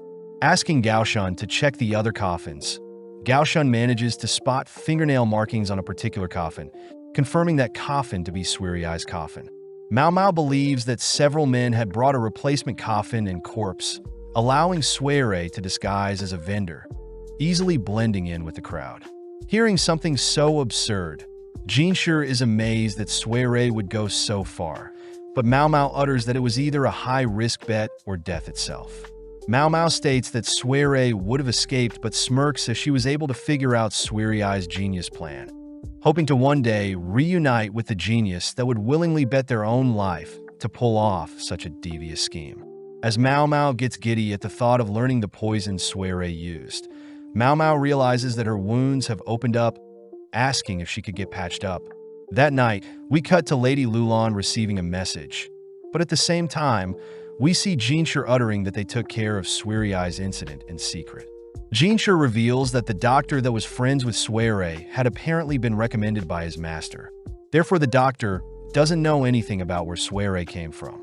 Just then, Gaoshun appears, reporting that Mao Mao made it home safe, which reminds Jinshur of the issue of Locken being Mao Mao's real father. With Gaoshun pouring out a drink for Jinshur, Gaoshun confirms the drink is safe, prompting Jinshur to reluctantly scoff down the drink. 5 years ago, Jinshur had to take on the role of a eunuch in the rear palace, changing his age to 24, but had been drinking a special medicine to suppress his manhood. As Jinshur and Gaoshun chat, Gaoshun mentions how his children are becoming adults, meaning Gaoshun will soon have another grandchild. Jinshur notes how Basin is actually Gaoshun's son, which Gaoshun remarks is 19 years old, the same age as Jinshur's real age. The next day, Jinshur is seen visiting one of Lulan's helpers, learning that the current emperor isn't too fond of Lulan, as Lulan experiments with unorthodox dresses. With the emperor visiting Lulan every 10 days, Jinshur notes how Lulan's father is a high-ranking official, someone Jinshur knows is quite powerful. As Gaoshun and Jinshur leave, Jinshur utters how the current emperor doesn't like younger women, but Jinshur begins thinking about the past. Jinshur confirms that he is A Duo and the current emperor's son, having been swapped at birth with the current emperor's younger brother. As Jinshur visits Gyokyu, Jinshur wonders why Gyokyu seems off, heading to speak with Mao Mao, only to reveal that Gyokyu may be pregnant. With Jinshur asking Mao Mao to start working under Gyokyu, Mao Mao understands why Jinshur isn't taking care of her, as men aren't allowed in the rear palace, especially Locken. Seeing Mao Mao getting distracted, Swearin warns Mao Mao to focus, but several days later, we see Mao Mao as perfectly integrated back into working under Gyokyu. Happy to see that Gyokyu, her daughter, and the emperor seem harmonious, but Mao Mao notes how the emperor is definitely more capable than he seems. As Mao Mao thinks about the things that may arise in the future with Gyokyu giving birth, we cut to Lahaka, who overhears several girls gossiping about one of the Verdigris princesses being bought out. Back at the palace, Lahaku is seen more distracted than normal during training, but at the same time we see Mao Mao reunited with the quack doctor, convincing him to not be lazy. When Mao Mao tells the quack doctor of a doctor that received pay cuts due to their laziness, the quack doctor gives in, assisting Mao Mao in tidying up their building. As the two sit for a break, Mao Mao notes how excited the quack doctor is, wondering if the doctor is from a rich family, having used very expensive paper as a plate. The quack doctor reveals that his family back home specialized in making paper, being able to generate infinite wealth for a period of time. But after the previous emperor's mother banned the cutting down of trees, his family spiraled into financial hardships. Eventually, the quack doctor's older sister had to work in the rear palace. And to prevent his younger sister from going, the quack doctor offered to work in the rear palace as well. Happy as he got paid a decent amount becoming a eunuch, but hasn't been able to see his older sister since. The next morning, Lahaka can't help but continue to daydream about Perrin. Cutting to Mao Mao, who has returned to continue cleaning the quack doctor's store. Mao Mao spots the quack doctor reading something, learning that the quack doctor's little sister had written the doctor a note, informing him that their family may be on bad terms with the palace. Mao Mao also reads that the doctor's family has come up with a new way to produce paper, but the quack doctor simply reveals that everything is relatively the same, except now they started using oxes for manual labor. Hearing this, Mao Mao notes how amazing the paper feels, as the paper has no impurities and is quite thick, but suddenly realizes the paper is quite weak. Mao Mao asks about the doctor's process for making paper, but the doctor reiterates that it's similar to how others would make. But the quack doctor does state his family has a secret way of crushing and gluing the paper. Chatting for a bit, Mao Mao gets the doctor to reveal that they make use of stored spring water, but when the doctor refuses to elaborate further, Mao Mao suddenly gets an idea. Rushing to retrieve some ingredients, the quack doctor accidentally reveals that they used wheat flour, but Mao Mao promises to keep what she heard a secret. Mixing ingredients together, Mao Mao serves the quack doctor a flour-based drink, but the quack doctor states that Mao Mao got the ratios all wrong. Apologizing, Mao Mao instructs the quack doctor to lick and stir the mixture, shocking the quack doctor as the drink is now evenly mixed. The quack doctor concludes that saliva mixed with glue makes the glue less sticky, but annoys Mao Mao when the quack doctor doesn't understand what Mao Mao is trying to teach him, forcing Mao Mao to reveal that the oxes may be contaminating the fresh spring water, making the paper glue less sticky. With the quack doctor rushing to report his findings to his family, Mao Mao returns to Gyokyu's pavilion, but is told by Hong Yang that she has been summoned. Upon arriving at the requested location, Mao Mao is disappointed to see Lahaku acting childish, demanding to know how much a courtesan costs, having heard that one of the Verdigris princesses has been bought, and is simply worried that it may have been Perrin. Running through various calculations, Mao Mao reveals that there are only two candidates that come to mind that can afford to purchase a high-ranking courtesan, and these include a wealthy older merchant, whilst the other is a high-ranking official in his 30s. Mao Mao also reveals that Perrin gained the nickname of Warlord in the bed, being very lustful, but does note how before she was adopted, it was the three princesses and Granny that took care of her, thankful for Perrin as Perrin breastfed Mao Mao, even though Perrin never gave birth. Mao Mao also begins factoring Lahaku as a candidate, noting how although Lahaku isn't the smartest, he definitely is a hard worker and has sufficient stamina to satisfy Perrin. Getting straight to the point, Mao Mao asks how much Lahaku makes in a year, deducing that it's around 1,000 silver, sadly revealing that one of the three Verdigris princesses are worth a minimum 10,000 silver in cash, whereas more basic courtesans are worth 400. Completely at a loss for words, Lahaku wonders if Perrin will accept him if he manages to scrape together the amount, but seeing Lahaku so desperate, Mao Mao offers to help. With Mao Mao asking Lahaku to strip, Mao Mao begins inspecting Lahaku's muscles, impressed as Perrin does prefer a manly body. With most of Lahaku's body perfect, Mao Mao asks to inspect Lahaku's private area, but just then Jinshur enters, demanding to know what is happening. With Jinshur speaking to Mao Mao privately, Jinshur gets frightened, hearing that Mao Mao was summoned to inspect Lahaku's body, but fails to mention that she was inspecting Lahaku's body to see if he would match Perrin's taste. With Jinshur misunderstanding the situation, Jinshur asks what Mao Mao thinks about Lahaku, prompting Mao Mao to reveal that Lahaku is quite above average in terms of looks and physical features. Jinshur wonders how Mao Mao could discern so much simply looking at Lahaku's body, but Mao Mao reveals that back at the Verdigris house, the girls had to learn how to quickly discern the capabilities of clients, simply by glancing at the clients' bodies. Getting jealous, Jinshur asks if Mao Mao could inspect his body as well, but Mao Mao refuses, stating that Perrin wouldn't be interested in Jinshur's body, shocking Jinshur. Following Lahaku, Lahaku continues to train his body, sad to know that Perrin is slowly slipping out of his grasp, but is suddenly summoned. Now sitting before Jinshur, Lahaku is clearly intimidated, knowing very little about Jinshur, except that Jinshur is loved by the Emperor. Seeing Jinshur's grin, Lahaku hears Jinshur mention that he heard Lahaku plans to buy a courtesan, annoyed as Lahaku believes Jinshur is mocking him. Out of nowhere, Jinshur offers to pay Lahaku 20,000 in cash, shocking Lahaku. But Jinshur reassures Lahaku that Mao Mao believes Lahaku is a reasonable candidate for her big sister. Lahaku asks if Mao Mao is comfortable around him, but tenses up, seeing Jinshur glare at him for thinking such things. Jinshur reveals that he is very aware that Lahaku came from a good family, but failed at becoming a military officer, having made it so far with his sharp-eyed strategies. Hearing Jinshur's praise, Lahaku reveals that he was simply lucky, but Jinshur continues to beckon Lahaku to accept his offer.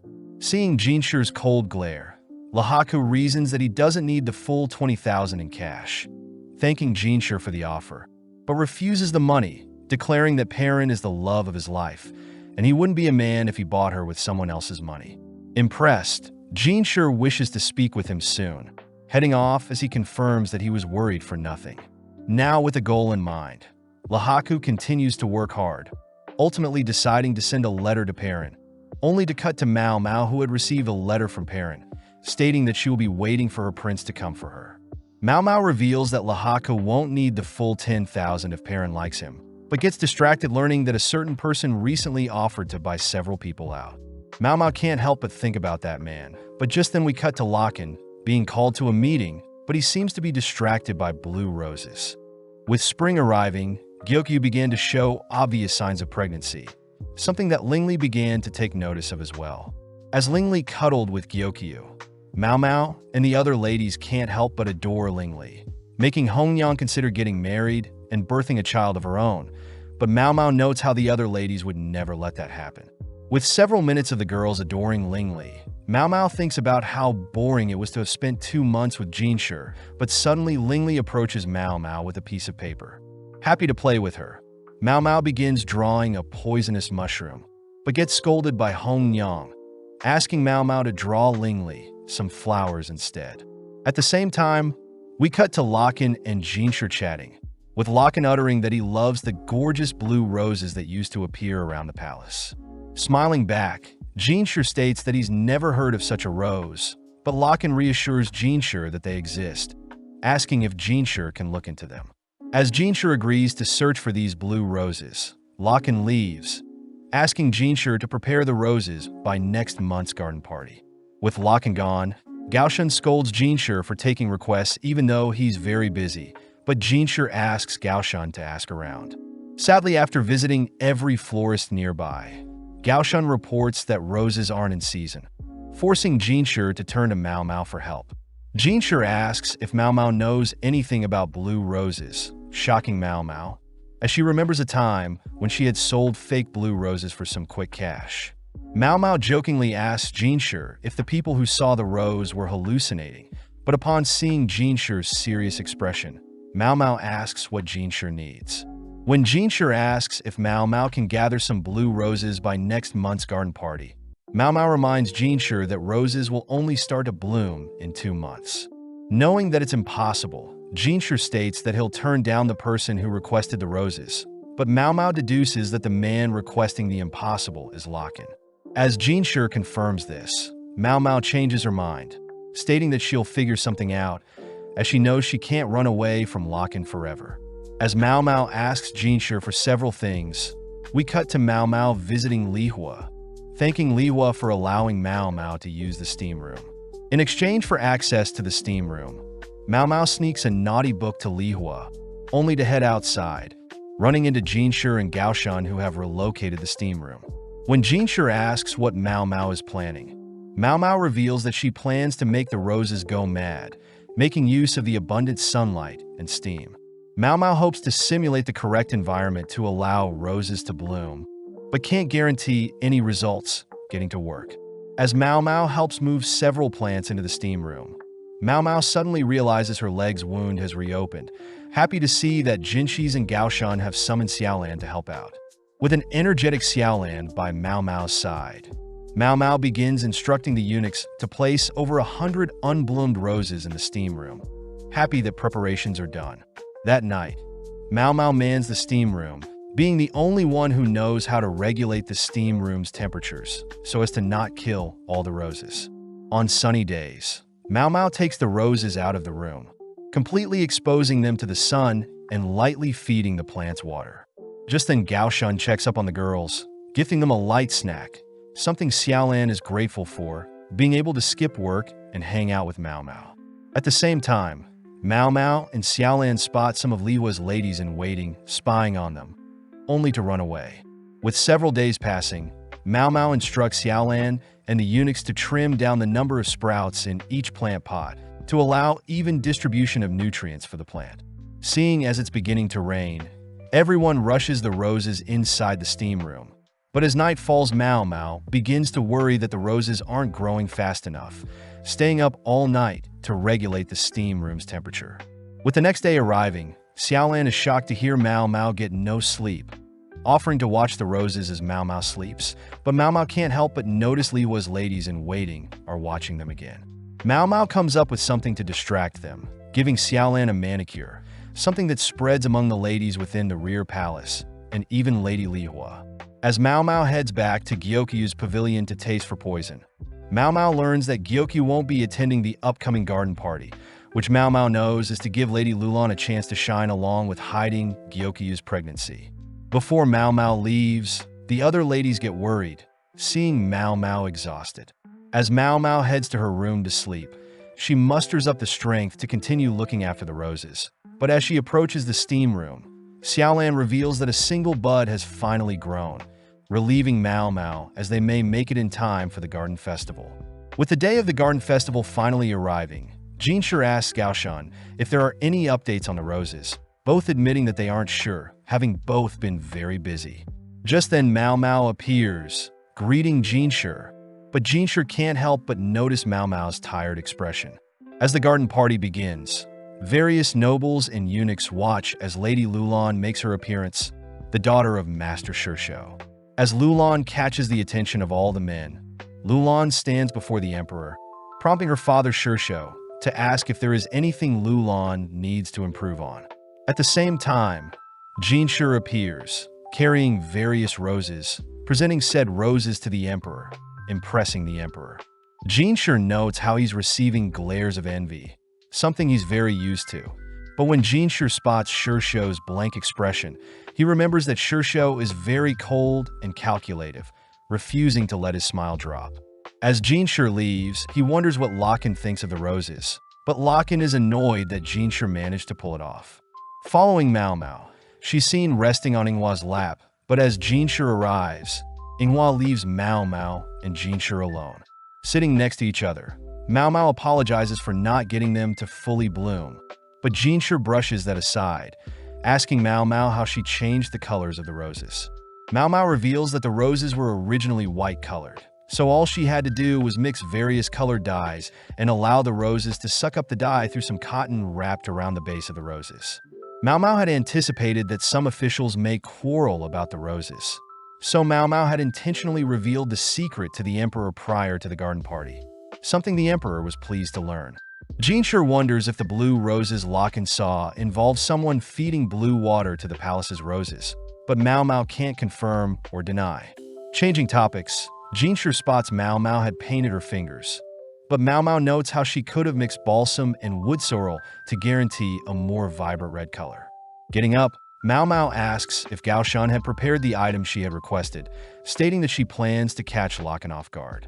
Cutting to Lakan, we see him bored with the garden festival, revealing that he sees everyone as ghost stones, with men being black stones and women being white stones. Lakan states that by viewing his subordinates as pieces in his game and his ability to maneuver and place said subordinates that gained him such a high rank in the art of war. Glancing around, Lakan gets a headache from seeing all the ladies having red manicures, a color he knows resembles balsam, but out of nowhere, Lakan spots Mao Mao appear alongside two other men. As Mimi is seen taking care of the sick lady, we cut to Mao Mao offering to play Lakan in some games, exciting Lakan as he gets to play with his daughter. As Gao Shun and Jinshi watches, Mao Mao offers to play a best-of-5 match, prompting Lakan to offer to give Mao Mao a handicap, but Mao Mao refuses the offer. Getting right to the point, Mao Mao states that she wants a prize for winning, which Lakan accepts, stating that Mao Mao must come live with him if he wins. Hearing this, Gao Shun is forced to stop Jinshi from interfering, with Mao Mao reassuring Jinshi that she's fine with the punishment. Mao Mao states that if she wins, Lakan must purchase a courtesan of her choosing, but refuses to elaborate further. With Lakan having a general idea of Mao Mao's scheme, Mao Mao adds 2 more rules, pulling out several ingredients. Pouring liquor into 5 cups, Mao Mao takes out an additional ingredient, a poison that becomes lethal after 3 or more sips. By dissolving the poison in 3 cups, Mao Mao begins mixing up the cups, stating that the winner after every match will force the loser to drink from 1 cup. Secondly, Mao Mao states that if her or Lakan leave their match, they are automatically deemed the loser.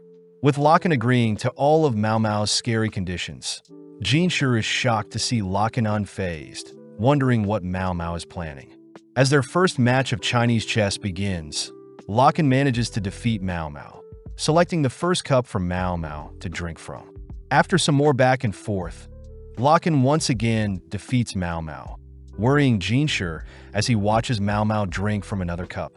With Gao Shun and Jinshi skeptical of Mao Mao's capabilities, Mao Mao makes the first move for her third game, but with every move Mao Mao makes, Jinshi wonders what Lakan and Mao Mao are thinking. Out of nowhere, Mao Mao is declared the winner, as Lakan had purposely lost, asking Mao Mao if the cups with poison stand out from the non-poisoned. Mao Mao states that she believes it should taste awful, but at the same time, Jinshi knows that Lakan doesn't want to risk having his daughter Mao Mao take the poison 3 times. So Lakan plans on drinking at least one of the 3 poison cups to ensure Mao Mao is alive after being defeated. Upon downing his first cup, Lakan admits that the drink tastes awful, scaring Jinshi, as he's not sure if Locken managed to find one of the poison cups. As Jinshi begins thinking about Mao Mao having to live with Locken, Locken suddenly gets flushed in the face, suddenly collapsing, unable to handle his alcohol. Jinshi demands to know what Mao Mao has done, but Mao Mao simply states that all the cups were filled with alcohol and the poison she added was simply more concentrated alcohol.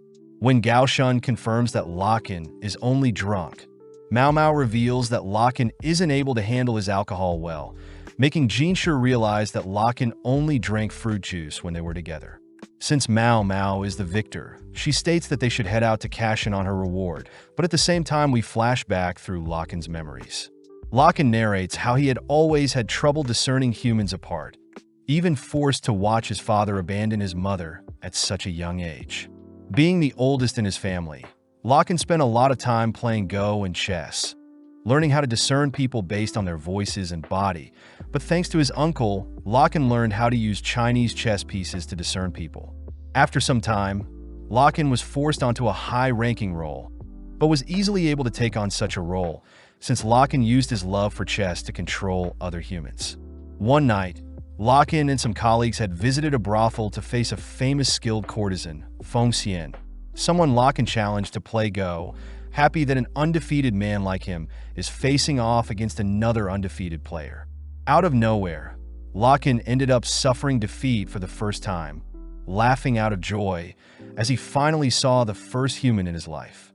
Admiring Feng Xian's foxy eyes and crimson red appeal, Locken and Feng Xian ended up spending several years together playing chess and Go.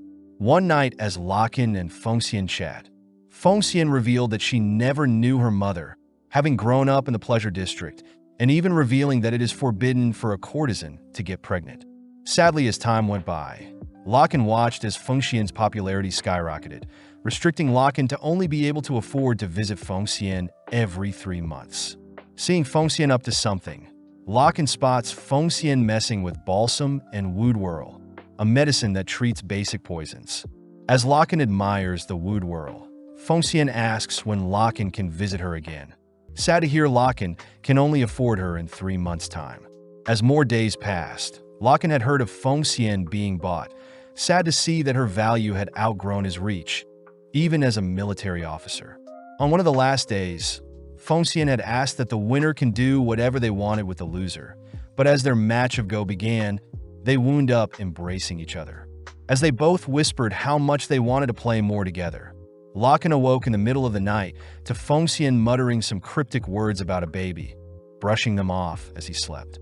As 3 months passed, Locken found out his uncle had lost his job in the rear palace, forced to watch his father scold his uncle for losing his role as doctor in the rear palace. Out of anger, Locken's father ordered Locken to go study abroad, but around the same time, Locken had learned that Feng Xian's buyout was cancelled, and Locken had expected to return within 6 months. Sadly, with 3 years passing, Locken finally returned from abroad, shocked to see so many unread letters from Feng Xian, spotting a peculiar bag as well. Upon opening the bag, Locken is confused by the 2 pieces of branch, one long and one small, but suddenly Locken realizes something. Rushing towards the VIDZ house, Locken recounts a popular way to curse someone involving one's fingers being severed. When Locken made it to the front of the VIDZ house, Locken demanded to know where Feng Xian was, but was beaten up by one of the servants, learning that Feng Xian was pregnant because of Locken, and was forced to take any job she could to make money. Back in the present, Locken awakens in one of the beds in the VIDZ house, greeting Mimi, who used to be Feng Xian's servant and someone he often played games with. Handing Locken some disgusting medicine, Locken gets giddy when he learns Mao Mao made it for him. But Locken also receives a box from Mao Mao, opening it only to see a withered blue rose. When Locken asks to know what Mao Mao is thinking, Mimi utters that the withered rose was able to retain its shape even after all this time. But at the same time, we cut to Mao Mao heading somewhere with Basin, pulling out the head of an unblossomed rose. As Locken sits in bed, he reveals that he only wanted to take care of Mao Mao, but he also doesn't blame Mao Mao for hating him after what he did to her mother Feng Xian. Striving to bond with Mao Mao next time, Locken curses at Jinshi for being so close with Mao Mao, but just then Granny enters, informing Locken that he must now select the courtesan he'll be buying. With Locken happy to spend a few thousand on any courtesan, he heads downstairs, amazed at the lineup of courtesans, but is surprised to see one of the Verdigris princess being sold as well. Seeing as they all still appear as stones to him, Locken reasons that he should pick Mimi, being the most comfortable with her. As Locken approaches Mimi, Mimi stiffens up, admitting that she prefers to work at the Verdigris house, only to head to some nearby doors, opening them.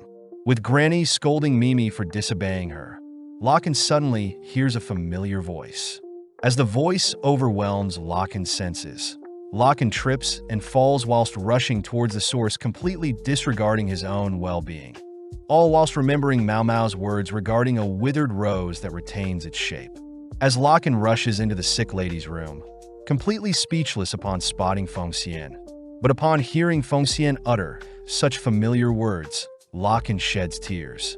Having chased after Locken, Granny reveals that Feng Xian is very contagious, demanding Locken leave and pick a courtesan. Ignoring Granny's words, Locken kneels before Feng Xian, stating that he'll choose the courtesan in front of him and offers to pay whatever amount Granny wants.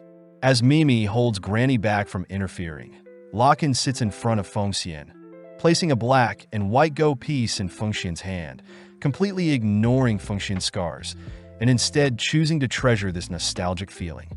Playing Go, Locken compliments Feng Xian, believing she taught Mau Mau how to play Go too, something that makes Mimi cry, knowing how significant it was for Locken and Feng Xian to reunite. Following Mau Mau and Basin, they both head back to the palace, only to spot Lulan and her wicked father. Seeing Basin bad-mouthing Lulan's father, Mau Mau attempts to leave, but learns that Jinshi wants to speak with her. As Mau Mau greets Jinshi, Swearin quickly whips up a meal for Mau Mau, shocked to see Mau Mau so skinny. Sitting beside Mau Mau, Jinshi wonders why Mau Mau doesn't hate Locken, but Mau Mau states that she believes her mother didn't actually hate Locken either, as she willingly allowed Locken to impregnate her. Mau Mau reiterates there would have been all sorts of ways to get rid of Mau Mau during the earliest stages of pregnancy, but still Feng Xian chose to keep Mau Mau, leading Mau Mau to speculate that her mother was taking advantage of Locken. Mau Mau states that Feng Xian was able to estimate when she could get pregnant, and had timed it correctly when she spent a night with Locken, but sadly Feng Xian could have never anticipated Locken leaving abroad for so long, even resorting to self-harm to get Locken's attention. Mau Mau also reveals that the reason Locken only speaks with Jinshi when Jinshi is in his office is because Locken can't recognize human faces and can only roughly match people with voices and their body. Mau Mau says she learned everything from her adopted father, and for some reason Locken is only able to see Mau Mau and her adopted father, Lawman's face. Mau Mau mentions how she still is stressed that Locken is pursuing her, but she doesn't like nor hate Locken, wondering if Locken was able to decipher her message behind the withered rose. Jinshi states he thought Mau Mau despised Locken, but Mau Mau reveals that Locken actually assisted Mau Mau to save Jinshi from the falling pillar during the ceremony, revealing that Locken doesn't deduce based off evidence, and instead works off gut feelings. But surprisingly, Locken has been very accurate. Mau Mau begins thinking about how talented Locken is, jealous to see such talent be wasted by such a lazy man, but warns Jinshi to never ally nor make enemies of Locken. As Gaoshun asks Mau Mau to not be so harsh to her real father, we cut to a few days later, where Mau Mau has received a package from Mimi, reminded that she promised Mimi to dance for her if Mimi was ever bought out. That night, Mau Mau stands atop the walls of the palace, unveiling her dress, only to dance flawlessly as promised to Mimi. As Mau Mau impresses herself by remembering all the moves, Mau Mau is suddenly caught off guard, realizing Jinshi is beside her. As Mau Mau accidentally trips over her dress, Jinshi is forced to catch Mau Mau before she falls off the wall, only to scold Mau Mau for being reckless. Mau Mau wonders why Jinshi is here, but Jinshi reveals that he had received a report of a strange lady climbing the walls again. Lucky that the guard knew who Mau Mau was and reported her to Jinshi. Firing back, Jinshi asks what Mau Mau is doing up on the walls, prompting Mau Mau to reveal that it's customary for courtesans to dance in celebration when one of their fellow courtesans are bought out. Jinshi adds that he heard Locken had purchased a courtesan recently, mentioning that Locken is going on vacation for 10 days, while Mao Mao states that Granny is throwing a 7-day celebration. Mao Mao admits she doesn't know how much Locken spent on the courtesan, uttering that the courtesan won't be revealed to the world, but that is what Granny planned in order to grow her business. Curious, Jinshur asks if Mao Mao knows the courtesan Locken bought, but cheekily, Mao Mao says she doesn't know, annoying Jinshur, but Mao Mao does mention that the courtesan Locken bought won't live long. Mao Mao notes how she was never told about her mother or father growing up, having heard everything secretly from other slaves and courtesans, but doesn't blame her mother for wanting to keep her pride.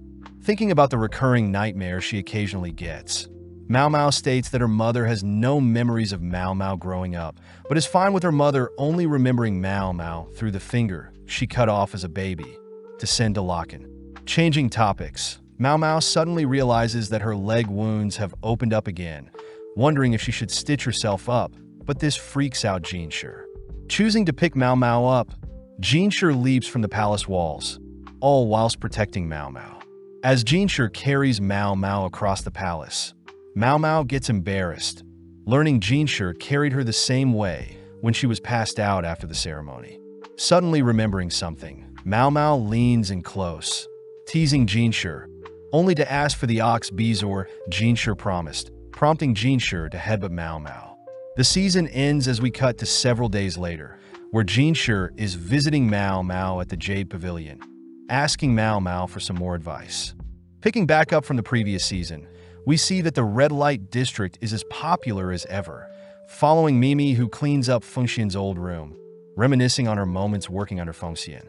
At the same time, Perrin and Joko wonder why they suddenly have a massive order, learning from Granny that Mao Mao asked them to deliver it to her, and it will be a new source of income for them.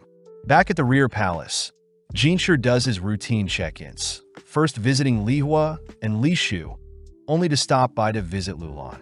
Upon entering Lulan's pavilion, Jinshur and Gaoshou note how Shishou had asked for more ladies in waiting for Lulan, but they're surprised by how many Lulan has now. Finally stopping by to visit Gyokyu, Jinshur is caught looking for Mao Mao, learning she is currently at the clinic, all whilst Gyokyu remarks it's already spring.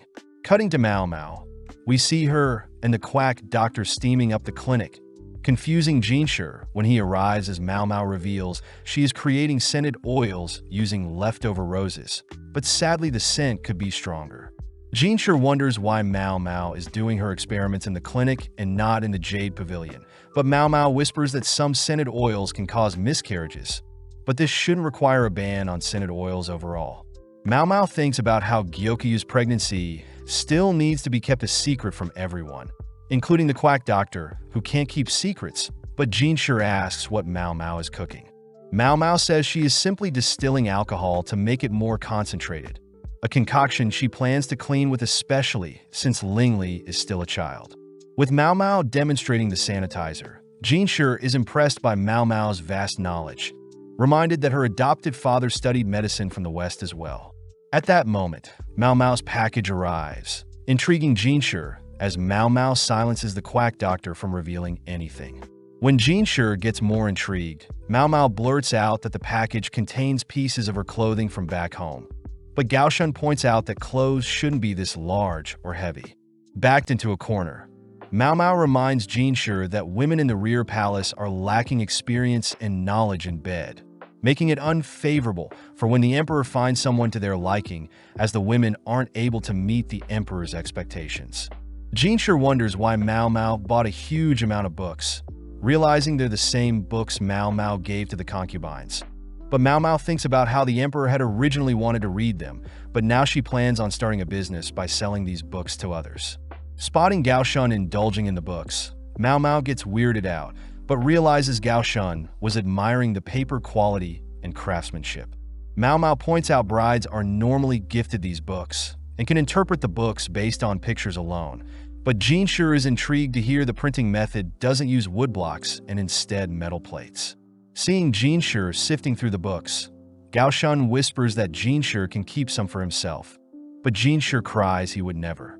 Clearing his throat, Jinshur says Mao Mao can keep her books, but must tell him which shop made the books, reassuring Mao Mao he has good intentions. With Mao Mao divulging the shop details, Gaoshun mentions how some books are too explicit and should be censored, confiscating them as both men leave. Later that day, Xiaolan recites a novel she had heard about, asking Mao Mao what she thinks about the novel. Mao Mao is more amazed Xiaolan can read, but Xiaolan corrects Mao Mao, stating that a girl earlier was reading it, and the novel itself has spread throughout the rear palace. As Mao Mao heads to the Jade Pavilion, she spots the other girls indulging in a book, hearing that the emperor personally handed them out and wants all the girls to read it. Inspecting the book, Mao Mao notes the stamp shows it's from the same store she received her naughty books, believing Jinshi must have asked the emperor to circulate 100 copies. Mao Mao wonders why novels are considered low class, and why now of all times are the concubines receiving such an item.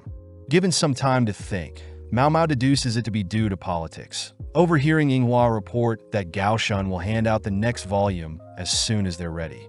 Ailin wonders if they should be keeping such a marvelous gift to just themselves, suddenly stopped by the others as they fear other girls may lose the novels. Mao Mao advises that they make copies, pointing out how Ailin's penmanship is quite exquisite, flustering Ailin. With Yinghua wondering how long it'll take, Mao Mao believes this is what Jinshi had intended all along, a plan where Jinshi has the girls improve their literacy and reading in order to read a popular novel.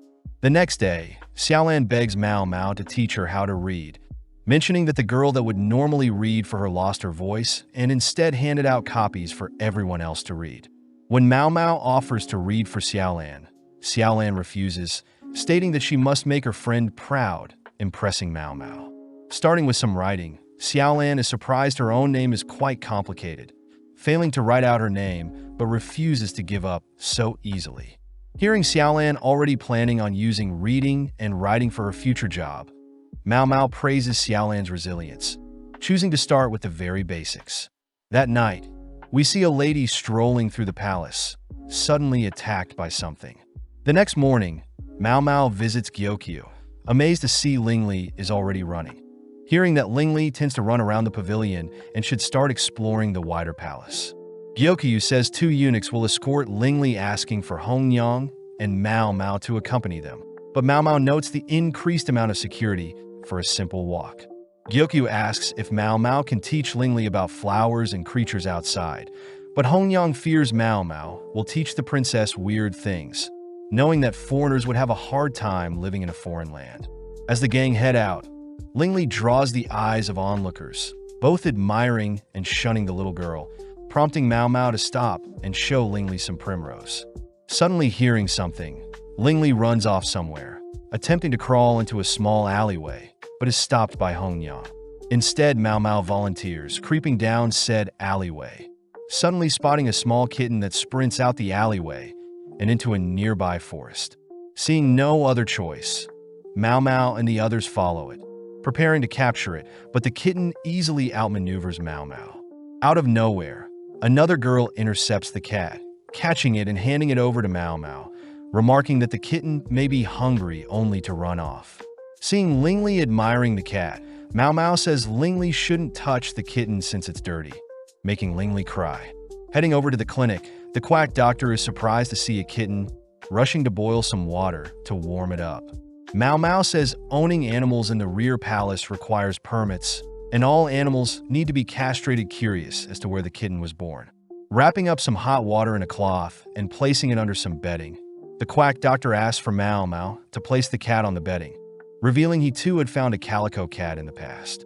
Mao Mao asks if the quack doctor has milk and intestines, freaking out the doctor, but Mao Mao says the intestines are a substitute for the mother's breast. Seeing as a bath would harm the kitten, Mao Mao chooses to manually wipe off any dirt only to clean any bacteria with oils. As Mao Mao nurses the kitten, she's called by the emperor later that night, happy to hear the emperor plans to keep the kitten, exciting Lingli. As time passed, the kitten grew stronger to have baths and eat chicken, but Mao Mao got to work trimming the kitten's claws to ensure no harm to the princess. With Jinshi visiting as well, Mao Mao spots Gaoshun acting weird, getting distracted by Jinshi, who admires the kitten. Sitting down and serving Jinshi some snacks, Mao Mao spots Gaoshun and the quack doctor gleefully bonding over their love for cats, something Jinshi will never understand, But upon realizing that Mao Mao herself acts like a cat, Jinshi embraces the kitten with open arms. A few days later, the kitten had been given the title of Admonisher of Thieves, tasked with chasing down rats scurrying around the clinic, but Mao Mao wondered why the kitten had been given her name of Mao Mao as well. Later that day, Mao Mao and the other ladies rush to tidy things up, hearing that a caravan is soon to arrive. Following Jinshi, we see him receive reports of a foreign envoy arriving, asking Gaoshan to ensure everything runs smoothly during their stay. Back with Mao Mao, Hongyang says they'll be changing wardrobe since it's getting humid, asking Ge Yuan to tend to Lingli whilst the others search for alternative clothing. Seeing Yinghua sifting through old clothing, Mao Mao asks where the old clothing goes, learning that most of Gyokyu's old clothes are handed out to Gyokyu's home region in the west. Aelin takes the chance to tell Mao Mao another lady in waiting is coming to help now that Gyokyu is pregnant. Something Yinghua adds is because of Lulan, seeing as Lulan had recently totaled 50 ladies in waiting. Although Gyokyu is the emperor's favorite, she only has 4 ladies, whereas Lihua has 30 and Lishu has 60. Additionally, Yinghua mentions how a caravan filled with goods visits the palace every so often, but suddenly Hongyang appears ushering the girls back to work.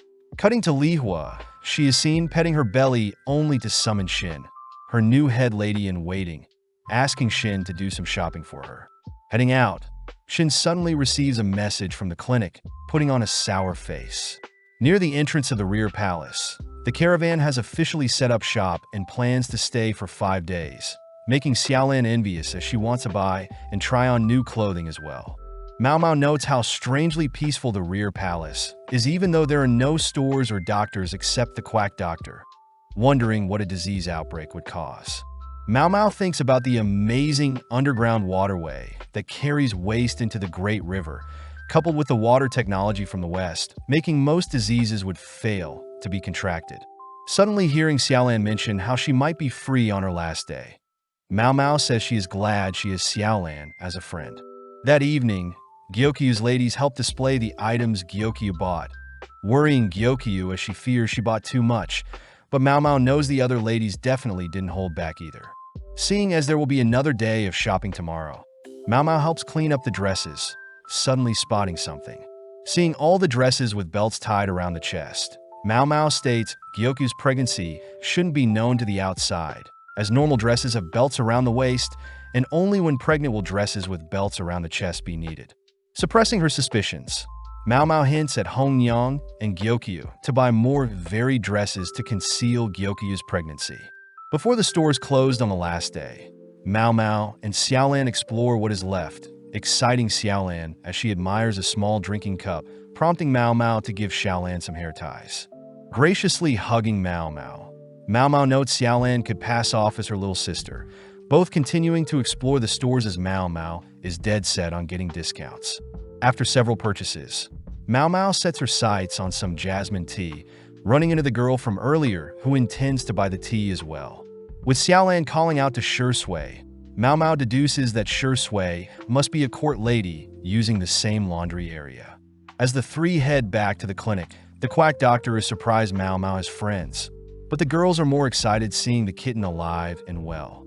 Making jasmine tea with the bud, Mao Mao mentions how it's a special day, watching as Xiaolan indulges in some mooncakes. As the quack doctor mentions how a special envoy from a foreign land is arriving soon, Shui utters that she smells something weird towards the north of the palace, making the others wonder if the waterway got clogged. Xiaolan wonders if Shui works near the north often, but Shui reveals that she often visits the north side to sketch bugs, remarking insects and their eggs can be used for medicine and aphrodisiacs. Since the south is well kept, only the north contains intriguing bugs, exciting Mao Mao as they both grow close due to their strange addiction. That night, a mysterious figure heads to unveil several bottles, cutting to a few days later where the caravan has left. Since then, scented oils became popular in the rear palace, disgusting Mao Mao as intertwined scents are unbearable. But suddenly a dress is accidentally dropped onto Mao Mao. Upon smelling a rose-scented smell, Mao Mao regrets not selling her own rose-scented oils, but suddenly uncovers something. Sniffing other dirty dresses, Mao Mao rushes to the Crystal Pavilion, sniffing Lihua's lady's scents, only to run into Shin. Having received a complaint, Jinshi warns Mao Mao to not go overboard, but Mao Mao promises to get consent next time. Changing topics, Mao Mao has Jinshi read out the list of scents she smelt on the court ladies, stating that scents can have harmful effects on pregnant women. Additionally, Mao Mao unveils the spices and herbs sold at the festival, stating that they all increase the possibility of a miscarriage. Mao Mao asks if Jinshi can ask which merchants sold such harmful goods, but Jinshi says it'll be hard tracking down the source, prompting Mao Mao to state that this incident is very similar to the toxic white powder craze. Jinshi is surprised someone would try to bring poison into the palace, but Mao Mao says all the items can be consumed in moderation without issues, but asks Jinshi to warn the other concubines just in case. With Jinshi sending Gaoshan off, Gyokyu also has her ladies check their scented oils along with items they purchased, all whilst Mao Mao wonders who the mastermind behind Suirai's disappearance and Jinshi's attempted assassination could be. Heading back to the kitchen, Mao Mao fears she must be blowing everything out of proportion, noting how everything that caught her attention was coincidental. As Mao Mao indulges in some more jasmine tea, Jinshi visits, asking Mao Mao why she is drinking tea that could be poisoned, but Mao Mao reminds Jinshi that all poison can be medicine in small amounts. As Jinshi sits down, she learns Gaoshan is off delivering messages, prompting Mao Mao to prepare some tea for Jinshi. Hearing Jinshi curious as to what jasmine tea could do, Mao Mao utters that the tea can help calm someone and improve their sleep, but can harm pregnant ladies, but overall is more beneficial than harmful. Seeing Mao Mao serve him a different drink, Jinshi slurps up Mao Mao's cup of tea, heading outside only to discover that concubine Jin of middle rank had passed away due to poison. The next day, Jinshi and Gaoshan decide to head to the Jade Pavilion, all whilst Gyokyu is notified of concubine Jin's passing due to poisoning. Gyokyu mentions how she heard Jin was sick for a year prior, greeting Jinshi only to cut to Mao Mao, who is proud seeing Xiaolan practicing her writing. Later that day, Mao Mao learns of a court lady by the name of Tao going missing. Sad to hear she was scheduled to be married, having been given a hairpin by a high-ranking bureaucrat at a garden party, but was heard the matron didn't want her to leave. With the quack doctor reminding Mao Mao that such incidents are quite normal in the rear palace, Mao Mao heads out only to spot Jinshi and Gyokyu having some tea. Mao Mao praises Gyokyu for hiding her pregnancy so well, suddenly called over by Gyokyu, who asks Mao Mao to assist Jinshi out, leaving them with Jinshi as Lingli can be heard crying. Now alone, Jinshi asks what Mao Mao thinks about the books being spread by the emperor, something Mao Mao thinks highly of as the novels are encouraging the girls to read and write, prompting Jinshi to unveil the next step in his grand scheme. Jinshi shows off some blueprints of a penmanship school, a school for servant girls, and an idea Mao Mao fully supports, but this shocks Jinshi and Gaoshan. Mao Mao gets weirded out realizing Jinshi wanted Mao Mao to glare at him, but tells Jinshi the penmanship school will not only help the slave girls, but also help other high-ranking girls find jobs. Mao Mao does wonder why the southern courtyard is so close to the main gate, advising Jinshi to move the courtyard elsewhere, as lots of prideful concubines gather near the location and wouldn't be too pleased seeing servants begin to be educated. Mao Mao mentions how moving the courtyard north and renovating some rundown buildings would be more suitable, asking Jinshi to call the school service vocational training to attract those seeking a job, and that snacks should be occasionally rewarded to lure girls back for more. Mao Mao notes how Jinshi hasn't even thought about his plan all the way, happy to hear he is seeking her personally for advice, but Jinshi also takes the chance to ask Mao Mao about her mushroom expertise. Mao Mao reiterates that she makes food and medicine with mushrooms, hearing that court ladies frequently get food poisoning when they hunt for mushrooms they aren't too sure about. Jinshi points out how he knows Mao Mao secretly digs up and devours matsutake mushrooms herself, something Mao Mao can't refute.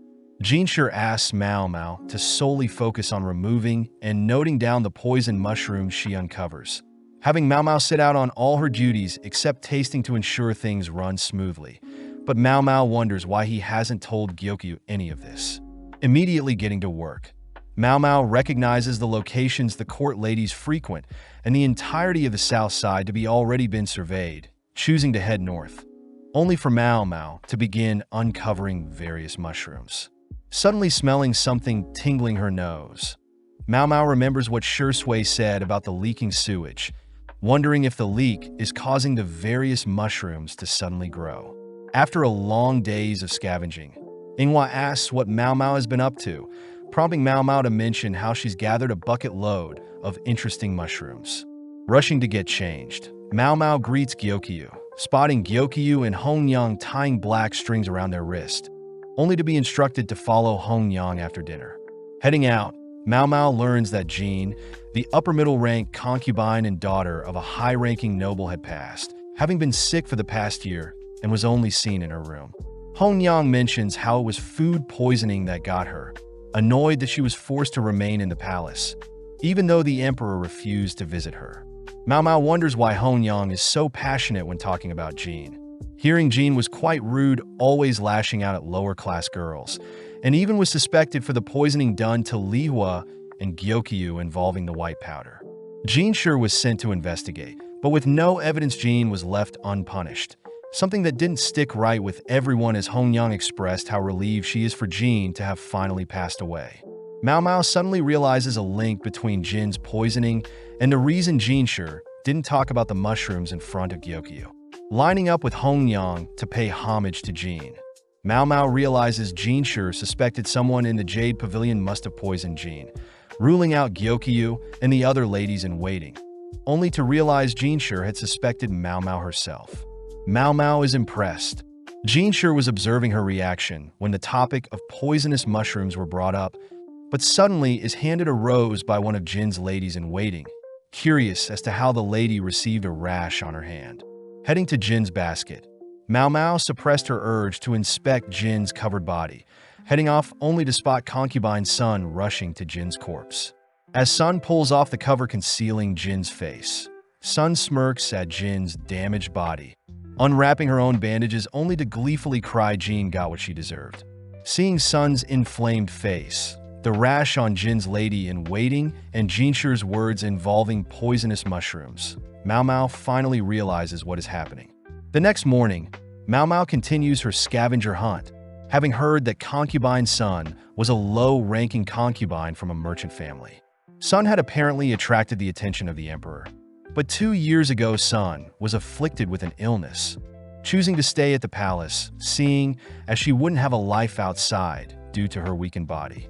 Mao Mao suspects that Sun believed Jean to be the one who targeted her, heading through the forest with some protective mask only to run into the red mushroom she was searching for. Back at the clinic, Mao Mao asks Jean Sure and Gao Shun to be careful, unveiling a red mushroom she found, a mushroom that is extremely dangerous. Before Jean Sure can lean in for a close look, Mao Mao stops Jean Sure, revealing her own markings from a similar mushroom she encountered in the past. Mao Mao states that she had merely touched the mushroom and rushed to rinse it off, but even still it left a scar, something that horrified Jean Sure. Mao Mao utters that Jean had similar rashes and lost a lot of hair, asking Jean Sure if he's looking for the poison that caused such illness, forcing Jean Sure to admit that he has been trying to figure out the illness that afflicted Sun 2 years ago. With everyone believing it to be the work of Jean, it was a surprise when 1 year later Jean herself was afflicted by the same illness, becoming depressed and even refused to speak to Jean Sure when he visited. Jean Sure states that Jean was proud till the very end, having chosen to take poison to end her own life, something the ladies serving Jean had reported. Thinking for a bit, Mao Mao states that the red mushroom before them only causes stomach ache, vomiting, and paralysis, with inflammation being spread inside the mouth, but not onto the face. Mao Mao suspects that since the symptoms don't match up, it must mean someone spread the red mushroom onto Jin's face afterwards, and it can't be Jean herself seeing as her hands were clean. Seeing Mao Mao hesitate to continue her suspicions, Jean Sure tugs Mao Mao close, ordering Mao Mao to let all her suspicions out. Backing off, Mao Mao asks for a few days, requesting that Jean Sure let her borrow some eunuchs to help with physical labor and can work in secret. With Jean Sure and Gao Shun leaving, Jean Sure is excited to hear what Mao Mao comes up with, cutting to the next couple of days where Mao Mao performs her usual routine, only for a particular day where Gao Shun and two other eunuchs accompany Mao Mao into the forest. Weirded out seeing Mao Mao using her nose to sniff the surrounding area, stopping only to ask Gao Shun and the others to begin digging. In mere moments, everyone is shocked seeing a decayed corpse, surprising even Mao Mao. Later that day, Jinshi reported that the body belonged to the real concubine Jin, having passed away a year ago when she first received the illness. As for the imposter, Mao Mao suspects the lady to be concubine Tao, holding up a sketch of Tao that closely resembles Jin's face. Mao Mao utters that with the added bandages around Tao's face, only the most observant would realize the discrepancy, meaning Tao conspired with Jin's ladies-in-waiting. With Mao Mao stating she doesn't know any more than that, Mao Mao secretly believes that Jin had gotten jealous that Tao had found love before she could. Mao Mao suspects that Jin would normally abuse Tao, leading to an altercation that led to Jin's passing, forcing Tao to work with Jin's ladies-in-waiting and cover up the incident. When things got too stressful for Tao to keep up the act, Jin's ladies disposed of Tao, but Jinshi wonders how Mao Mao found Jin's real body. Mao Mao proudly declares that she simply looked for an abundance of mushrooms growing nearby, having known that mushrooms tend to grow around animal feces or carcasses. Jinshi calls out Mao Mao for fiending over mushrooms grown around a human corpse, something Mao Mao realizes is quite weird, but before Mao Mao can defend herself, Jinshi has Gao Shun confiscate Mao Mao's mushrooms. Now left alone, Mao Mao spots a mushroom that had fallen out of her basket, wondering what a mushroom grown from a corpse would truly look and taste like. That night, we see the Emperor greet some visitors, cutting to the next day, where Mao Mao is shown a massive mirror. The mirror amazes all the girls, as it's a Western invention, making it hard to obtain, especially the one before them, as it would easily be worth another's life. Mao Mao learns that Gyokyu had owned a smaller mirror in the past, but Inghua broke it, intriguing Mao Mao as to how mirrors are made and how they can mass-produce them. Gyokyu tells Mao Mao the mirror is a gift from a foreign envoy, reminding Mao Mao that the foreign stores were in preparation for a special envoy arriving. But Mao Mao also hears that each concubine received an equally expensive mirror, wondering what business this envoy has with their nation. That evening, Gao Shun visits Mao Mao and Hong Yang, asked by Gao Shun to borrow one of their rooms, but Hong Yang is disappointed to hear that Gao Shun is married and has a child. As Mao Mao serves the two some tea, she hears Gao Shun asking for some advice, explaining a story involving a rich family with two daughters. Since the daughters were close in age, they were both loved dearly by their overprotective parents, forcing the girls to remain inside. When a lady-in-waiting was assigned to the girls, the lady would occasionally sneak them out, but when the father found out, he locked the girls inside permanently, stationing men to guard and watch over them. Although the girls grew up introverts and spent their youths embroidering, the father soon discovered his younger daughter was pregnant with the child of a wizard, a story that confuses Mao Mao, as she simply believes the lady had continued to sneak the girls out. Gao Shun corrects Mao Mao as the lady-in-waiting had been fired to warn future ladies-in-waiting from getting too comfortable, but when Hong Yang wonders if the men watching the girls pulled any moves, Gao Shun states the men would monitor each other as well, forbidden from approaching the daughters. Unfortunately, Mao Mao doesn't know what to make of Gao Shun's story, stating that she knows that people can trick themselves into thinking they're pregnant, having once seen a young courtesan claim she was pregnant with the man she loved. The courtesan had reported skipping her periods and her skin began to grow tender, but this was all in her head, making Mao Mao ask Gao Shun if he's sure the younger daughter was pregnant. Acting strange, Gao Shun states he knows for sure, asking Mao Mao if she can figure out ways the daughters could have snuck out given the surveillance they were under. Showing Mao Mao a map of the daughter's home, Gao Shun points to a separated house where the daughters were kept, and only a corridor connected the daughters to the main house, with a built-in washroom included in the separated house. Gao Shun adds that there are windows opposite of the corridor, with two men at different levels watching each window, but Mao Mao points out how limited the men's vision must have been. Gao Shun utters that the girls would normally be seen near the windows embroidering, a hobby Gao Shun admits is unorthodox. But Mao Mao knows that Gao Shun seems to be hiding something from them. Knowing that the daughters also had separate bedrooms, Mao Mao deduces that the separated house must have been originally for guests, something Gao Shun confirms as he reiterates only 2 men were ever watching through the windows. Mao Mao begins to squirm, holding back her speculations.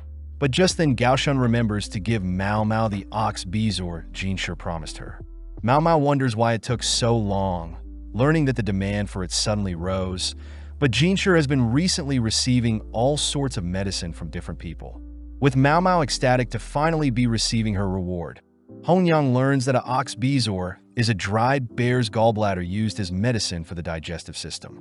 Getting back to Gao Shun's story, Mao Mao heads off to retrieve some tools, using 2 nuts to represent the daughters, placing them by the windows on the map. Next, Mao Mao takes out a mirror, declaring that the daughters must have used a mirror to reflect the older daughter in place of the younger daughter, making it seem like nothing was happening from a distance. Gao Shun points out that the girls were stitching different animals at the time, but Mao Mao states that images can be made with 2 results in mind, showing off a face that can be flipped to show a completely new face. This explains how the daughters were seen stitching a bird and rabbit, but in reality the oldest was doing all the work whilst the youngest fled through the exit. Mao Mao thinks about a story her dad told her about, having heard needlework was common amongst high-class daughters, suspecting that Gao Shun had twisted the story a bit, believing the daughters may have been hiding a bigger secret than a mere child. Not wanting to question things further, Mao Mao watches as Gao Shun leaves, wondering what she should do with her new gift. That evening, Jinshi is seen stressed, having received another mystery regarding a beauty that sheds pearls as tears from a high-ranking official. But Gao Shun reminds Jinshi he doesn't need to solve everything. With Jinshi wondering what the envoy is scheming with the mirrors, we see Jinshi visiting Gyokyu, only to ask Mao Mao about the mysterious beauty shedding tears. Mao Mao is completely confused by Jinshi's cryptic question, learning that a beautiful lady given the name Moon Fairy was capable of creating pearls with her tears, having once been a courtesan from the Pleasure District. Seeing as Mao Mao still doesn't recognize her, Jinshi reveals that this mystery is a request from the special envoy that has arrived from the West. Apparently, the envoy had heard of the Moon Fairy from their grandfather when they were younger and now wants Jinshi to seek out the fairy. But Mao Mao points out this story must have existed for many years now. Jinshi states he would like to do the best he can, seeing as the request is from a diplomatic partner. But as Mao Mao thinks back of possible candidates that fit the Moon Fairy description, she realizes that only one fits the criteria. Surprisingly, Mao Mao utters that Jinshi had already met the candidate, revealing it to be the granny of the Verdigris house. Mao Mao says she can convince the granny to visit if he pays, but wonders why Jinshi doesn't just lie about the fairy he finds. But Jinshi reveals he already tried to present other beautiful ladies, but the envoys refuse to accept them as worthy of being a moon fairy. Hearing that the envoys are females, Mao Mao fears what they may do to Jinshi if he were to ever seduce them, instead asking how important these envoys are. Jinshi says the envoys control all western and northern trading points, making Mao Mao curious as to how gorgeous Granny was to have captivated the eyes of Westerners who are already conventionally good-looking. Seeing Jinshi distraught, Mao Mao gets to work inviting Granny to the palace, sitting down with her only to ask Granny if she welcomed an envoy 50 years ago. Granny confirms she did, remembering that the city was originally an ancient ruin that accepted tourists, but seeing as there was no grand palace at the time, a ceremonial site near a pond and orchards was used to welcome guests. Mao Mao recognizes the description as a ruined orchid on the north side of the rear palace. But Granny continues by stating she herself was selected as the main dancer to perform, being the highest class courtesan at the time out of the dozen that were chosen. Granny admits her build at the time was tall and curvy, something that would naturally draw others' attention. But the overall event was mostly improvised and planned to suit the guests. Granny says that bugs needed to be removed from the nearby orchids, and before the event her dress was sabotaged, but like the pros she was, Granny still outshined all expectations, smacking Mao Mao when she seemed bored. Taking out a painting, Mao Mao is amazed to see Granny in her prime, learning that the envoy had personally sent Granny the painting after seeing her perform. Granny proudly claims that the envoy never set foot on their land again, but Mao Mao wonders why Granny drew the envoy's attention so much, disappointed to see Granny doesn't know. With Mao Mao curious as to what garnered Granny the title of a goddess, Mao Mao shows Jinshi what he needs to find, all baffled as they wonder where they can find a 175-centimeter tall lady with natural curves, long limbs, and is skilled at dancing. Gao Shun mentions how the envoys are tall themselves, being cousins with the same grandfather, intriguing Mao Mao as to how pretty these envoys are. Seeing as they need someone pretty enough to even stun the envoys, Mao Mao identifies someone that could satisfy their needs, glaring at Jinshi. That night, we see the Emperor meeting with Lulan all while Shi Sui spends time hunting for items near a pond and orchards. At night, Mao Mao sits with Granny's painting, wondering how much the rumors had twisted Granny's legacy. But heading out the next day, Mao Mao heads towards the north orchards and the rear palace, spotting a shrine-like building and a pond as well. Noting how the location used to belong to a different ethnic group, but out of nowhere a pair of hands covers Mao Mao's eyes. Recognizing the voice to be Shi Sui's, Mao Mao asks why Shi Sui's here, handed a leaf sandwiching a cute caterpillar. Weirded out herself, Mao Mao hears that Shi Sui is uncovering many bugs near the orchids that can only be found in books. Something Mao Mao realizes is due to the orchards being a common trading hub for foreigners, so it's natural for insects to have flocked to the area. Mao Mao wonders what type of butterfly the caterpillars will evolve into, but Shi Sui corrects Mao Mao, uttering that the bugs will actually become gorgeous moths, nocturnal creatures that light up the night sky. Shi Sui invites Mao Mao to see the moths at night, emphasizing that the moths will sparkle at night, something that catches Mao Mao's attention. Mao Mao asks if the moths mate after evolving, but Shi Sui says they have to since they can't eat and perish soon after maturing. With Mao Mao confirming the Shi Sui can decipher the gender of the caterpillars, Mao Mao gets to work, updating Jinshi on her findings as they all make preparations for the upcoming banquet. In a few days, the envoys are invited to said banquet, marking the 50th year since the Moon Fairy had graced them. As men and high-ranking concubines are invited to view the show from their carriages, Mao Mao spies on the blue-eyed ladies, admitting that their beauty truly is unorthodox. Seeing as the two ladies are also showing their full faces, Mao Mao sees they're quite bold, with Eileen acting timid and quiet whilst Isla seems more confident.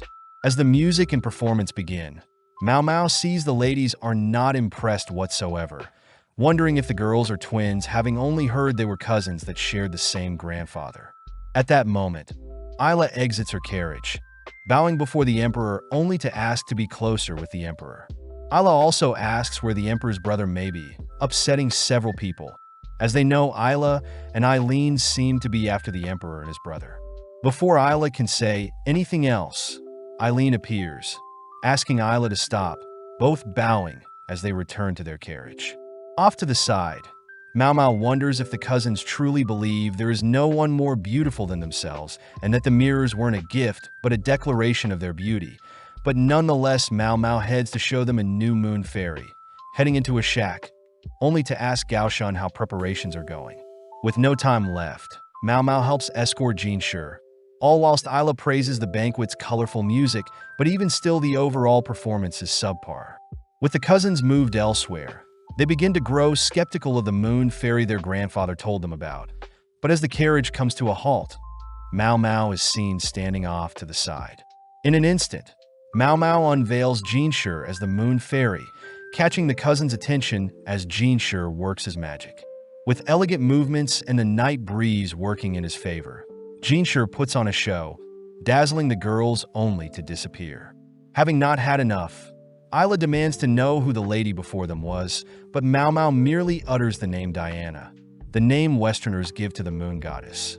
Returning to Jinshi, Mao Mao reports that the performance was a success, revealing that Jinshi appearing out of nowhere was due to a black cloth placed and removed over him. As for the bright lights in Granny's painting, Mao Mao says they were simply mature moths, having remembered that Granny was sabotaged when other ladies rubbed insect carcasses on her dress. But surprisingly, the carcasses drew in other moths, giving Granny the effect of lights dancing beside her at night. Mao Mao adds that Jinshi's cross-dressing was only for the eyes of the cousins, having placed Gao Shun and few other eunuchs to deal with any intruders. As for Jinshi, he had to leap into the lake to avoid any others from noticing. Seeing Jinshi annoyed, Mao Mao helps to dry Jinshi's wet hair, cutting to later that night where Ayla is seen scheming something. The next day, Mao Mao runs into Xiaolan, happy to hear that Jinshi's school for servants has actually been put in place, wishing Xiaolan and several others the best whilst Mao Mao herself sits under a tree. Mao Mao mentions how she's bored, seeing as the quack doctor is busy with scented oil stuff, seeing as scented oils in bulk can become poisonous. Even Jinshi admitted he wasn't able to track down the buyer of the scented oils, seeing as ladies from across the rear palace purchased them, meaning the envoys can't be blamed. Mao Mao does utter that she fears the envoys could care less about being a concubine, reassessing the situation as Mao Mao sketches out the 4 current concubines. Starting with Lulan, Mao Mao knows she's the most powerful, being backed by her father Shishou, a retainer that existed during the previous emperor's reign. Next is Li Hua, being quite favorable having given the emperor a baby boy, but sadly he passed shortly after birth. Then there is Li Shu herself, who is also quite powerful, coming from a persistent family, willing to hand over Li Shu for power, but luckily the emperor favors voluptuous women. Finally is Gyokyu, the emperor's favorite, having given the emperor a princess and soon another child, even having support from her western nation. Mao Mao reiterates that there have been 2 attempts on Gyokyu's life, one being at the garden party, but that turned out to be Duo's lady in waiting targeting Li Shu, but misfiring onto Gyokyu. As for the second one, Mao Mao remembers that someone had tried to poison Gyokyu around the time Lingli was born, something Hongyan believes to be the work of Jin, but the question is how Jin learned about the poison in the first place. Mao Mao also remembers that Suirei has still not been found, wondering why Suirei had tried to assassinate Jinshi as well, but seeing as things are getting complicated, Mao Mao goes on a walk.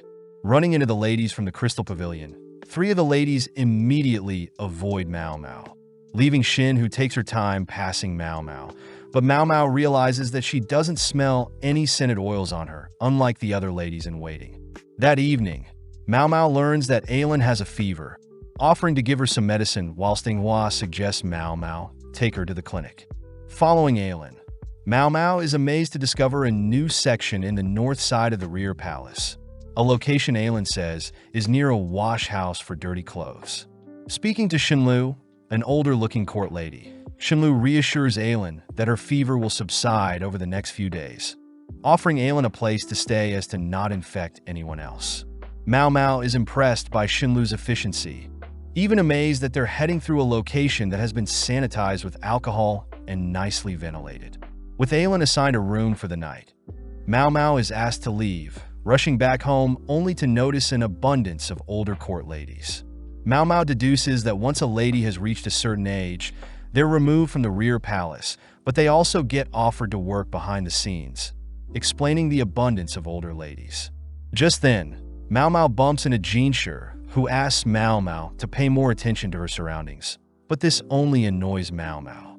Jinshi asks what Mao Mao was doing just now, hearing that Mao Mao only recently learned of their current location, but Mao Mao admits she didn't listen when she was given a tour after being sold off. Seeing Jinshi saddened, Mao Mao asks why the clinic can't be the official medical office, but Gaoshun states that only men can be doctors as anyone can treat small wounds, but only doctors can make medicine and treat major injuries. Mao Mao realizes why she didn't smell any medicine in the clinic, wondering why she is allowed to make medicine, only to hear that Jinshi is making a special exception for Mao Mao. Seeing as things are quite complicated, Jinshi wishes he could allow non-eunuchs to create medicine, reminding Mao Mao that the current emperor had banned the surgery that created eunuchs, wondering how long it'll take to be understaffed. As Jinshi leaves, he advises Mao Mao to keep her medicine practices a secret, cutting to later that night where Ailin is taking the medicine she received from Mao Mao, but at that moment Xinlu appears, asking if Mao Mao was the one who created the medicine. The next day, Gyokyu tells Mao Mao that court lady Xinlu would like to speak with Mao Mao, something Ailin apologizes for as Xinlu found out Mao Mao had given her some medicine. Seeing Gyokyu worried, Ailin reveals that Xinlu wants to borrow Mao Mao, prompting Inghua to help escort Mao Mao, only to formally greet Xinlu. Seeing Xinlu's green-tinted eyes, Mao Mao wonders if Xinlu is foreign, admiring how intimidating Xinlu appears at the moment. Shenlu apologizes for shooing Mao Mao away yesterday, having only learned recently that Mao Mao serves the precious consort Gyokyu. But seeing as this is the perfect time, Shenlu asks if Mao Mao can make medicine for one of Lady Lihua's servants. Immediately, Yinghua reminds Shenlu that Mao Mao's medical practices are to be kept a secret, but Mao Mao calms Yinghua down, asking Shenlu to further elaborate. Shenlu reveals that she came to know a servant girl, Susu, that would frequently use the laundry area, but around the time the caravan arrived, Susu began to grow ill. Soon after, Susu went missing, but Mao Mao speculates Susu simply uses another laundry area. Hearing that it's been half a month and Susu has yet to receive any medicine for her coughs, Mao Mao knows that a servant must receive permission from the head lady in waiting before receiving medicine. Feeling bad for the girl as she leaves for now, Mao Mao fears that an uncontrolled cough could be contagious, but Yinghua advises Mao Mao to get the proper permissions first before believing everything Shenlu is saying. Seeing as she'll need to speak with Jinshi, Mao Mao suddenly leaps into some nearby grass, retrieving the tail of a lizard, but this scares Yinghua to death. That night, we see Susu coughing uncontrollably, even spewing out some blood. The next day, Shin is seen towering over the servant girls, only to spot a servant, Yu, running off with some resources. Shin orders Yu to not intrude on their little secret, forcing Yu to apologize only to hear that a doctor is visiting them. With the quack doctor and Mao Mao appearing, the quack doctor asks to see Lihua, handing over a letter from Jinshi that convinces Shin to let them in. As Shin escorts the two, she states that all who work in the Crystal Pavilion are nobles, suddenly remembering back to a time when herself and Lihua were told to earn the love of the emperor no matter what. Passing through the building, Mao Mao suddenly hears a cough, learning that the Crystal Pavilion has a storage shed for gardening equipment, but there hasn't been any gardening done recently. When the quack doctor asks why there are newly placed bushes near the storage shed, Mao Mao suddenly points out Shin's use of perfume, scaring Shin as she recognizes Mao Mao as the girl from earlier. As the quack doctor rushes towards the shed, Mao Mao holds Shin back from interfering, allowing the quack doctor to open the shack, suddenly crying for Mao Mao to come have a look. Upon seeing Susu malnourished and on the brink of death, Mao Mao orders for some boiling water, all while Shin enters the shed as well. Whilst Mao Mao feeds Susu some medicine, she demands to know why Shin is treating Susu like this. But Shin boldly states that she was simply isolating the sick girl to not spread her illness.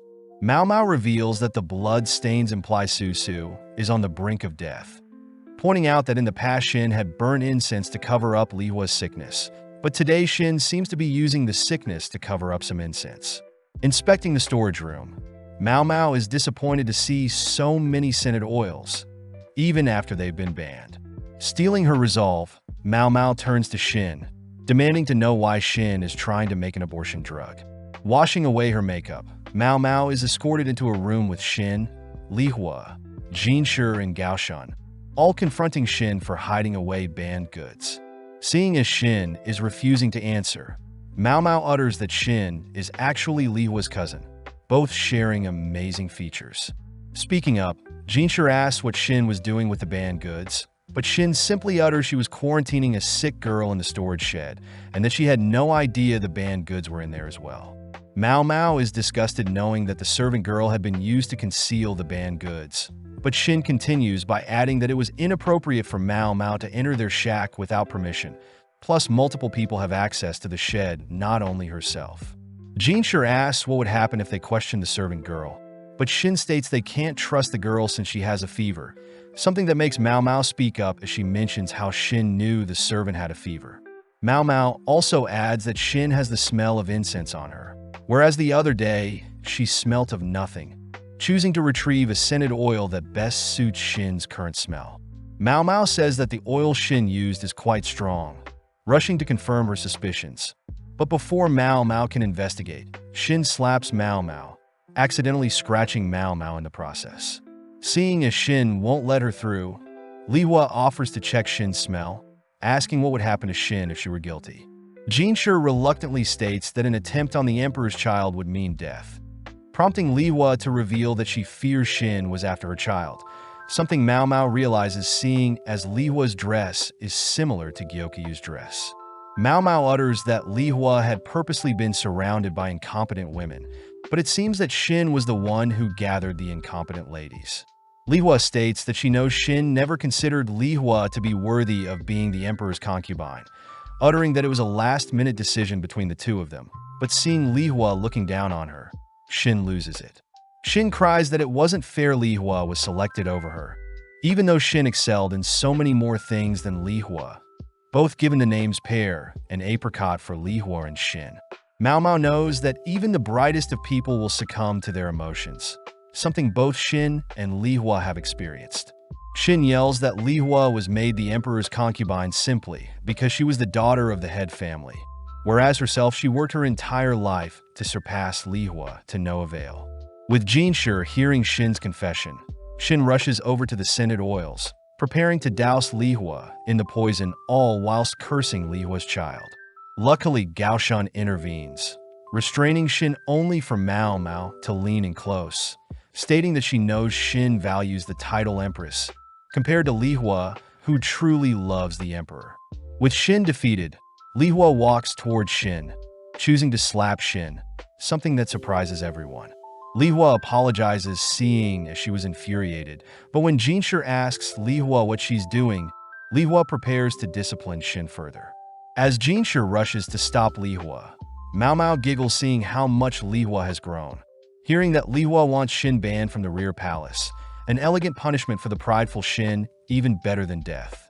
That evening, Jinshi hands Mao Mao a cloth to wipe off the blood from her scratch, only to ask how Mao Mao knew Susu was in the shed.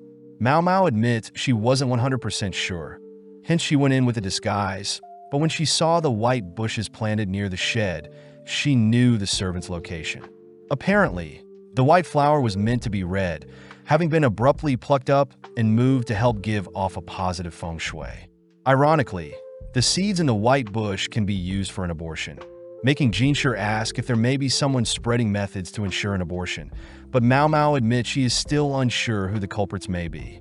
As Jinshi leaves, Mao Mao spots you holding some flowers, asking how Susu is doing, relieved to hear that Susu is getting the proper treatment she needs. That night, the emperor is seen visiting Li Hua, having heard that Mao Mao once again saved Li Hua, staring off into his glass of wine as he thinks of something.